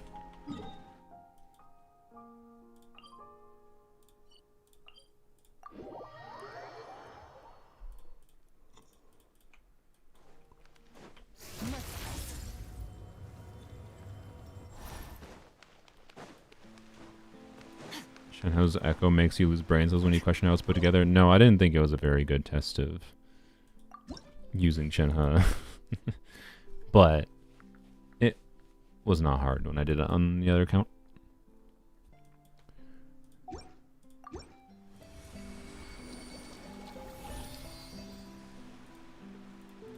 Looks like I'm gonna pull a ton of characters or catalysts only.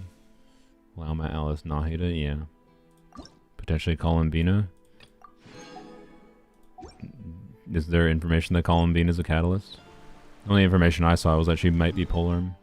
To be clear, I think it's a crapshoot. I wouldn't be surprised if she's catalyst, polearm, sword, claymore, or, well, claymore feels wrong for some reason, but I wouldn't be surprised if she's anything other than claymore. But anyways, what are we doing? Oh yeah, Echo.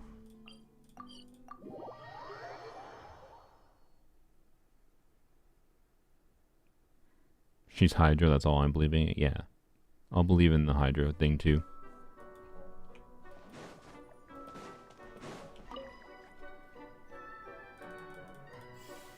I am not going to be able to do theater on day 1, by the way. Wait, did I not do Kiraros? I feel like I tried Kiraros and I got mad at that one.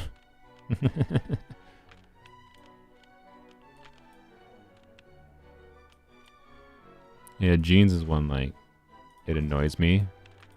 Because Jean's an example of one, like, I should not have to level 90 her, in my opinion. Well, I thought you had to be level 9 for some reason. I guess I could have done that a while ago. Yeah, so, like, of the characters here I would like to get echoes for, Jean, Kazuha, Kirara. I guess Kazuha I can unlock, but... Anyways, we'll see. Like, I would like to get Jeans, but I don't want to level 90 her. It's just a waste of resources to do that. There's, like, no reason to. I mean, technically, I increase her damage slightly for Sunfire. Unleash.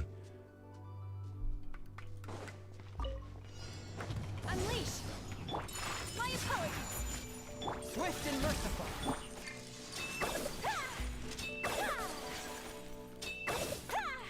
Obey. Whirling snow.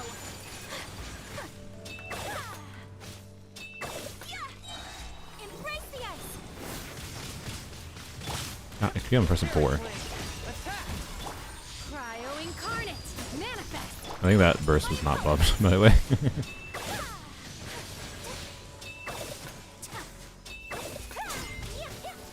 Shoot. Obey. Take flight. Yeah. Yeah.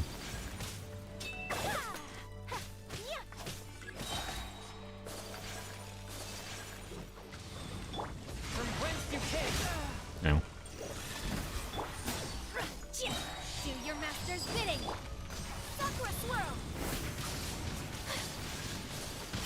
Ow.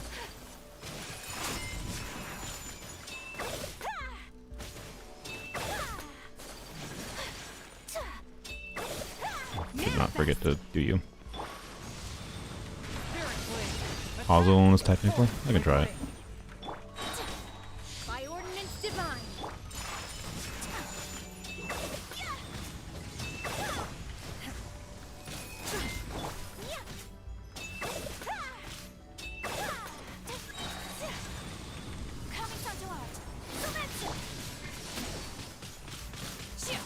Definitely thought she was going to die for a second. With my blade. From whence you came. My apology. Unleash.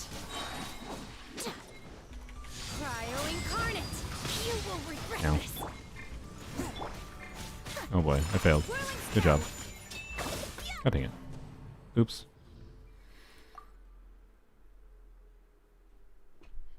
I tried to brain off, but... People say Miyabi is easy. I'm getting a hard time to. I mean, yeah, people I think do actually underestimate Miyabi's nuance.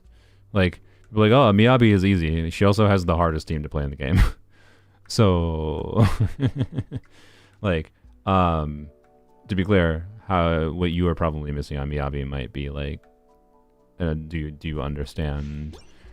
One, obviously the core basics is, you know, get her to 6 stacks on her thing. Once you have 6 stacks, hold her basic attack, and once the animation is done, like with its initial starting, you can swap off and swap onto other units to do things while she's doing her big charge attack. Purged. World be saved. And her ult gives 3 stacks, her skill gives 2 stacks, and then triggering disorders gives 2 stacks. Disorders is anomalies, and so doing anomaly application is one of the main things you want to do. So yeah, and then it's just the nuance of doing certain things at certain times against different enemies. Obey. My apologies. I keep on pressing 4. Ah. Shit. Yeah. Manifest. Shit. Whirling snow. Spirit blade. Attack. Force my blade. You know. By ordinance divine. Obey. Sakura swirl. My apologies.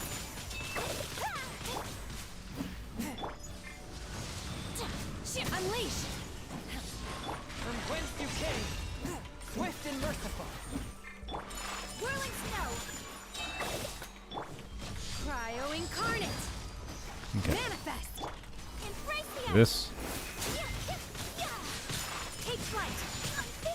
Spirit blade. One with my blade. Okay. Unleash.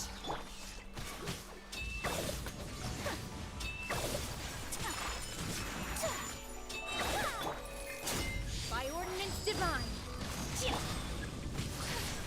Sakura swirl. Swift and merciful. Submit for judgment. Obey. Okay. You're obviously fine. It's almost like you actually had to play okay.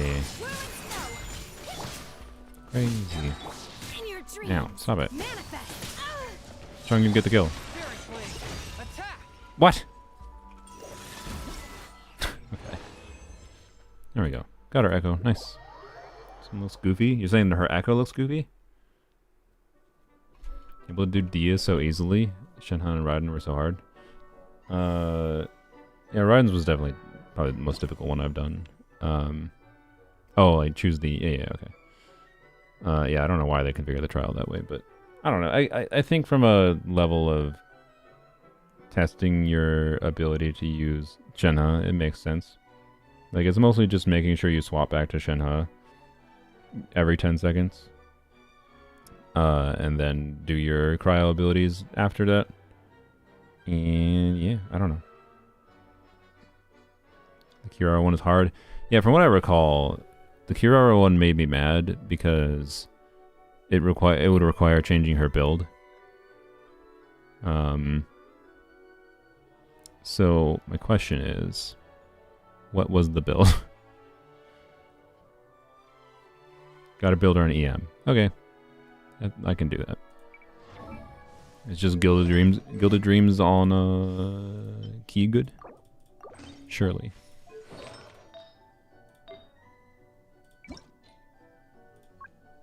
We can leave emblem there. Oh yeah, I guess Deepwood. Presumably. Do I need AR? Does anyone know? Is ER desirable? Or should I just give her Fav?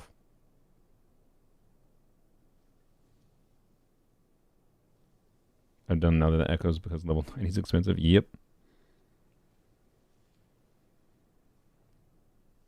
Not that much? Okay. So, Dendro, I guess the more specific question is like, the burst Dendro application is not important.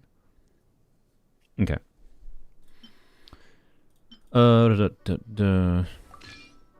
Wait, why does Nahida not have Deepwood equipped? Oh, no, he doesn't flop. I forgot. Okie dokie.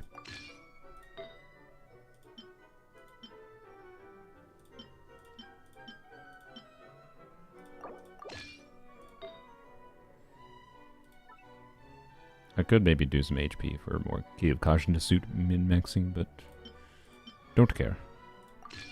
5-piece deep what it is. 730 EM. 150 ER. Let's go. Restart.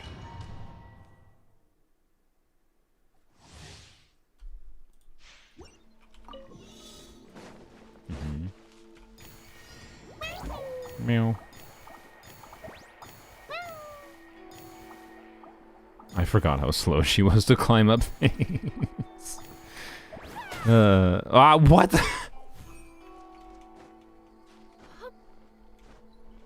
Yeah, I'm not, like, look, I'm a fan of cat box. I'm not a fan of cat box climbing. Case in point. I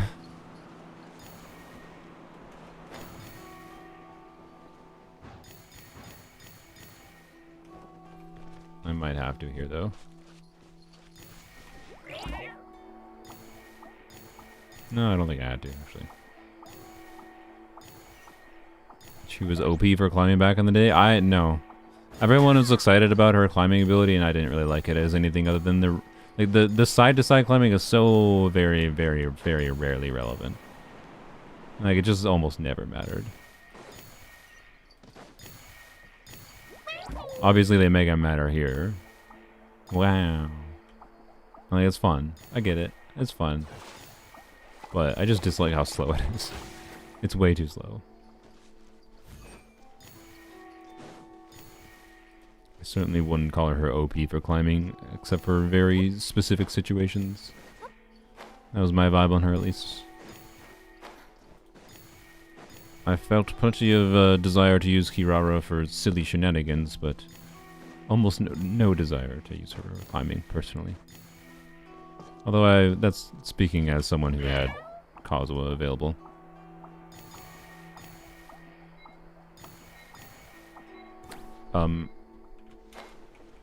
Okay, if I had to redo that because of falling off the wall in the first place. Yeah, so now post Shilonen, like, yeah, yes. Let's get down to business. How many did I beat? Just these three? Okay. Just keep on swapping between them.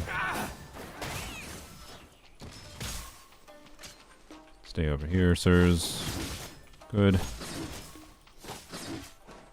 I think Saxword might have technically been best.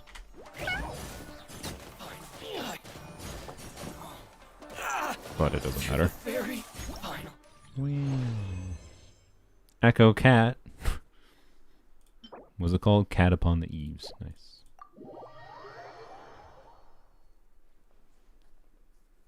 Alright, was there another one I haven't done? I don't think there was. Oh, Kazuha's. Okay. Surely a 1000 EM Zyphos Kazuha was good. Yukova's cat paws? Yeah, that might be a missed opportunity. It was just like little sakura flowers, right? Or something.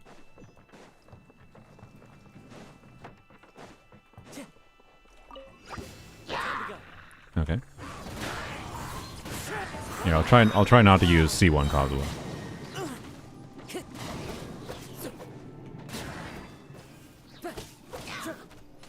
Although it's hard not to. I think I'd have a skill back by now.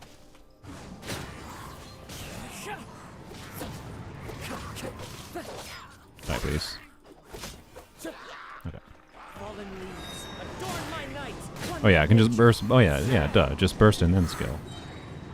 That's all I have to do to avoid C1. Burst and skill.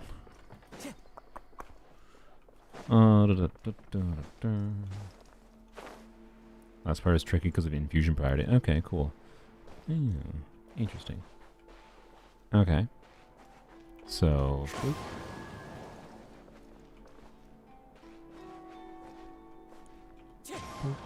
What? That wasn't close enough?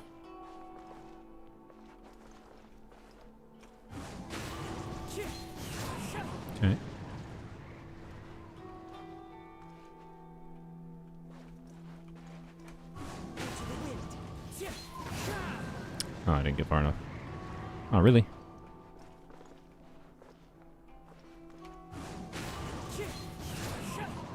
I think I can glide, by the way.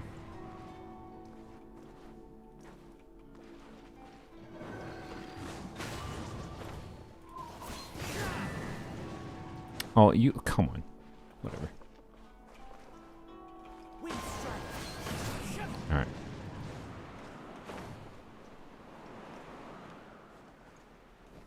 What?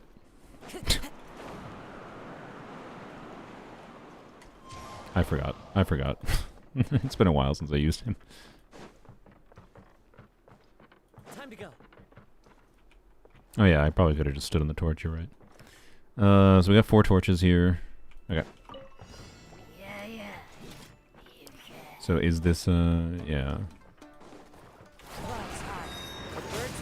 What? I call baloney.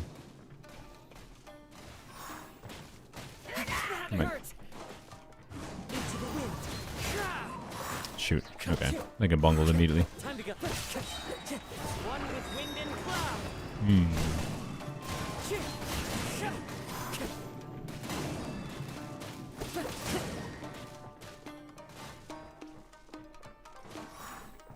Never Oh, I died. again. Didn't notice the damage I was taking. Okay. So... Can I get them to come over here? That would be nice.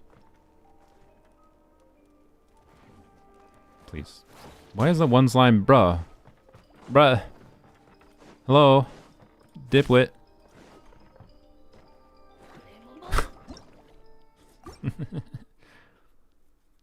Cause it was Canada's representation? Yeah.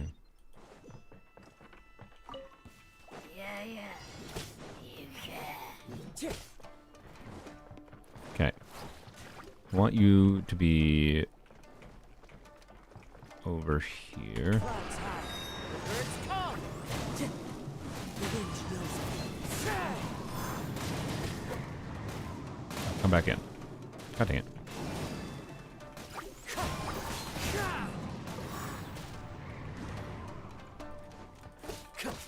Wind strike. Fallen leaves. Adorn my night. Into the wind. Oh, I just wiped out the torch, didn't I? No, I didn't. Okay, good.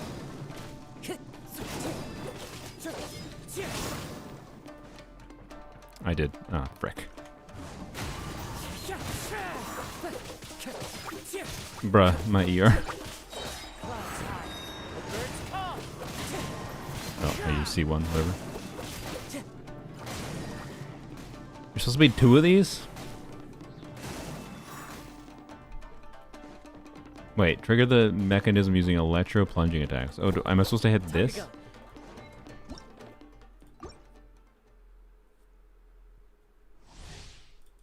I see. I see.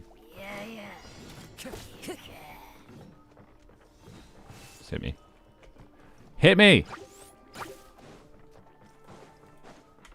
The wind knows it. Fallen leaves. Adorn my night. Into the wind. Okay, yeah, that's a little bit easier. As one with wind and cloud. Yeah, just a little bit. Okay. Cryo. What? Oh, I had Hydro me. Frick. Crap. What's the priority? The priority is the priority is not gonna go. Okay. Cryo's the last priority. So. Oh, crap. Hit me. Hit me. Okay. Wind strike. What? Oh, they were within the range. Ah, okay. Okay. That's annoying. Okay. So first one's easy. I wonder if I can try to sneakily do this quicker. I can. Nice. Okay. Zap. Falling leaves, adorn my night.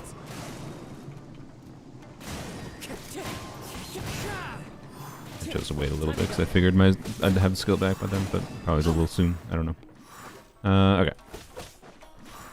One with nature. Okay. I think where does the cryo one spawn is the question. Over there. Okay. Easiest thing I can do is this right now. The birds call. Frick. Frick. Time to go. Okay. Not what I wanted. How did I get Electro? I didn't think the Electro one was within range.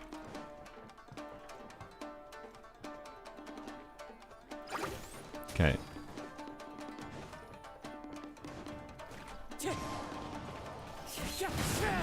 Yay. Alright. Wait, I only have 10 seconds. No! I have to do it right away. That hurts. No, I haven't. I'm not using Sack Sword. I mean, I guess, you know what, we can just pretend I have Sack Sword, and I have C1, is why. I was purposely not using C1, but I guess we can just pretend I have Sack Sword, because that is almost assuredly what you would want to do here. Okay. Bap. Adorn my night.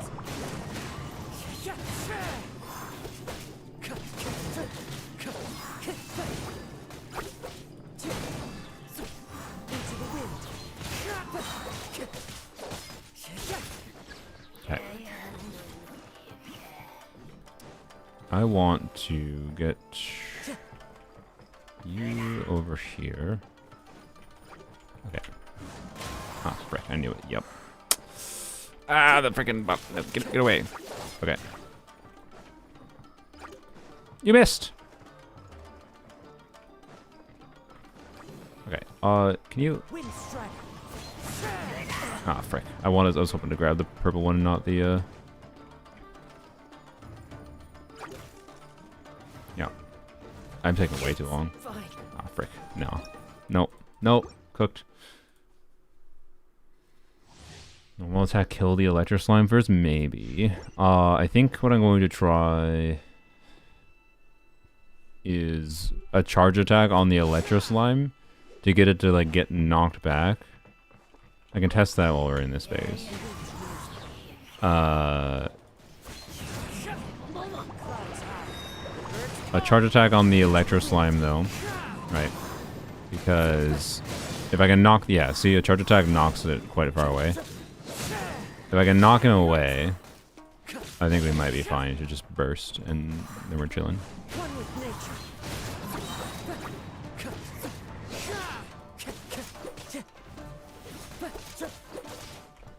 Into the wind. Okay. I don't have stamina. Okay. Fallen leaves, adorn my night. What? Oh, it's... No, you have to do with the plunge. Oh, okay. But the cryo infusion still helped. Okay, we still got it. I think we got it. We got it.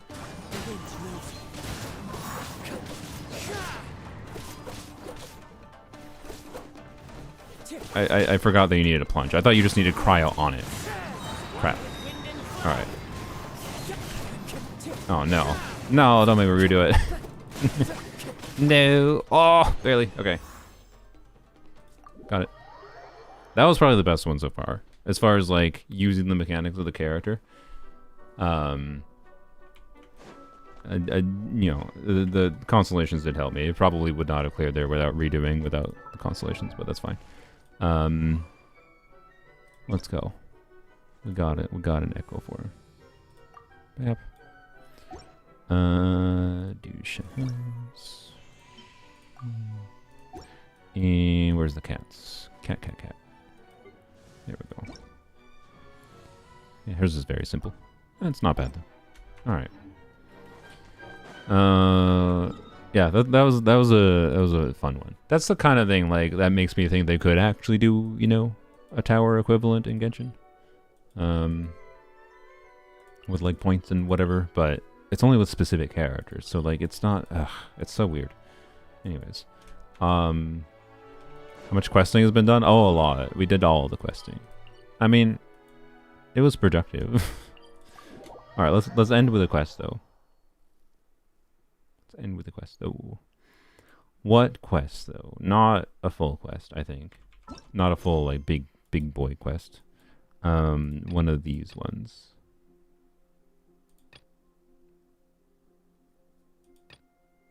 No, not an R&R. If we do R&R, it's a small R&R quest.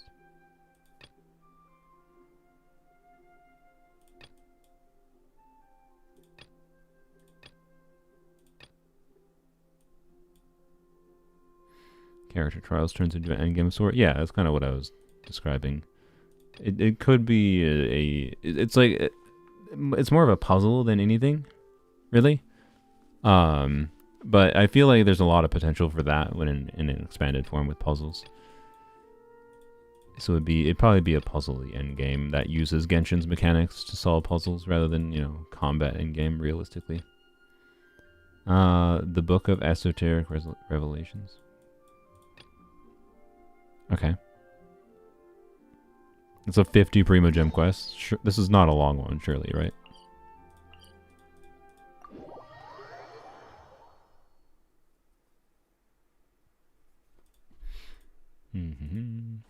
Oh, enjoy. Did you just subject me to an hour-long quest? This is R&R 2.0?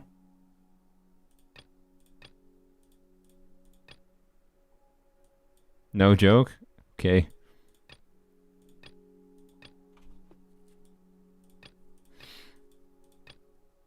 No, I'm gonna pick one I want to do. Do I not have... Oh, I do have a Chen Yu Vale one. Okay. I'm gonna do this Chen Yu Vale one. And you can't stop me. No, it's short. I don't trust you anymore. You might have been telling the truth. Maybe not. I don't know.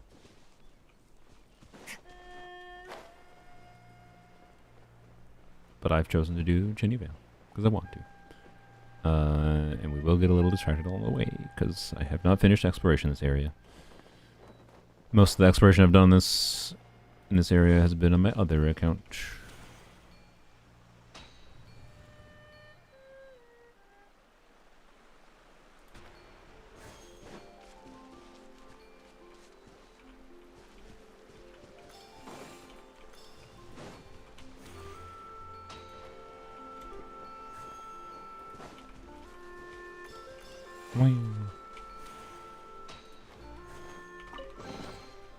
Treasure buried in time.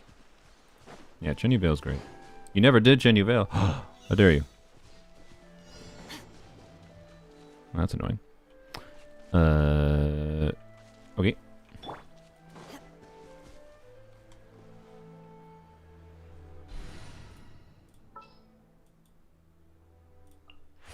Need the help of an elf?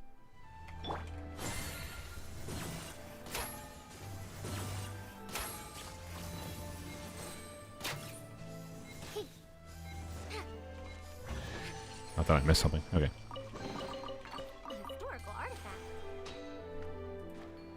What are we doing here? Never mind. Resonating with the monolith. Okay.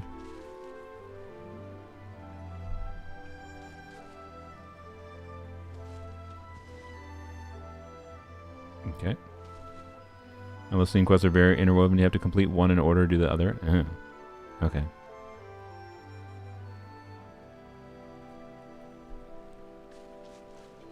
You chose a short quest to spend more time exploring than doing the quest. No. I chose a short quest because I wanted to end with the questing.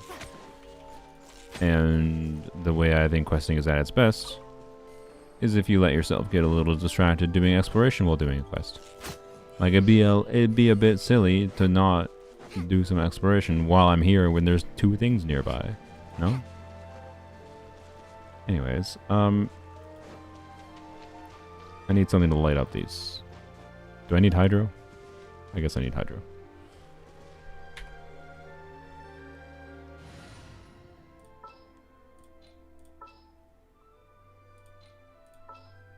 I couldn't decide if I couldn't decide if I needed if I would need a bow again. I might sell the Farazan out.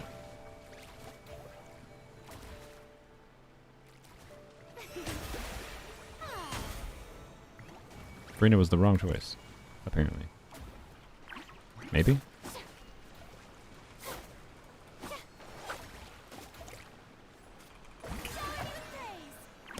Okay. Stop draining my HP. Slowly turning into DPS on you, as all things do. We'll see about that. Hydro Swirl. That doesn't work like that. She doesn't infuse. Too late for regrets.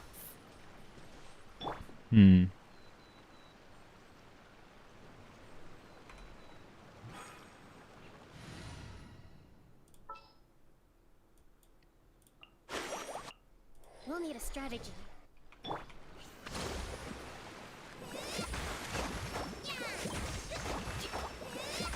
No.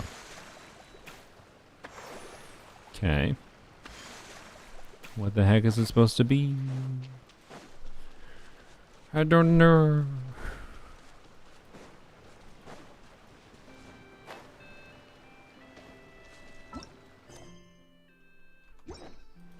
Why is there a hydro symbol? I saw a prompt. Oh, okay.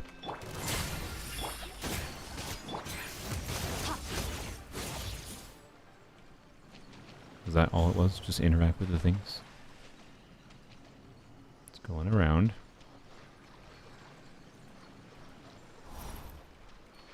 Okay. Oh. Oh, okay. Sure. That makes sense.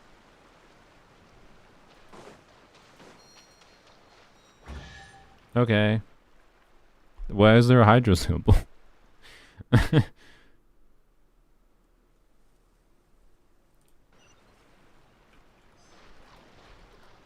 I don't understand the hydro symbol.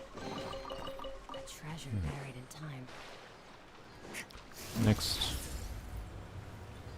Is there a hydro bow user? I could make this a full skirt team. Do I have? No, I don't need to. It'll be fine. It'll be fine. Da, da, da.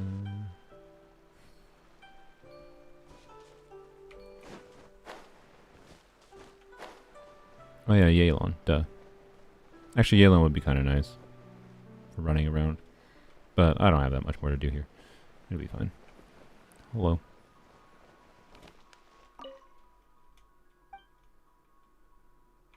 Anything of note nearby? Okay. Everything. That was her answer. Animo now.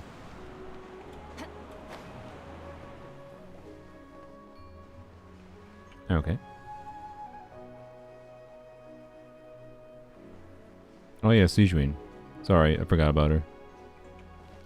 Dare to mess with me?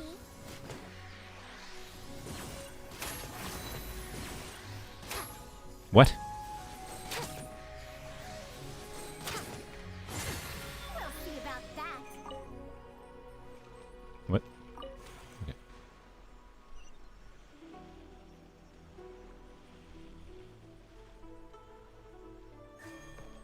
Dare to mess with me?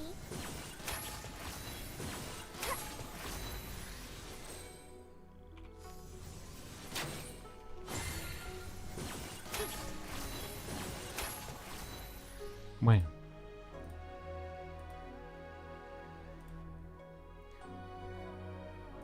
Which makes me realize what it's like when NPCs are random words of your language as names. Yeah.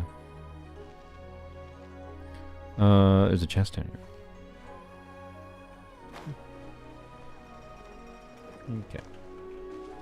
Oops. Okay, where was the... I saw something up there. You, Madame Farazan.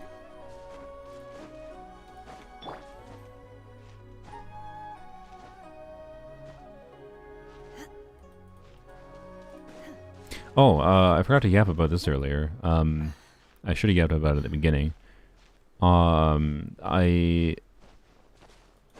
Davies like asked me if I had changed something with like YouTube ads for live streams, for VOD specifically, because he said they were getting a ton of ads, and I was like, no, I have it set to the lowest possible number of ads possible. Like, I don't know what changed, and I went and looked, and YouTube's automatic like ad inserter Treasure buried in time. for like the recent YouTube VODs had like something absolutely nonsense, like ads every like 4-ish minutes. I'm not kidding. And it was more than one VOD too, and I was like, what the frick? I let YouTube do ads automatically. So first of all, like when I do a live stream, it asks me if I want to do automatic ads, and then if I do automatic ads, what it tries to do is it tries to insert them dynamically at different times for different viewers, so it's not all at the same time, right? And I set it to do that conservative, like as low as possible. So it automatically does them, but as low of setting as possible. And my assumption, and that's always been fine, like from my understanding, like it's a very tolerable amount of advertisements. And that's good for live watchers. But then the VODs, apparently, like I thought the setting that I chose, right? Like I thought whatever advertisements it was inserting at whatever rate, when I was doing the live would be what was showing in the VOD, and apparently, it was not. So, you know, I don't know exactly what the frick YouTube's system is doing, because annoyingly, like, the frustration I have is that I can't, like, what I would like is to be able to go tell it to, alright, go tell it to do, like, hey, automatically add ads, I don't know, every 15 minutes, 10-15 minutes at most, right? Like, I'd like to, like, tell the automatic system, because I can't go and manually put ads every single, like, 5-hour or 6-hour live stream I do, right? That's nonsense. It's a stupid amount of time manually inputting ads at, like, particular intervals, and also, theoretically, their system tries to put ads, like, at breakpoints where, like, I might stop talking or whatever, right? Imagine 5.5 hours of ads every 4 minutes. Yeah, exactly. And it's just like, oh, and YouTube's like, oh, we only add advertisements for, you know, to make sure the viewer experience is balanced. It's for between viewer retention and whatever. I'm just like, really? I can't possibly fathom any viewer wants ads every 4 minutes for a 5-hour thing. Like, arguably, I should, like, every 20-30 minutes might be the best balance. I don't know, right? I don't get a ton of ad revenue from them in the first place, so it kind of just makes me tempted to just do no ads. But again, the reason I kind of do ads is because I don't get much money from live streams in general. I'm bad at incentivizing people. I mean, there's a few people, like Thank You Guild, that will, you know, donate to me, and I have memberships, but I don't have real membership incentives. So I'm a bad live streamer, bad at giving you incentives to monetize live streams in other ways, right? So anyways, I apologize for that. It was not something I had under my control. My current process is going to be just to, like, after this live stream is done, I'm going to go and review the automatically placed ads by YouTube and then just delete them. It's going to take me like 5 to 10 minutes to do for every single live stream. But I'm going to go and try to just delete them all. Not delete them all. Delete most of them so that it's actually, like, relatively balanced. One of the annoying things about it is, too, it's like, oh, The ads, there'll be a denotation on which ads are less likely to be shown to viewers because, Unleash. you know, oh, we have this system where like it has, you know, 100 different ad slots. So there's 100 ad slots assigned to the video, but like theoretically, any individual viewer doesn't watch all the 100 ads. They only watch, you know, 10 of the 100, like 10% of them. Earn it. It's just like the system will show them ads at different slots at different times depending on the viewer or whatever. I'm like, okay, that's fine. Except they have a little thing that's like, oh, it will. It's the ad slots that are marked in red that do that. Okay, cool. Ad slots marked in red. There wasn't a single one. Not a single one was marked as an ad that is like a optional ad. Do your master So it implied to me, assuming it was displaying correctly, that it was indeed just showing ads, like showing 100 ads. Which what? Okay, attack the slime. Obey. So I have no idea. Anyways, really? Come on. All right. Anyways, give me just. So, do you know if you get the same revenue of ads with YouTube subscribers, viewers? You mean like premium? Premium viewers are well, you shouldn't get any ads if you're premium. If you're paying for YouTube Premium, you should be ad free, and you also are giving me more money per view on YouTube Premium. Generally speaking, YouTube Premium revenue is essentially just split. So like I'll get more revenue from a YouTube Premium viewer if they mostly watch me. For example, if you watch all of my live streams for a week and then like one other person, and that's like 90% of your YouTube viewing is like just split between me and one other person. This is an oversimplified thing. This is basically what no one is like. Then, so Google obviously YouTube takes a portion, right, of the subscription cost, but I believe more than the majority of the subscription cost is split between creators. So yes, it's no ads and I get more revenue. Yes, I really dislike that YouTube memberships don't disable ads for specifically my channel. The fact that YouTube hasn't implemented that is kind of bonkers to me. Maybe I should double check if they have, and maybe it's a setting that I accidentally didn't enable, but I don't think that's the case. I'm pretty sure I would have enabled it if it was a thing, but I haven't looked into it in a while, just in case they updated, I guess is my point. I enabled memberships forever ago. Does Ko-Fi take a portion? No. Ko-Fi is basically just here's a page service, and here's the person's PayPal. Ko-Fi doesn't really do anything other than host a page. At least I believe if you get to a certain scale or want to do something, there's something with Ko-Fi can take a percentage, I believe. As my Ko-Fi is set up, no, Ko-Fi would take no percentage. So if you want to support me through Ko-Fi, that would be appreciated. Or Ko-Fi. I think it might be Ko-Fi. In my brain, it's Ko-Fi because it's Ko-Fi, Ko-Fi. But I think it's meant to be Ko-Fi.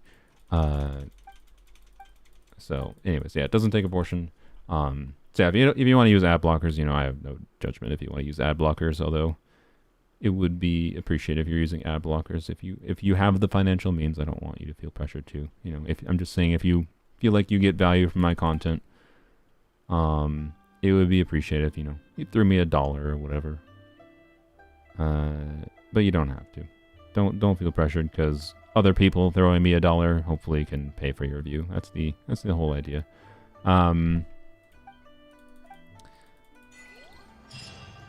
My 10-year. Oh, you gave me some through Ko-Fi. Yes, anything through Ko-Fi right now is fully mine, other than taxes. To be clear, taxation at the end of the year takes a chunk out. But I made less money this year, so the upside is less taxed. Anyways, so the point is, for ads, I don't know. For live streams, it's going to be a pain in the arse. I might use it as motivation to make my streams completely ad-free on YouTube.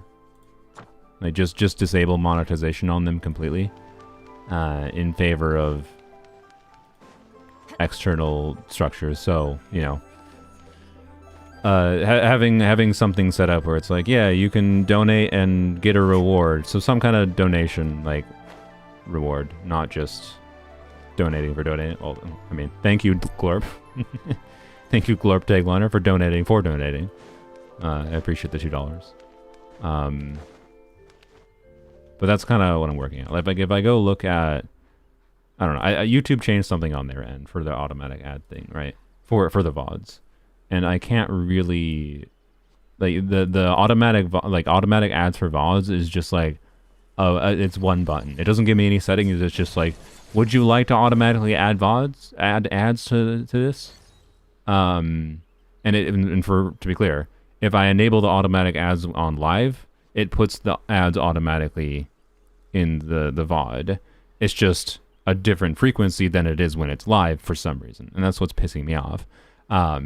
Like I had assumed for a long time that the frequency of ads in the VOD was the same as the frequency when it's live, and it does not seem to be the case. So if I go to like my studio dashboard right now, and go look at my revenue, I usually make, I think, like $30 maybe in ad revenue on most live streams. It's not nothing. It's definitely, like, for the ad revenue alone is not, you know, it's like technically where a majority of the money I'm getting from most live streams is coming from, right? Technically. But, and that's why it's weird. So, like, yesterday's VOD is at $20 of ad revenue. Although yesterday's VOD, to be clear, yesterday's VOD specifically, I went through and removed a large chunk of the ad slots. Oh, is the Ko-Fi not in the description anymore? Why did I remove it? That's weird. That was accidental. It's meant to be... hold, please. I believe it's just ko-fi.com/Solanera, but let me check. Yup, it is. Okay,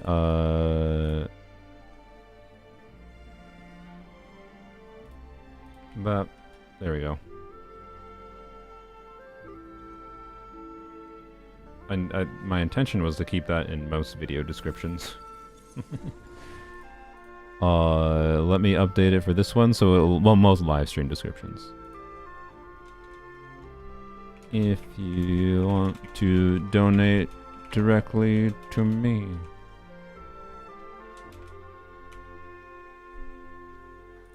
for ad block absolution or whatever's, I guess.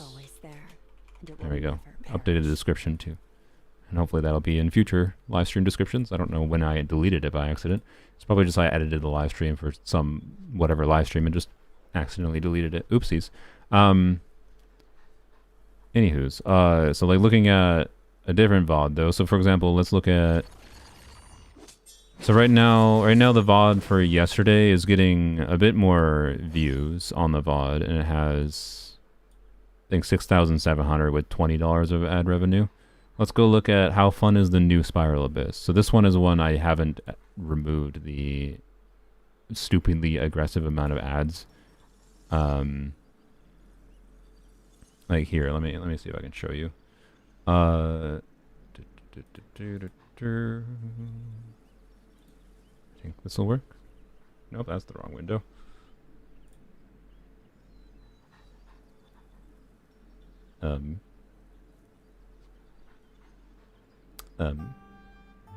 Why is the other Firefox windows not showing up?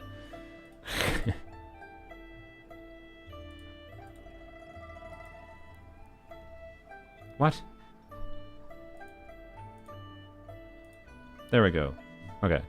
So this is the Spiral Abyss live stream from a few days ago, right?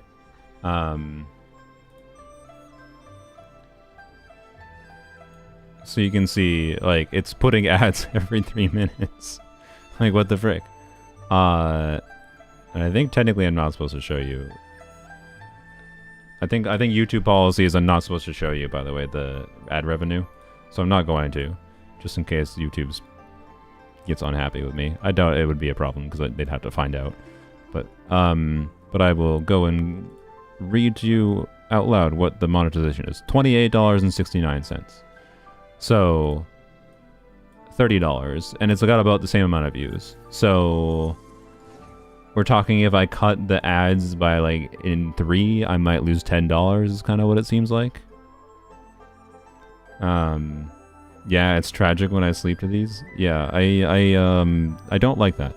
I don't like how many ads it's putting, but it's just really annoying because here, let me go back to this and show you. Do the Spiral Abyss one again. We go to monetization. Bap. So you see it's mid-roll ads or non-mid-roll ads. And if I turn off mid-roll ads, then it only puts ads at the beginning and end of the video, which for like a 7-hour video, I feel like it makes sense to have some ads in there, right? And this is what like annoys me, where like I want to be able to have like the automatic mid-roll ads, but then tell it to be like, okay, can you like try to balance it like every 20, 30 minutes or something rather than every 4? That's what annoys me, because right now what I have to do is I have to like do mid-rolls, hit manage ad slots, and then be like, okay, and it says it's going to turn off automatic ad slots when I delete anything, but it will keep the existing ones. And then wait, why is there no ads after the 4-hour mark? I don't understand. Whatever. So like, what is their system just borked? It didn't even place any ads after the. I don't get it. Right. All things come to an end. But like, yeah, every like freaking 2 minutes. What the frick? Like, why? Why? So, anyways, and if it's also, I think it also might be doing this high frequency on the normal videos too. I might reduce them on the normal videos too, but more of my revenue for ad revenue comes from normal videos. I just think fundamentally, why would anyone watch a live stream if you have to deal with this many ads? So, I don't know, right? So something like, you know, do this.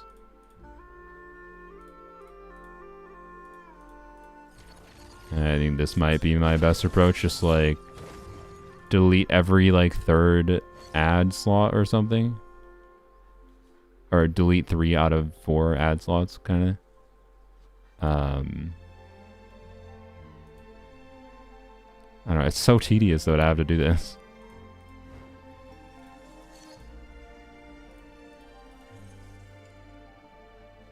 Hey, this is what I have to do from now on if I want to have ads in the live streams and feel like it's not too many ads, which is just brutal. This is the simplest approach I could think of to fix this problem and keep ads. And this is still like not a small number of ads, I think, but you know. So is this specifically the right approach? I don't know. This is still doing it like every 10 minutes. Like, I don't know. But that's at least much more appropriate than the mess that it was before, no? So like, I don't know. I don't know. Getting ads that don't even play and just had to re-up on stream. Yeah. That, I don't think I can control. That just seems like YouTube's bugged. YouTube, please stop being so money hungry. I mean, to be fair, it's not just YouTube money, it's me money. And like, that's right. Like I need to, I do want to acknowledge it's money for me. That's why it's not just, turn off all ads. Because I do this for a living. But it just, I don't know, like I said, it just makes me much more inclined towards, particularly for the live streams. The edited videos, I don't know, I just leave YouTube to, I'll have to check my edited videos too now. from now on and see if they're overly aggressive with ads at certain spots. But edited videos I'm a little less concerned by. Live streams are just like nonsense. Because like, why would anyone even consider watching a 5-hour VOD if every 5 minutes there's an ad? Even every 10 minutes might be too much. Like, I kind of functionally just edited that one to do. I feel like every 20, 30 minutes is probably the balance. I don't know. Yeah, it just... I agree that it ruins the viewer experience, particularly for a VOD. A live stream VOD. I just don't know how you could possibly watch that unless you have premium.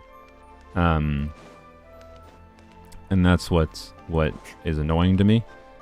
Because, yeah, I don't know. Like, I just wish it was doing... Because as far as I'm aware, like, anyone watching right now...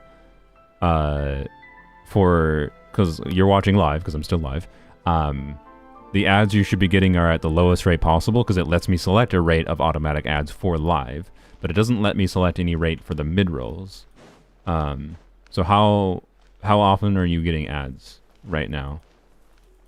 Do you have a vibe? A lot of viewers know nothing about ads or just think you did that yourself. I mean, no, I think most viewers think it's just YouTube, because it is mostly technically just YouTube. Like I know for a fact, like I used to look at how often there was mid-roll ads in general, but like it was mostly like an okay balance, and I was like, yeah, that's fine. Like it's a lot of ads, but I don't know, it's like it's payment for the service. Like I used to look at mid-roll ads for my edited videos a bit to make sure it was okay. Every 15 minutes? Okay, yeah, that makes sense. See, that's what I want, right? Like every 15 minutes is what I want. I want them to do the frequency that I have when live in the VOD. But apparently they don't. They just put them fucking everywhere. Like, what? You got one before joining but didn't get any in 40 minutes? Okay, well that I have no idea, but either way. I wonder if it... I guess it's possible it might give you different lengths of ads while live depending on how long of an ad you watch, maybe? I don't know. It's way less ad heavy, but VODs are rough. Yeah. So, my apologies for that. I have no idea how long that's been a problem. I can't promise I'm going to be able to fix it for old VODs immediately or anything. I will probably try to go back through some, but it's not possible for me to go and fix every one. I'll try to fix at least some recent ones. But yeah, like it has never been my intention to punish VOD viewers by making the VODs way more ad heavy. I didn't know YouTube was putting way higher frequency of ads automatically compared to how many it puts automatically when live. So yeah, my apologies for that. At least I will, again, I'm intending to hopefully do like dual streaming at minimum on Twitch soon after I move. So yeah, anywho's, point is YouTube could do better for their tools for ads, but I think inherently they don't want to let YouTubers control the ads that much because it's technically beneficial to the YouTuber and beneficial to them on a monetary level, but at least for how their system works for live stream VODs, it's kind of fucky. That's all I can say. So yeah. Bottom line, you get rewarded for being able to watch it live. Right now, yes. Right now. Because the live lets me control the frequency. It lets me control how aggressive it is. And the automatic ads for VODs do not let me control how aggressive it is. And it seems like the automatic VODs are now just hyper aggressive. I don't know if they always have been. The message I got specifically was like, the last VOD was a stupid amount of ads, and I was like, that's weird. And then I went and investigated, so yeah. Anywho's. Yeah, YouTube, like, I think YouTube ads while live is much less annoying than than Twitch ads while live. Because on Twitch, you when you're watching live, you can't rewind. So like, I think live stream ads are perfectly fine. Especially on YouTube. It's just, I don't like what they're doing with the VODs, and that it's really annoyingly time consuming to fix that problem if it's not just basically turning ads off entirely. Like I could leave a beginning ad and a ending ad, or I could just, I don't know, manually set an ad every 30 minutes, but if I had the ability to just be like, hey, put an ad in every 30 minutes, I'd probably do that, but I don't have the ability to do that. It's either all or nothing for mid rolls, and if I enable all the mid rolls, it spits them all in there, and then I have to manually delete them. So I don't know, but Twitch has the benefit of you can do the subscriptions, and you get ad free on that specific channel if you do subscriptions and whatever. So like, again, Twitch is just like a diversify my income a little bit ideal, and also Twitch would give me a little bit more freedom because Twitch is less algorithmic and more get lucky. Get lucky by, not just get lucky, it's be a good streamer and network with people is more what success on Twitch looks like.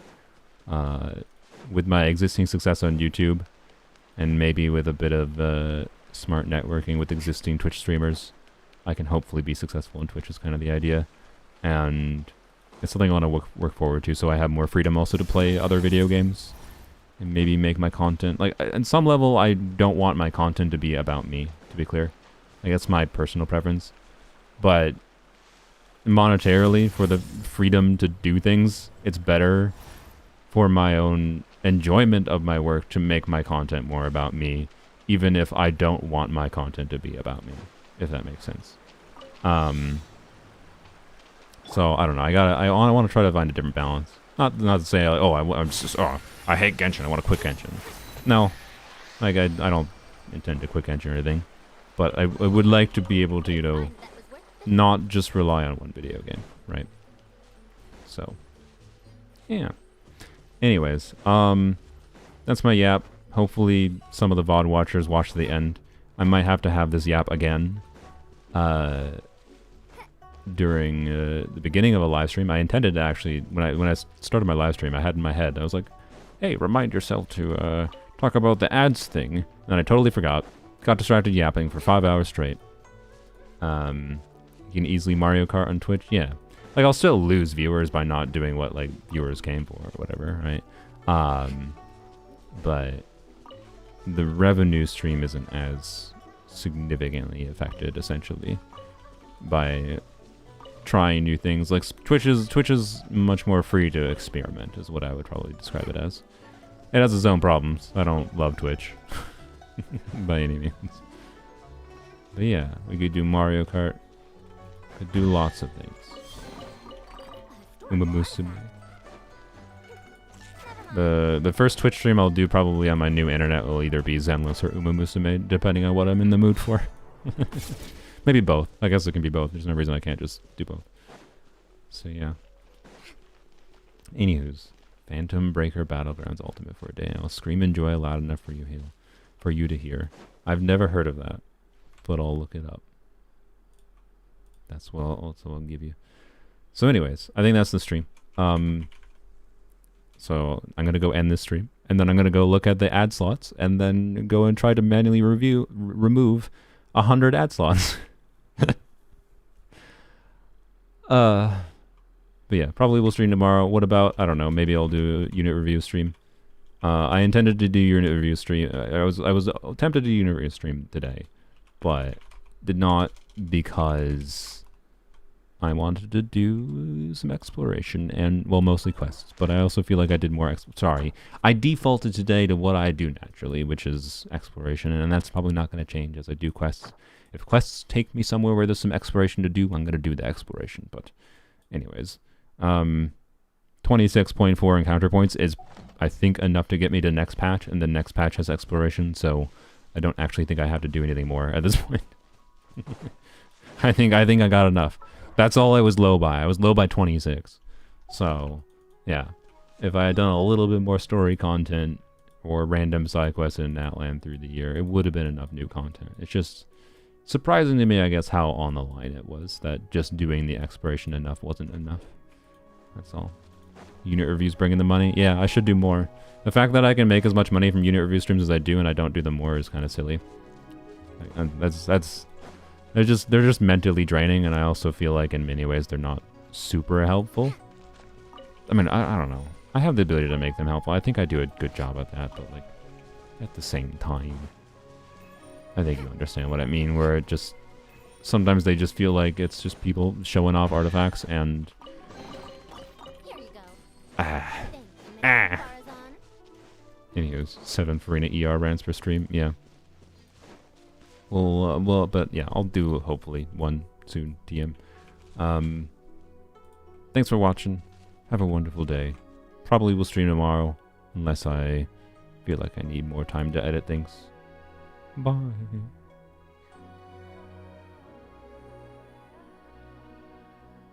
Kind of want to just let the stream go forever to let the nice, pleasing music go. What did you say? Oh, I'm old now, so every other phrase escapes my ears. Try calling me Madam Farazan. Then I'll see if I can pick that up.